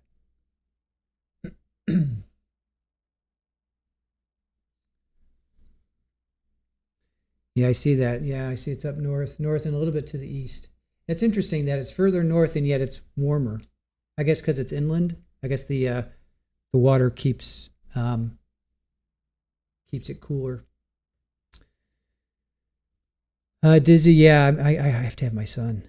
I have to have my son. Great Gams, it's 100. Ooh, it's 100. Seasonal affective disorder. Yeah, there you go. Missy, me waving in Seattle. Yep, great, so much fun. Yeah, I remember watching Rambo when Rambo came out, and I'm like, wow, the Pacific Northwest, it's beautiful, absolutely gorgeous. You know, with the trees and green and mountains. Totally love all that, but it rains a lot. And I kind of understood the whole grunge thing when grunge came out. I'm like, I get it now. You can't worry about having good looking hair when it's just constantly raining. Just let it, what's the point? Especially if you don't have an umbrella, and you're a musician and you're just, you're going from gig to gig and you get out of the car or you're walking down the street and it just rains. It's like, I totally understood that. Karen, at 6 hours, that's a lot. That's quite a lot. That's pretty big difference. Ruth Ann, the summers I was 11 and 12, I think we went to Alaska because my stepdad at the time worked up there for a fishing company. Don't remember much about it, not getting dark, a long time ago. Gotcha. Seashell, Northern California was 100 a day ago. Now it's cool, 73. Wow. Yeah, that's quite. That's how we trick the tourists. Nice. Christy, weather affects you fiercely as well. Here's the weather in Buffalo. 63 degrees, not much different. Although it's sunny. It is sunny. What's up, bud? So it's not much different from Anchorage. It's, what is it, 54 to 63? It's only like 9-degree difference.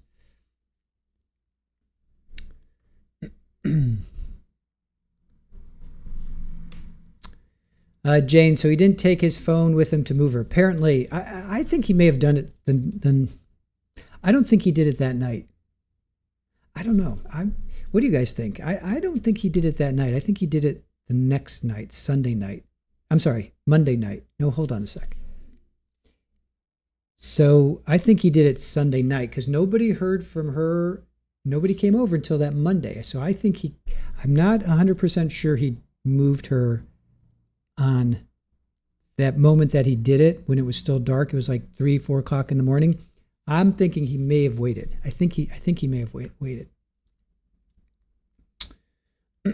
Jane, Alaska is nice in August. I think my mom definitely went there. I'm trying to think when. I think it was August she went. I think she did it. Yeah, she did a cruise, She did like a little cruise up there. Said it was gorgeous. Karen, next Wednesday is going to be up to 71. That's nice. Definitely doable. 71's great, right? Ruth Ann, you're in Southeast Washington State. It's almost 93 and smoky. Oh, are there fires again in Canada? Remember that? Like, what's that, last year and 2 years? Remember all those fires up in Canada? And they came down. They were affecting everybody, like everybody across the states. I remember New York City, Chicago, Philadelphia. It was just terrible.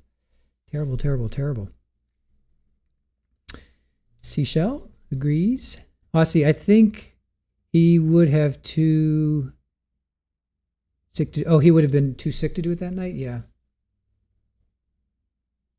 And she didn't. Yeah, she didn't work on Sunday. Yeah, I don't get the sense that he did it that. Because if he shoots her at 2:45, 2:48, 2:48, the call comes in. Cops are showing up, right? Cops are showing up. I don't think he would have, even though they left within 10 minutes or something. I think he would have been too paranoid to do anything because people would, they just heard a gunshot. So I'm thinking plus he had to go out and get the trash can. I think he bought the trash can the next day. I don't think he had it. I think he bought it. And then, I wish there was a camera. I wish I can't believe this apartment complex doesn't have cameras.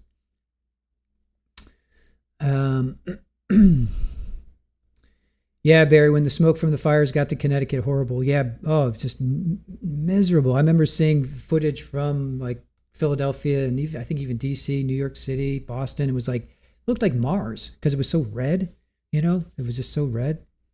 I have family that live in Maryland and they said it was just the air quality was 10% or whatever, just terrible. Iowa says, Canadian fires make for amazing sunsets. That's true. Always look on the bright side. Always look on the bright side of life. Yeah, that's true. Ruth Ann, there's a couple of fires in the area that started this weekend. Seems like it's every summer now. It would explain the mass quantities of blood. Remember, he didn't even buy the trash can until Sunday. Okay, yeah. So that's it. Had to have moved her then overnight Sunday. That just makes sense. Yeah, because he went shopping. He went out shopping on Sunday, and then nobody heard from her. You know, nobody. He's like, oh, I think that's. When did he tell? Wait, hold on. He told Maria. I keep saying Maria. When did Marie come over? She came over Monday. Yeah, she came over Monday after work. So he had Sunday to move her. So he moved her on Sunday. It seems to be the consensus. Let's see. Jane says Ontario had terrible forest fires last summer, but British Columbia always gets forest fires. Yeah. And remember California, we had to evacuate. Oh, was that the Paradise? That guy is going up. I wanted to cover that trial. Was that the Paradise? Is it Paradise City or Paradise? Oh, Paradise City is the Guns N' Roses song.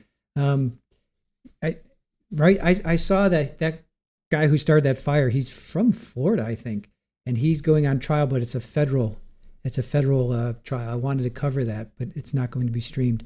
What was the one in 2017? Which one was that? Joe says you were half a mile from the evacuation line in San Diego in 2007. Wow, both of your brothers had to evacuate from Pasadena a couple years ago. Yeah, I remember that one. The ones that I thought that was last year. Has that already been a couple years now? Okay, yeah, no, the Paradise one is more recent. Okay, that's what I thought too. Anyway, he's going up. He's on trial. That guy's going to trial, and it's a federal crime. And I so wanted to cover that because I thought that'd be really, really interesting. But yeah, it's a federal crime, so it's not going to be streamed, unfortunately.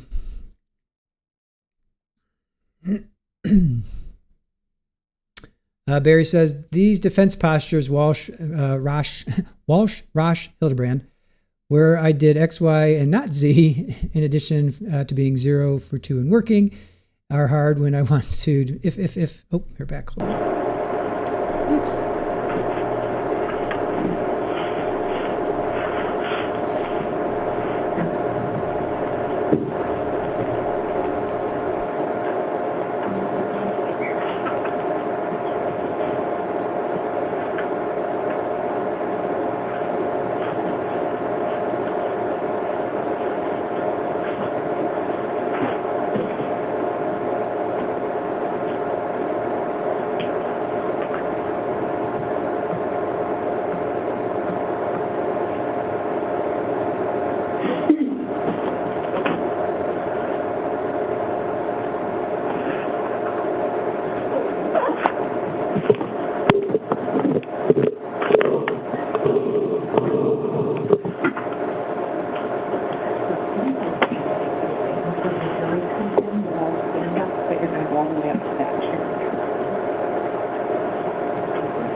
For the jury.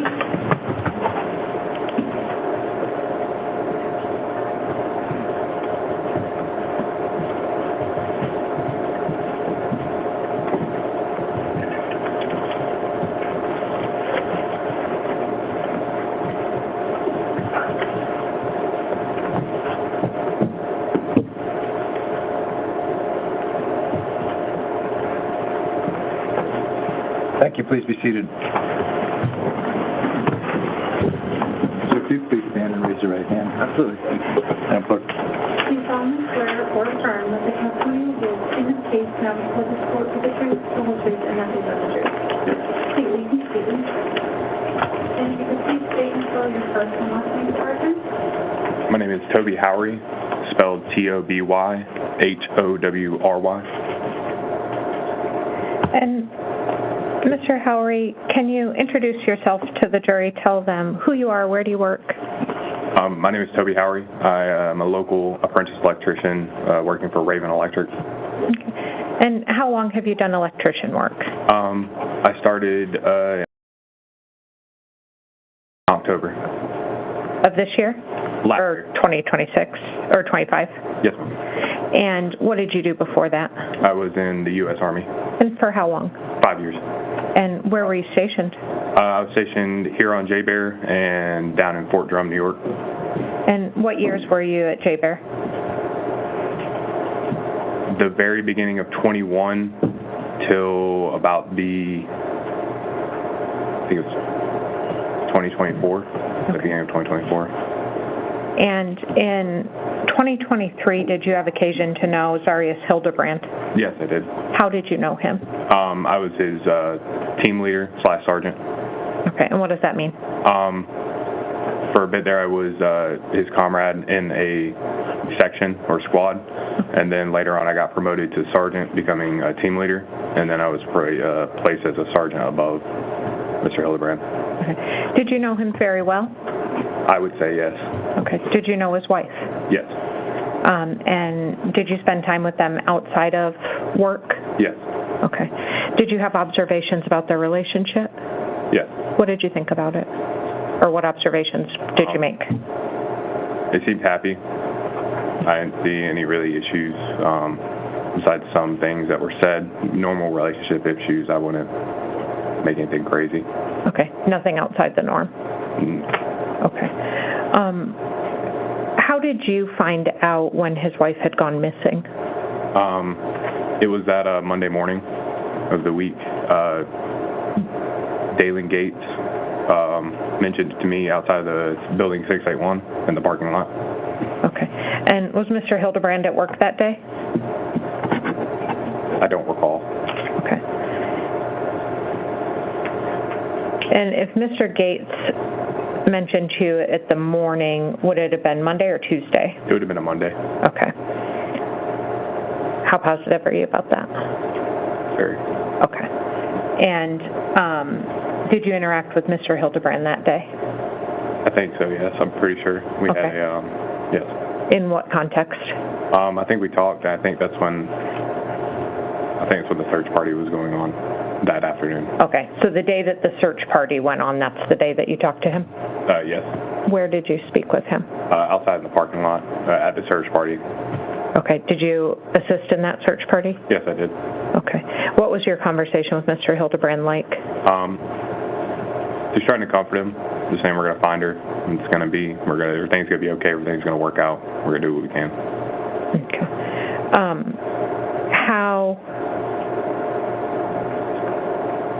What did he say?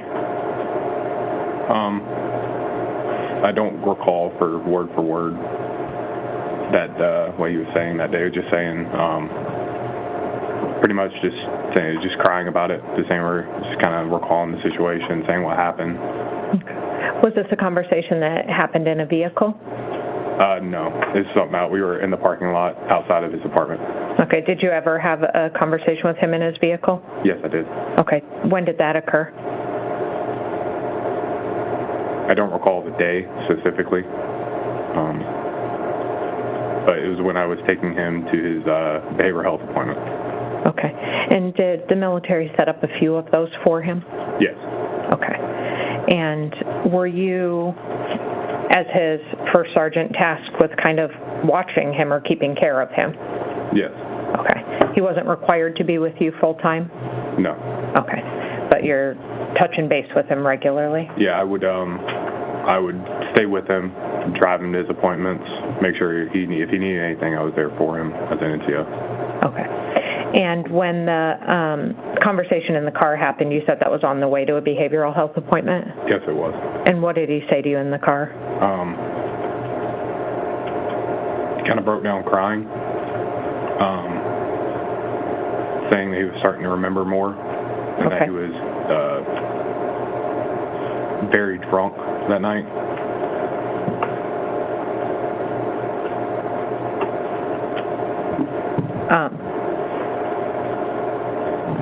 Did he say about anything about what he had said to APD? Yes. What did he say? Pretty much that he's remembering more than what he told APD, and that he was just crying. Okay. Specifically, did he tell you he told some shit to APD and things are starting to come back to him now? Yes, ma'am. Okay, implying that what he had told APD wasn't the truth? Yeah, I wouldn't say the whole truth. Okay. And after he was taken into custody, did you have additional conversations or meetings with him? Yes. Okay. Did you, do you recall a meeting with him at the Anchorage jail along with another soldier, Roberts? Yes. Okay. And did that conversation cause you to go to your command and make a report? Yes. Okay. Can you tell the jury about that conversation? What was the setup like? It was me and Angel Roberts. We wanted to go see Hildabrand and just check up, see how he's doing since he was arrested. And we went there and we talked to him, obviously trying not to talk about the case. And it was just kind of just trying to keep in touch, just trying to catch up as a just friendly thing. At the end, Angel Roberts was getting up, getting ready to leave, and I was saying my goodbyes to Mr. Hildabrand, and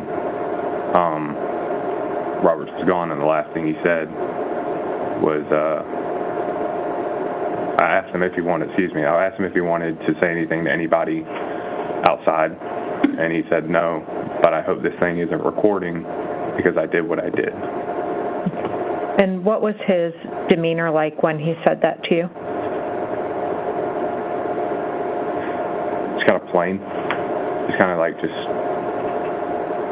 empty, I wouldn't say. Just kind of just staring, if you ever just stared at a wall, kind of like that. Did that demeanor ever change? When I look back, yes. Because we would do this funny hand salute when we were both in the military together, and I did that when we were leaving, and I looked back and we were kind of like he was grinning. So. He was grinning? Yeah. Yes, ma'am. Did that sit with you in a way? Yes. How so? It kind of bothered me, not with the grinning and everything like that. It just kind of didn't sit with me right.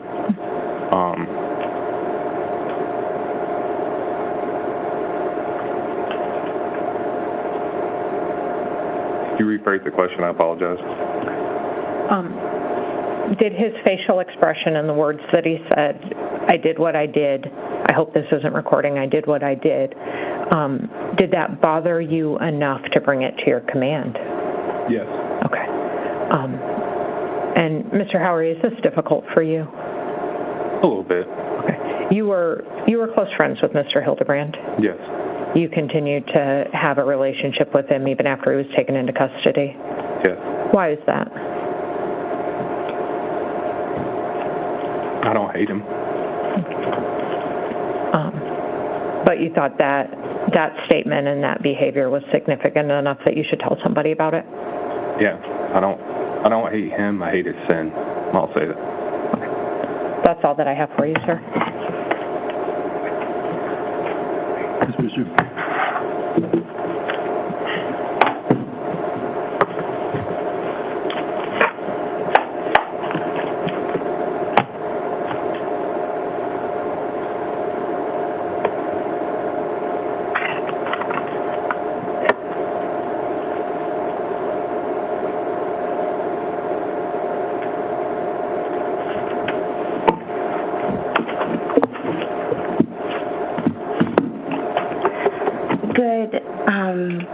afternoon, Mr. Howery.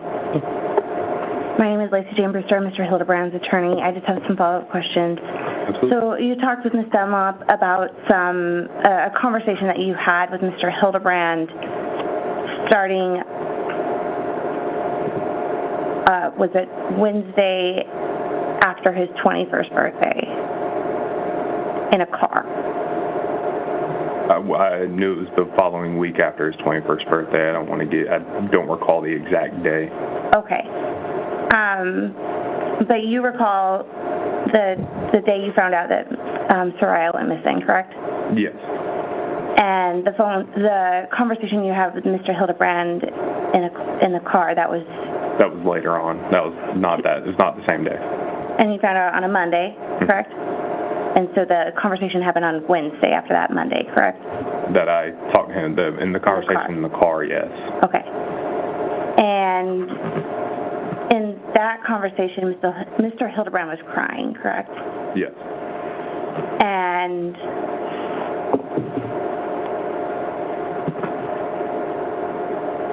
he told you he couldn't believe what happened, correct?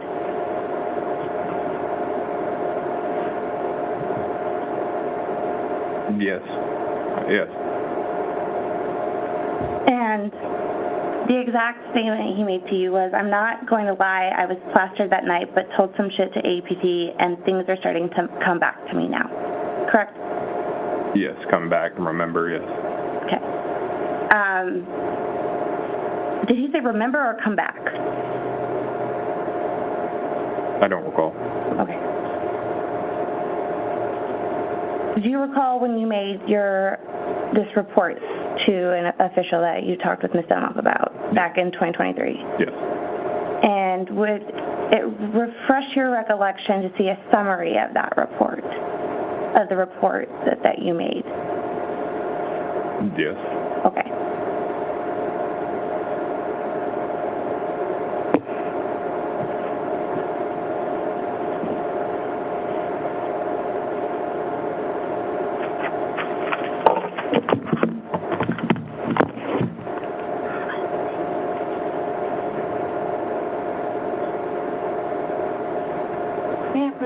Yes.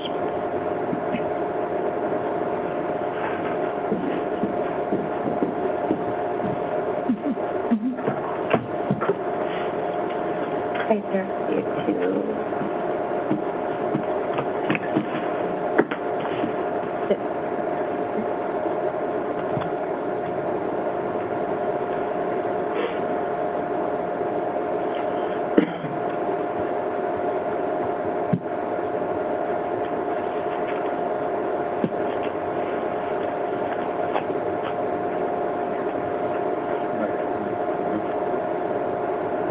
refresh your recollection?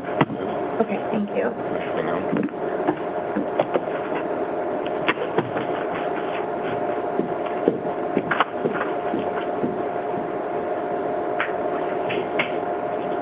So, sir, having had the opportunity to refresh your recollection, was the exact statement that Mr. Hildabrand made to you was that things are starting to come back to me now? Yes. Yes. And come back can mean a few things, fair to say? Come back, yes. It doesn't necessarily mean remember. Is that fair to say? Can you rephrase your question? Yes. Come back can mean, for example, something is coming back to haunt you as opposed to something is coming back to your memory. Fair to say? Those both seem the same to me in remembering. Okay.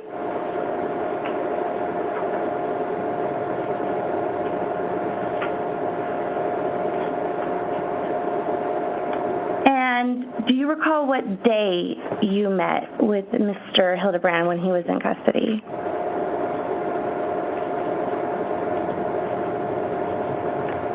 I don't recall the exact day.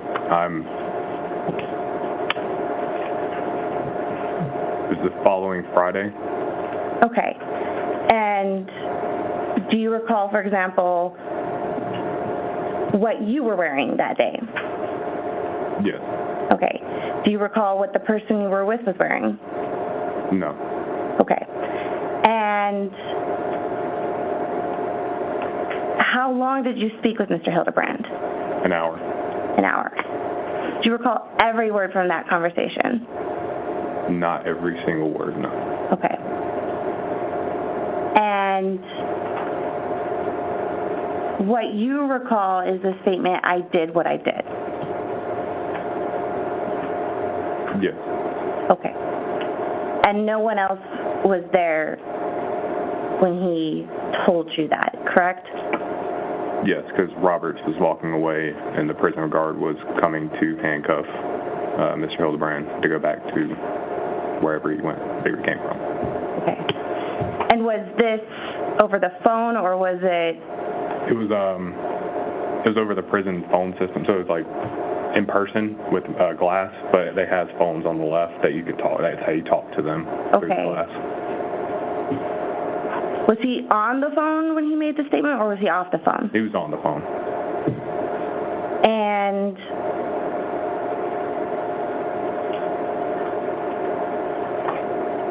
he wasn't smiling when he made that statement, correct?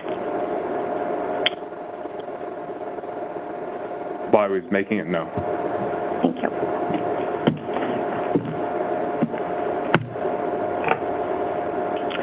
I don't have any further questions. Thank you. Maybe direct. Briefly, you were asked what day that conversation took place at the Anchorage Correctional Center. Would it refresh your recollection to look at a report of Yes.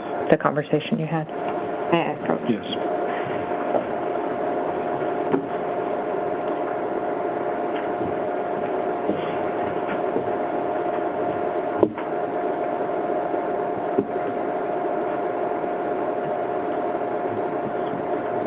Does that refresh your recollection?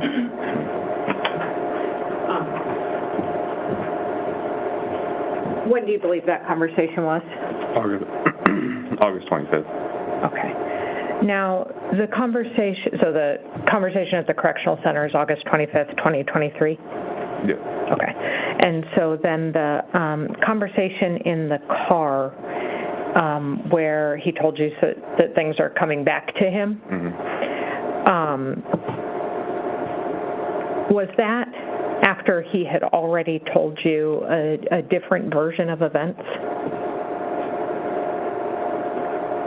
Can you restate the question? Let me say, had he already told you very clearly what the last time he saw Miss Hildabrand?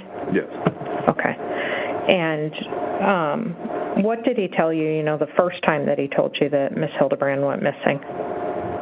The first time she went missing, or first thing I was told was she was going to work, and then the morning after the birthday party, right, and she went missing. Okay. She was walking to work, and then she just went missing. Okay.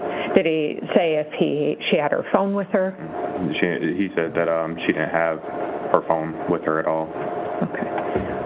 So at the time he told you that initial story, he told it to you like he did know the details, not like he couldn't remember them, right? Okay. Yes. That's all the questions I have. Thank you, sir. You're free to step down.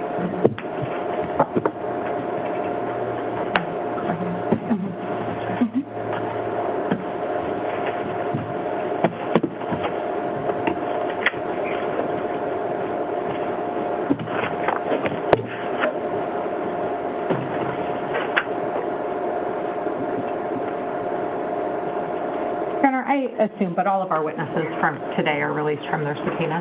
They are. Okay.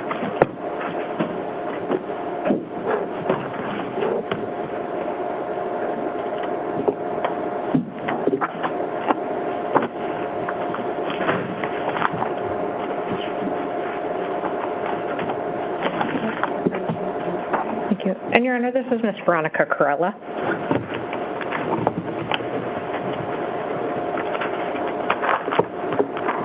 Good afternoon. Before you have a seat, please remain standing and raise your right hand. You solemnly swear or affirm that the testimony you give in this case now before this court will be the truth, the whole truth, and nothing but the truth. Yes, ma'am. Thank you.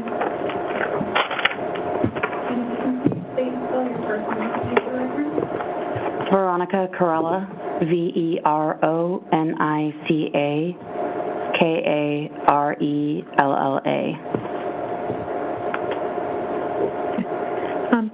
Good afternoon, Ms. Carella. Good afternoon. I'm going to have you introduce yourself to the jury. Tell them who you are and where do you work. Hi, my name is Veronica Carella. I am the Asset Protection Manager for the Fred Meyer at 1000 East Northern Lights Boulevard. Okay. And how long have you worked at Fred Meyer's? Approximately 12 years. Okay. And how long have you been in asset protection? With Fred Meyer or in totality? First in total. For about 14 years. And how long with Fred Meyer? About 12 years. Okay. And what does the Asset Protection Manager at Fred Meyer's do?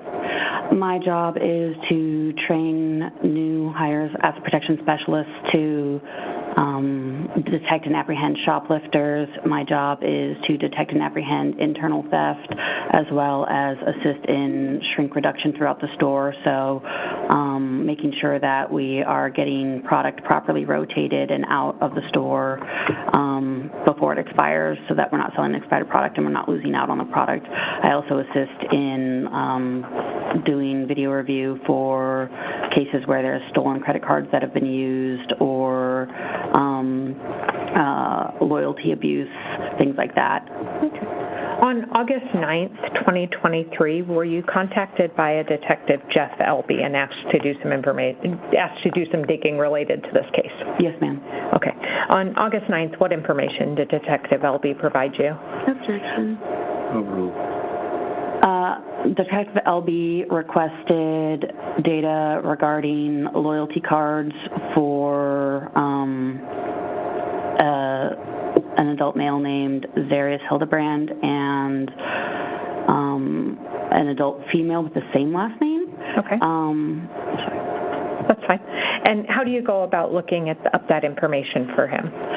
So I would use Customer Account Manager to look up the name first, and that would give me the loyalty data card information, so the number, and then I would use our system. At the time, I believe it would have been APRIS, and I would put those numbers into APRIS, and it would show me any transaction data related to that.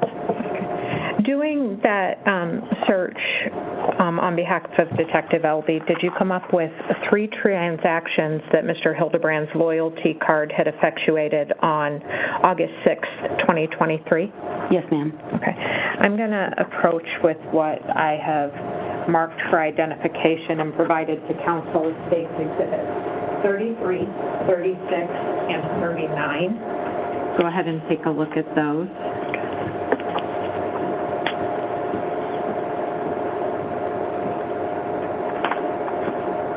Are those the transactions that you were able to pull up related to Mr. Hildebrand's loyalty card? Yes, ma'am. Okay. And are they true and accurate copies of what you provided to Detective Elby and came out of your system as being effectuated by Mr. Hildebrand? Yes, ma'am. Okay. I'd move at this point for the admission of State's Exhibit 33, 36, and 39. Any objection? No, Your Honor. They're admitted. And were you able to review video surveillance that went along with those transactions? Yes, ma'am. Okay. Tell the jury a little bit about how you pull that video. So what I would do is, with transaction data, it will let me see the date and time that a transaction occurred, and then I would utilize our camera system to pull up the registers for that date and time, and then review whatever occurred, and potentially backtrack or track the suspect or the person through the store or out into to the parking lot to their vehicles. Okay. For each of those 3 transactions that are depicted in State's Exhibit 33, 36, and 39, were you able to pull video showing the person, at least using Mr. Hildebrand's card, checking out and exiting the store? Yes, ma'am. Okay. And have you reviewed those videos in my office prior to testimony today for accuracy? Yes, ma'am. And are those the videos that you provided to Detective Elby? Yes, ma'am. Okay. So let's go through the transactions and one at a time. Starting with State's Exhibit 33, and that's the receipt in front of you, the first receipt. What time did that transaction take place? 12:26 p.m. Okay. On what date? On August 6th, 2023. Okay. And what was purchased? Gator Light Zero Lemon Lime, Prego Marinara Sauce, and a set of Everyday Living sheets. Okay, and is Everyday Living like a Kroger, Fred Meyer brand? Yes, ma'am. Okay, and those were purchased using Mr. Hildebrand's loyalty card? Yes, ma'am. Okay. May I publish Exhibit 33, Judge? Yes. Okay. And you said you had, and then you said that you had video evidence of Mr. Hildebrand checking out for that transaction? Yes, ma'am. Move at this point to publish what I've marked for identification as States or admit and publish States Exhibit 34. That's the checkout from that transaction. No objection. It's admitted. You may publish. Thank you.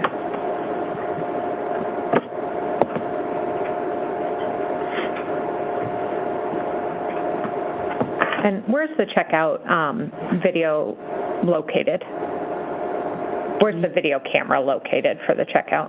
So for that video system, it was located with an angle down over the SCO units.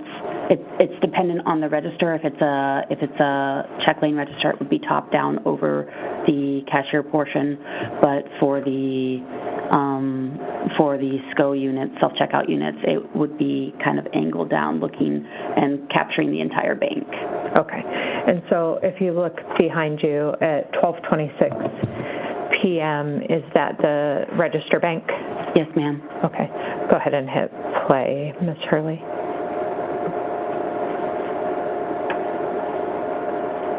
And do you see Mr. Hildebrand, or did you see him? Yes, ma'am.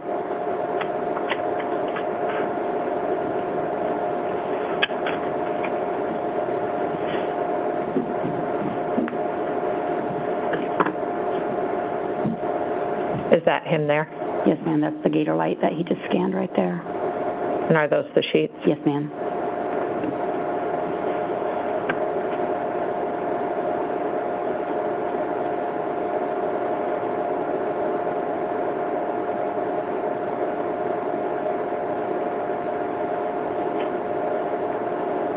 Madam Clerk, can I have you dim the light just behind?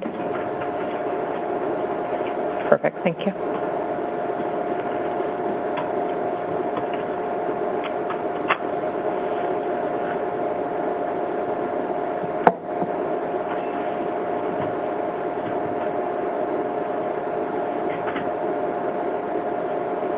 And in the bottom left-hand corner of that exhibit, is there a time and date stamp? We're covering it now, but if you hit play again, it'll show.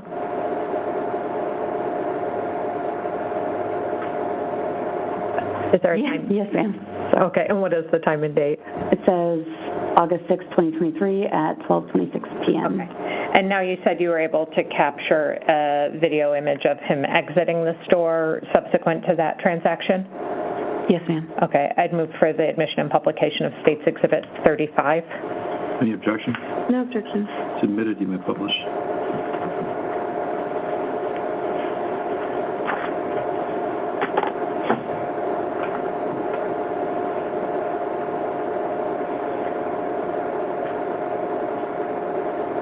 And again, is there a time and date stamp on that? Yes, ma'am. Looks like August 6, 2023 at 12:29 p.m. Okay. And here, if we slow down, I'll have Ms. Hurley continue playing it. Not slow it down, but continue playing. Is that Mr. Hildebrand? Yes, ma'am. Or the person using his loyalty card? All right. Now, the next receipt that you should have in front of you is States Exhibit 36. Yes, ma'am. What time did that transaction occur? 18:12 p.m. or 6:12 p.m. on August 6, 2023. Okay, so so several hours later. Yes, ma'am. And what was purchased on that receipt? Kroger hydrogen peroxide, looks like Old Spice Wilderness Lavender, which is most likely a deodorant, and the Sprayco all-purpose sprayer, as well as Q-tip cotton swabs. Okay, and an all-purpose sprayer at price point of $249, is that like a spray bottle? Yes, ma'am. Okay. And then you said you had, may I publish that receipt, Judge? Yes.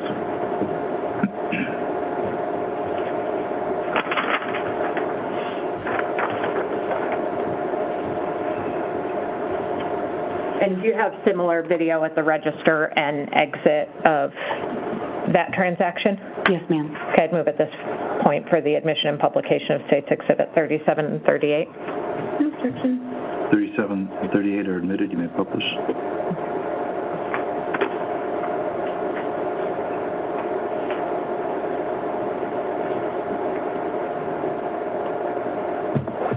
Can you see Mr. Hildabrand there on the screen walking? Yes, ma'am. Okay.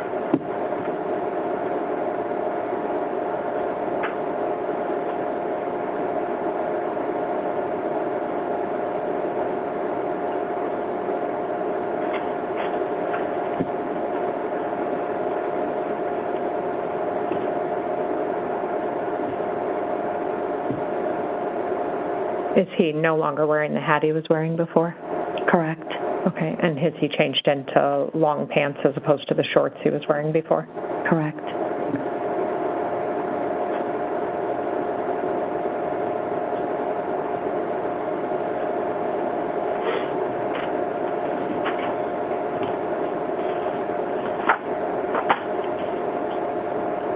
And the time and date stamp on that? August 6, 2023 at 18:13 or 6:13 p.m.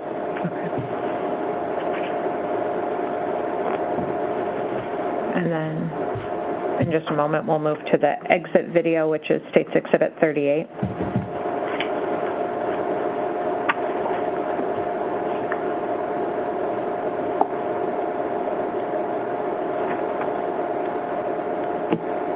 I'm going to have Ms. Hurley play that one more time just because it goes very quickly.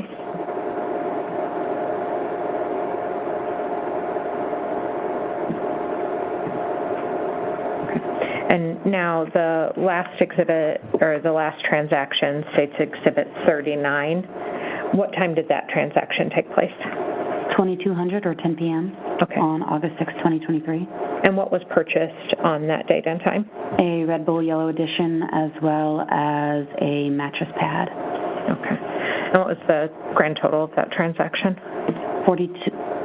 The subtotal was 5288, and then after loyalty discounts, it was 4268. May I publish it? Yes.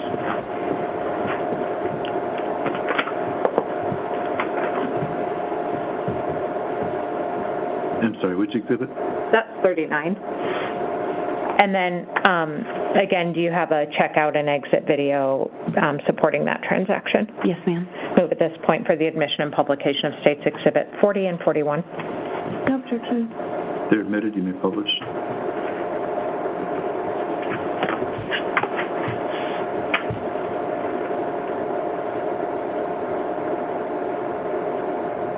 Is that Mr. Hildabrand with the white square mattress pad in his hand? Yes, ma'am. Okay. So the far register on the right. Yes, ma'am. And at this time, does he have a long sleeve shirt as compared to the short sleeve shirt earlier? No, ma'am, that's a... Or I'm sorry, he has a short sleeve shirt as compared to the earlier long sleeve? Yes, ma'am. And the date and time on that? August 6, 2023 at 22:01 p.m. or 10:01 p.m.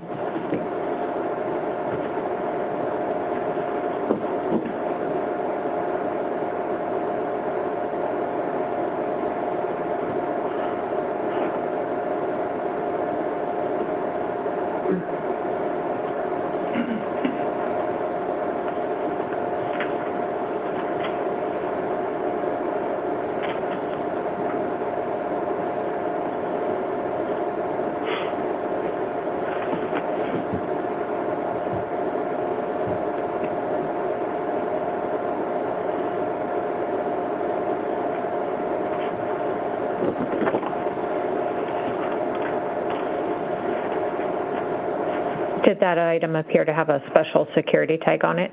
Yes, ma'am. It would be an EAS tag, and it would be through the zipper, so they would have used the decoupler to remove it.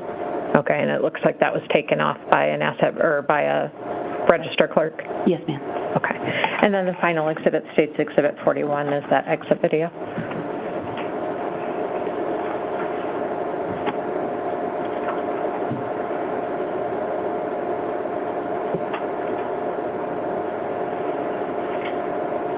Okay, and same as the last one, it's pretty fast. I'm going to have Ms. Hurley play it one more time.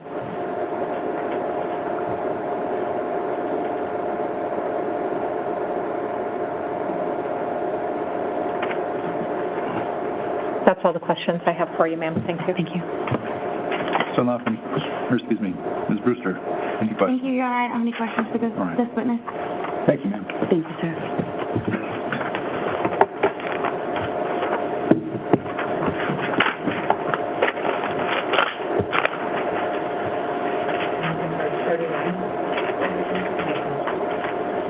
Thank you. Okay, so I think it's going to be our last witness for today.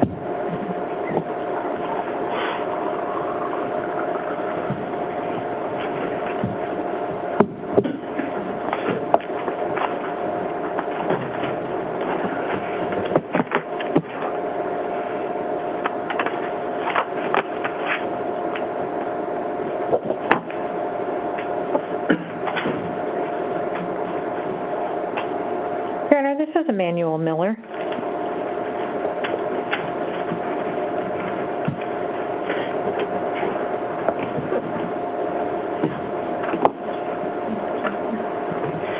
Good afternoon, Mr. Miller. Before you have a seat, if you please remain standing and raise your right hand. Do you solemnly swear or affirm that the testimony you give in this case now before the court be the truth, the whole truth, and nothing but the truth? Yes. Thank you. You can be seated. And if you could please state and spell your first and last name for record. Emmanuel Miller, E-M-A-N-U-E-L, last name M-I-L-L-E-R. Good afternoon, Mr. Miller. Hello. On August 10th of 2023, where were you working? At the time, I was working at Lowe's, located off of Tudor Road. Okay. And what did you do for Lowe's? I was an asset protection and safety manager. And how long did you do that work for? For about 2 years. 2 years at Lowe's. Have you done that work for other establishments? Yes. Okay. Is that what you currently do? Yes. Okay. And at Lowe's on August 10th, 2023, were you contacted by the Anchorage Police Department, a Detective Lee or a Detective Mercer, and requested to find information associated with Zarrius Hildabrand? Yes. Okay. What information did you get from those detectives? So Detective Lee came to me. He was asking for purchase history on some credit cards. He gave me those credit card informations. I was able to look them up on Lowe's system, and then I was able to pull video of the transaction history. And were you able to find something that had been purchased by Mr. Hildabrand on August 6th, 2023? Yes. What was the time of that transaction? It was around 2010 hours, I believe. Okay, and non-military time, what is that? 8 o'clock, 8:10. Okay, and what was purchased? A 96-gallon trash can. Okay, and did you provide video to Detective Lee? Yes. Okay, can you tell the jury how Lowe's stored that video and how you were able to retrieve it? So the system that they were using was called Variant at the time, and Variant holds up to around 90 days of video surveillance. And I am able to go back and look at dates, times, incidents. If there's a transaction history with a timestamp, I can go back on camera and look at that time where the transaction happened, whether it's at a register or at like a self-checkout terminal. Okay. And did you do that in this case at Detective Lee's request? Yes. Okay. And have you had a chance to review those videos recently in my office in preparation for trial? Yes. And are those videos true and accurate copies of what you pulled from Lowe's system and delivered to Detective Lee? Yes. Okay. I'd move at this point for the... And did you provide him videos of at the register of the defendant walking to and from the register and him exiting the store? Yes. Okay. I'd move at this point for the admission of state's exhibits 43, 44, and 45. Any objection? Okay. They're admitted? May I publish, Judge? You may. May I ask Ms. Hurley to publish? We'll start with 43, and this is above the register. Can you describe for the jury how the cameras are located, or where the camera's located? So there's different cameras located above the self-checkout registers. There will be one on the left side and one on the right side, and there's also cameras facing the customer who's making the purchases as well. Okay, and I think my mistake, Exhibit 43 is actually the entry photograph, or entry. Where is that entry? So this is going to be the garden entrance? Okay. Oh, like lawn and garden? Yes. Okay. Go ahead and hit play, Ms. Hurley.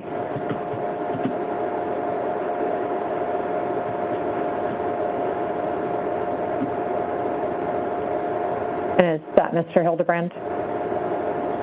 Yes. Okay.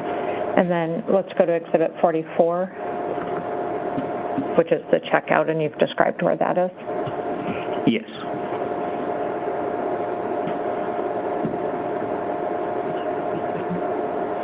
Load. That is not Mr. Hildabrand, is it? No. It's the right video, though. I'm going to start from the beginning. Okay. In a second, will you see Mr. Hildabrand come behind this gentleman? Yes. Okay.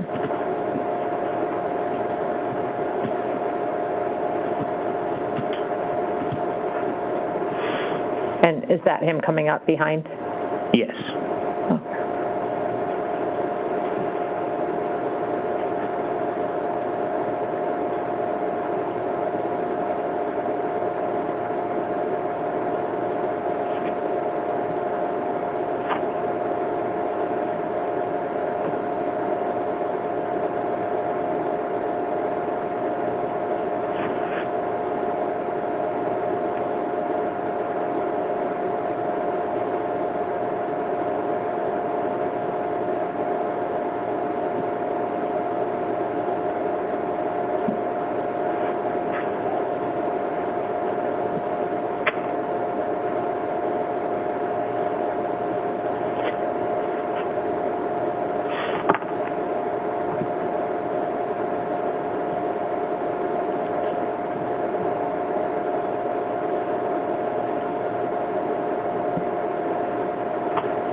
And then we'll move to State's Exhibit 45.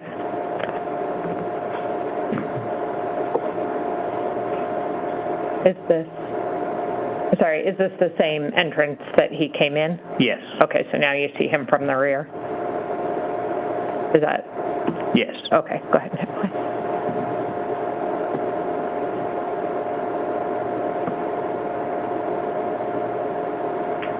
And I think you told the jury, but you were able to research that transaction based on what? The last 4 digits of a credit card. Okay, and that was provided to you by the Anchorage Police Department? Yes. Okay. And do you know the brand of that trash can? Not off the top of my head. Would it refresh your recollection to look at a police report summarizing the conversation you had with Detective Lee? Yes. Okay. If I may approach, Joseph? Yes.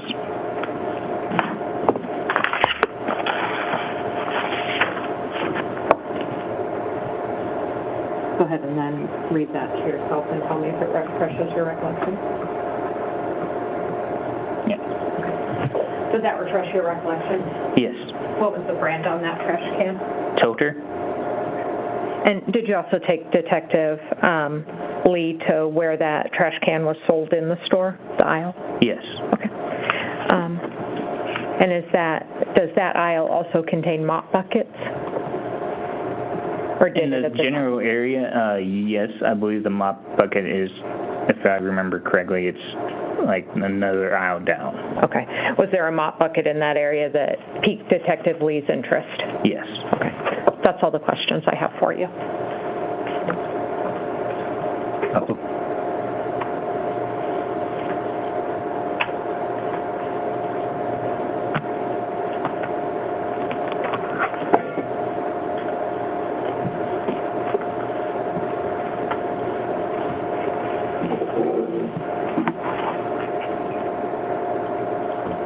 Good afternoon, Mr. Miller. My name is Lacey Jane Brewster. I'm Mr. Hildabrand's attorney. I just have a few follow-up questions with you.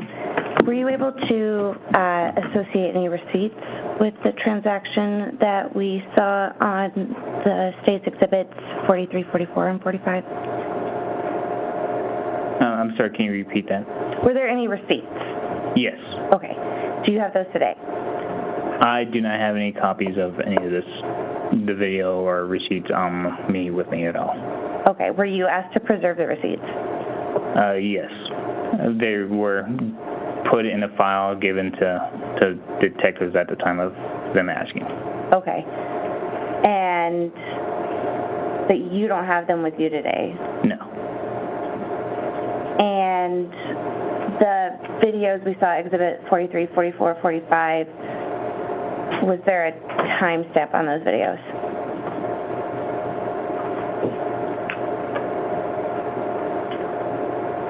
I would have to watch the videos again. Every system is different. I currently work for Nordstrom Rack, and their system is different as well. Okay. So, not off the top of my head, I can't tell you yes or no. That's fair. And you testified that the time of the purchase was 2011 hours? Yes. How do you recall the time? On the transaction receipt, at the bottom is a timestamp. Okay. But we don't have those receipts today? I don't have those now. And when was the last time you looked at them? About 11 days ago. Okay. Thank you. No further questions. Thank you. Any redirect?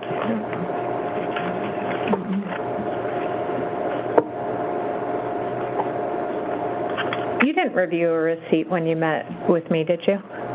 No. Okay. So how did you review them, or did you? Just from the last time you and I talked about it, the 4 videos, if I remember rightly, but I can't remember the timestamp. Most videos should have timestamps on them, but from what we saw, I was not paying attention to those. Okay. When you talked to Detective Lee, but you don't remember reviewing the receipt again in my office? No.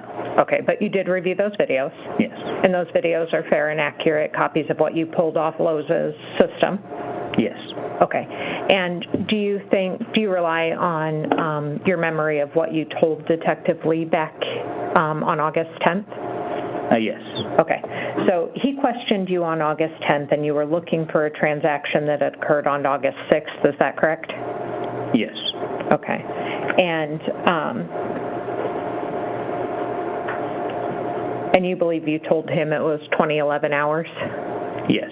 Okay. And you think your memory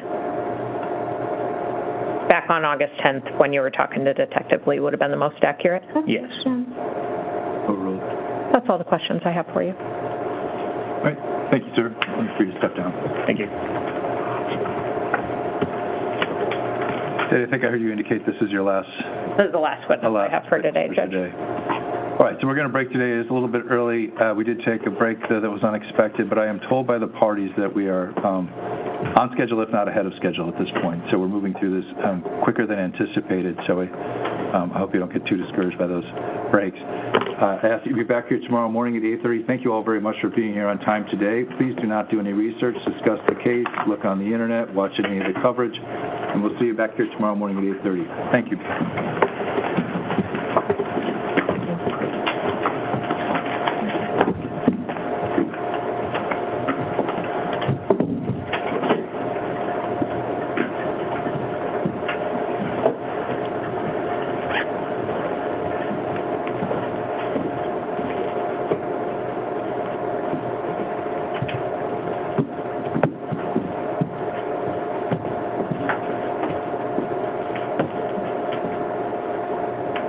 Thank you. Please be seated. Anything to pick up? If we have 15 minutes, I'm happy to talk about the crime scene exhibits for tomorrow. You haven't had a chance to look at them, have you? Really honest. Okay. I mean, I've seen them in I understand, but the particular batch that's been identified to be presented tomorrow, you haven't had a chance. I know you've received all of the photos. I imagine there are hundreds and hundreds. So the ones that were picked out, presented to you this morning, you haven't had a chance to review those and take a position on them, correct? That is correct. I don't imagine, well, I don't know for certain, but I don't imagine there's going to be anything terribly controversial in there, and that we're going to have to spend a lot of time making decisions on that. But I want to give you the time to look through those photos and decide if there are any that you find objectionable. Is there a possibility that folks could be here by 8:15 tomorrow? Absolutely. Do you think? I think that should be, yes. That's not a very confident yes. Is there any chance you had time at, say, 4 o'clock today? That way, if we do have to take things out, we can do it? Sure. You can get me at 4 o'clock after I've been on the bench with no break until I start now at 1:45 again, and I will be on the bench until 4 o'clock. Judge, 8:15 is fine. You can get me at first thing in the morning or last thing of the day. Doesn't matter to me. I know Ms. Brewster has an opinion about me at 4 o'clock, but I don't have an opinion about either. My preference is just for the end of the day in the event that we are asked to remove something. Tomorrow will go smoother if that happens. Do you think you'll have time between now and the end of the day to take a look at those? Yes, Judge. I just would prefer to meet at 8:15 due to a standing appointment I have at 4:30. All right. Well, if I remember, let me look at I don't think I have a very large calendar for arraignments today. There are a number of bails on, and you never really know. It's hard to predict how those are going to go. But as far as the Monday calendar goes, this is pretty small. If we come back here at 3:30, I'd appreciate it. Does that give you enough time to get to your appointment? I think it should, Judge. Okay. Thank you. And if we need to finish something up tomorrow morning, we can do that at that point as well. Thank you. Thank you. I appreciate it. Anything else? Your Honor, do we need to keep the defendant here, or is he waiting to try these for that hearing at 3:30? That? Good. Thank you.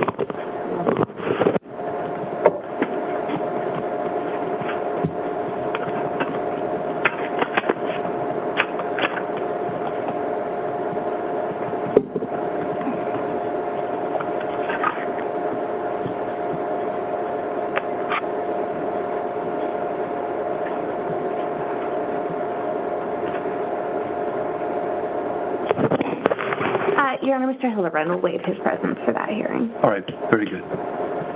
We'll see you folks back here then at 3:30. Off record.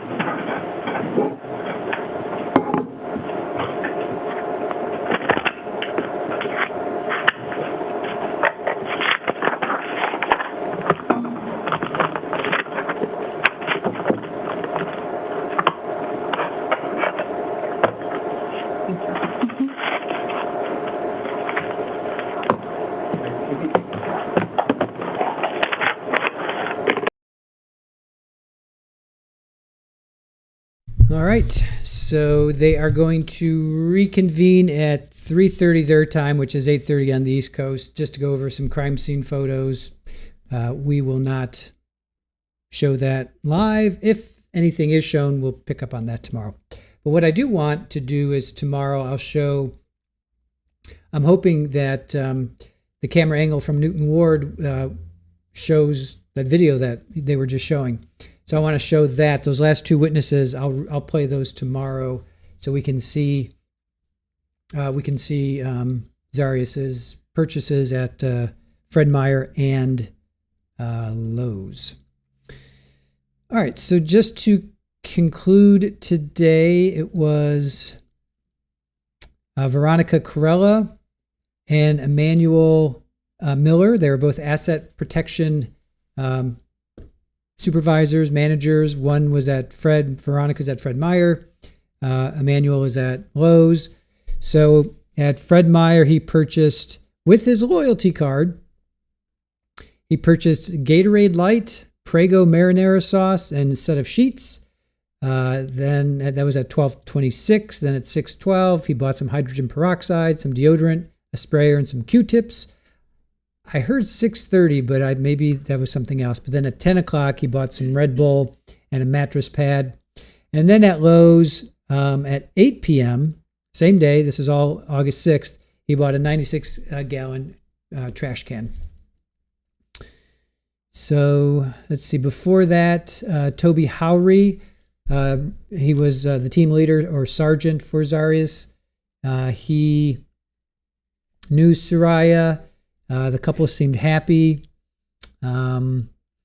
He would take Zarrius to behavioral wealth appointments, and at one point he broke down and said, "I'm starting to remember more. I was very drunk." He told some crap to the APD, which is, I guess, Anchorage Police Department. It wasn't the whole truth. That made Toby there filed a report with his command when he said, "I hope this thing isn't recording because I did what I did." And he said he was grinning. That's kind of weird, right?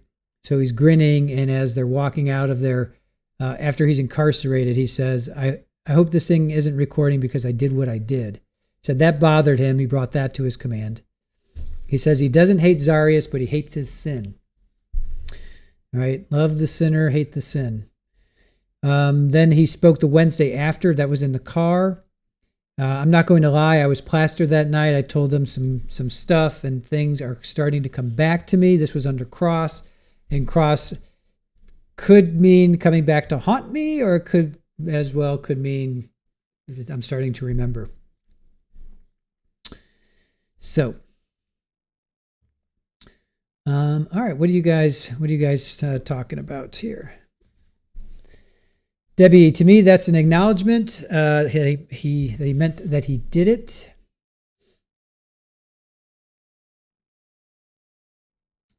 Yes, yeah, you guys, if you don't know who Newton Ward is, he's a really good camera operator, editor.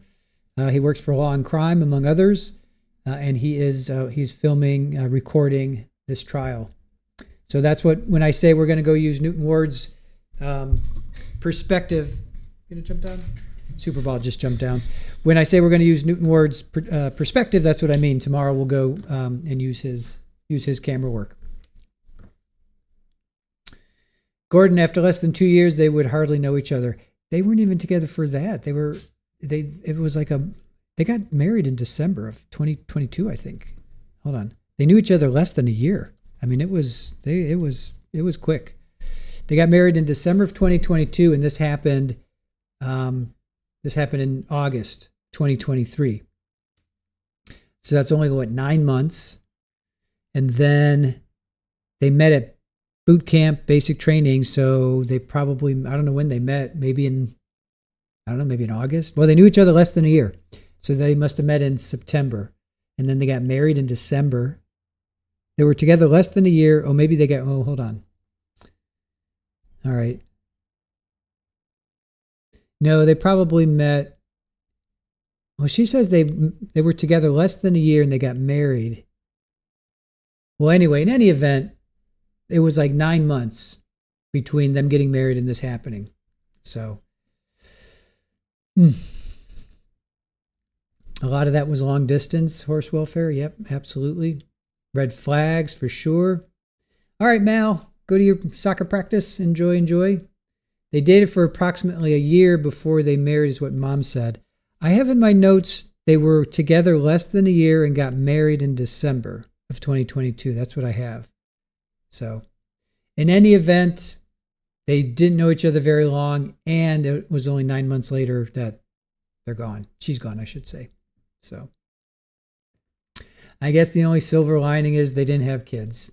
At least there were no children involved. There's no newborn, or they didn't get married because she was pregnant, that kind of thing. So,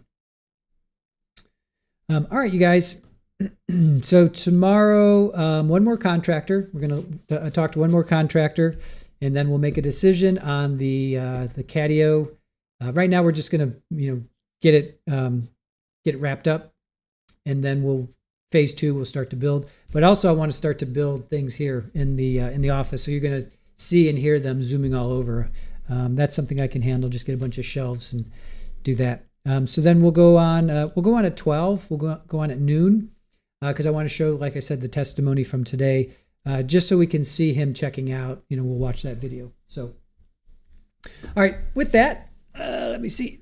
Get over here. There's Super Ball. Super Ball. Kitty. Hi. Meow, meow, meow. Come say goodbye to your Grampy. Yeah, come say goodbye to Grampy. There you go, Super Ball, saying goodbye to you with her little butt in the air. All right, come say goodbye to Grampy. Here. Meow. Oh, hi.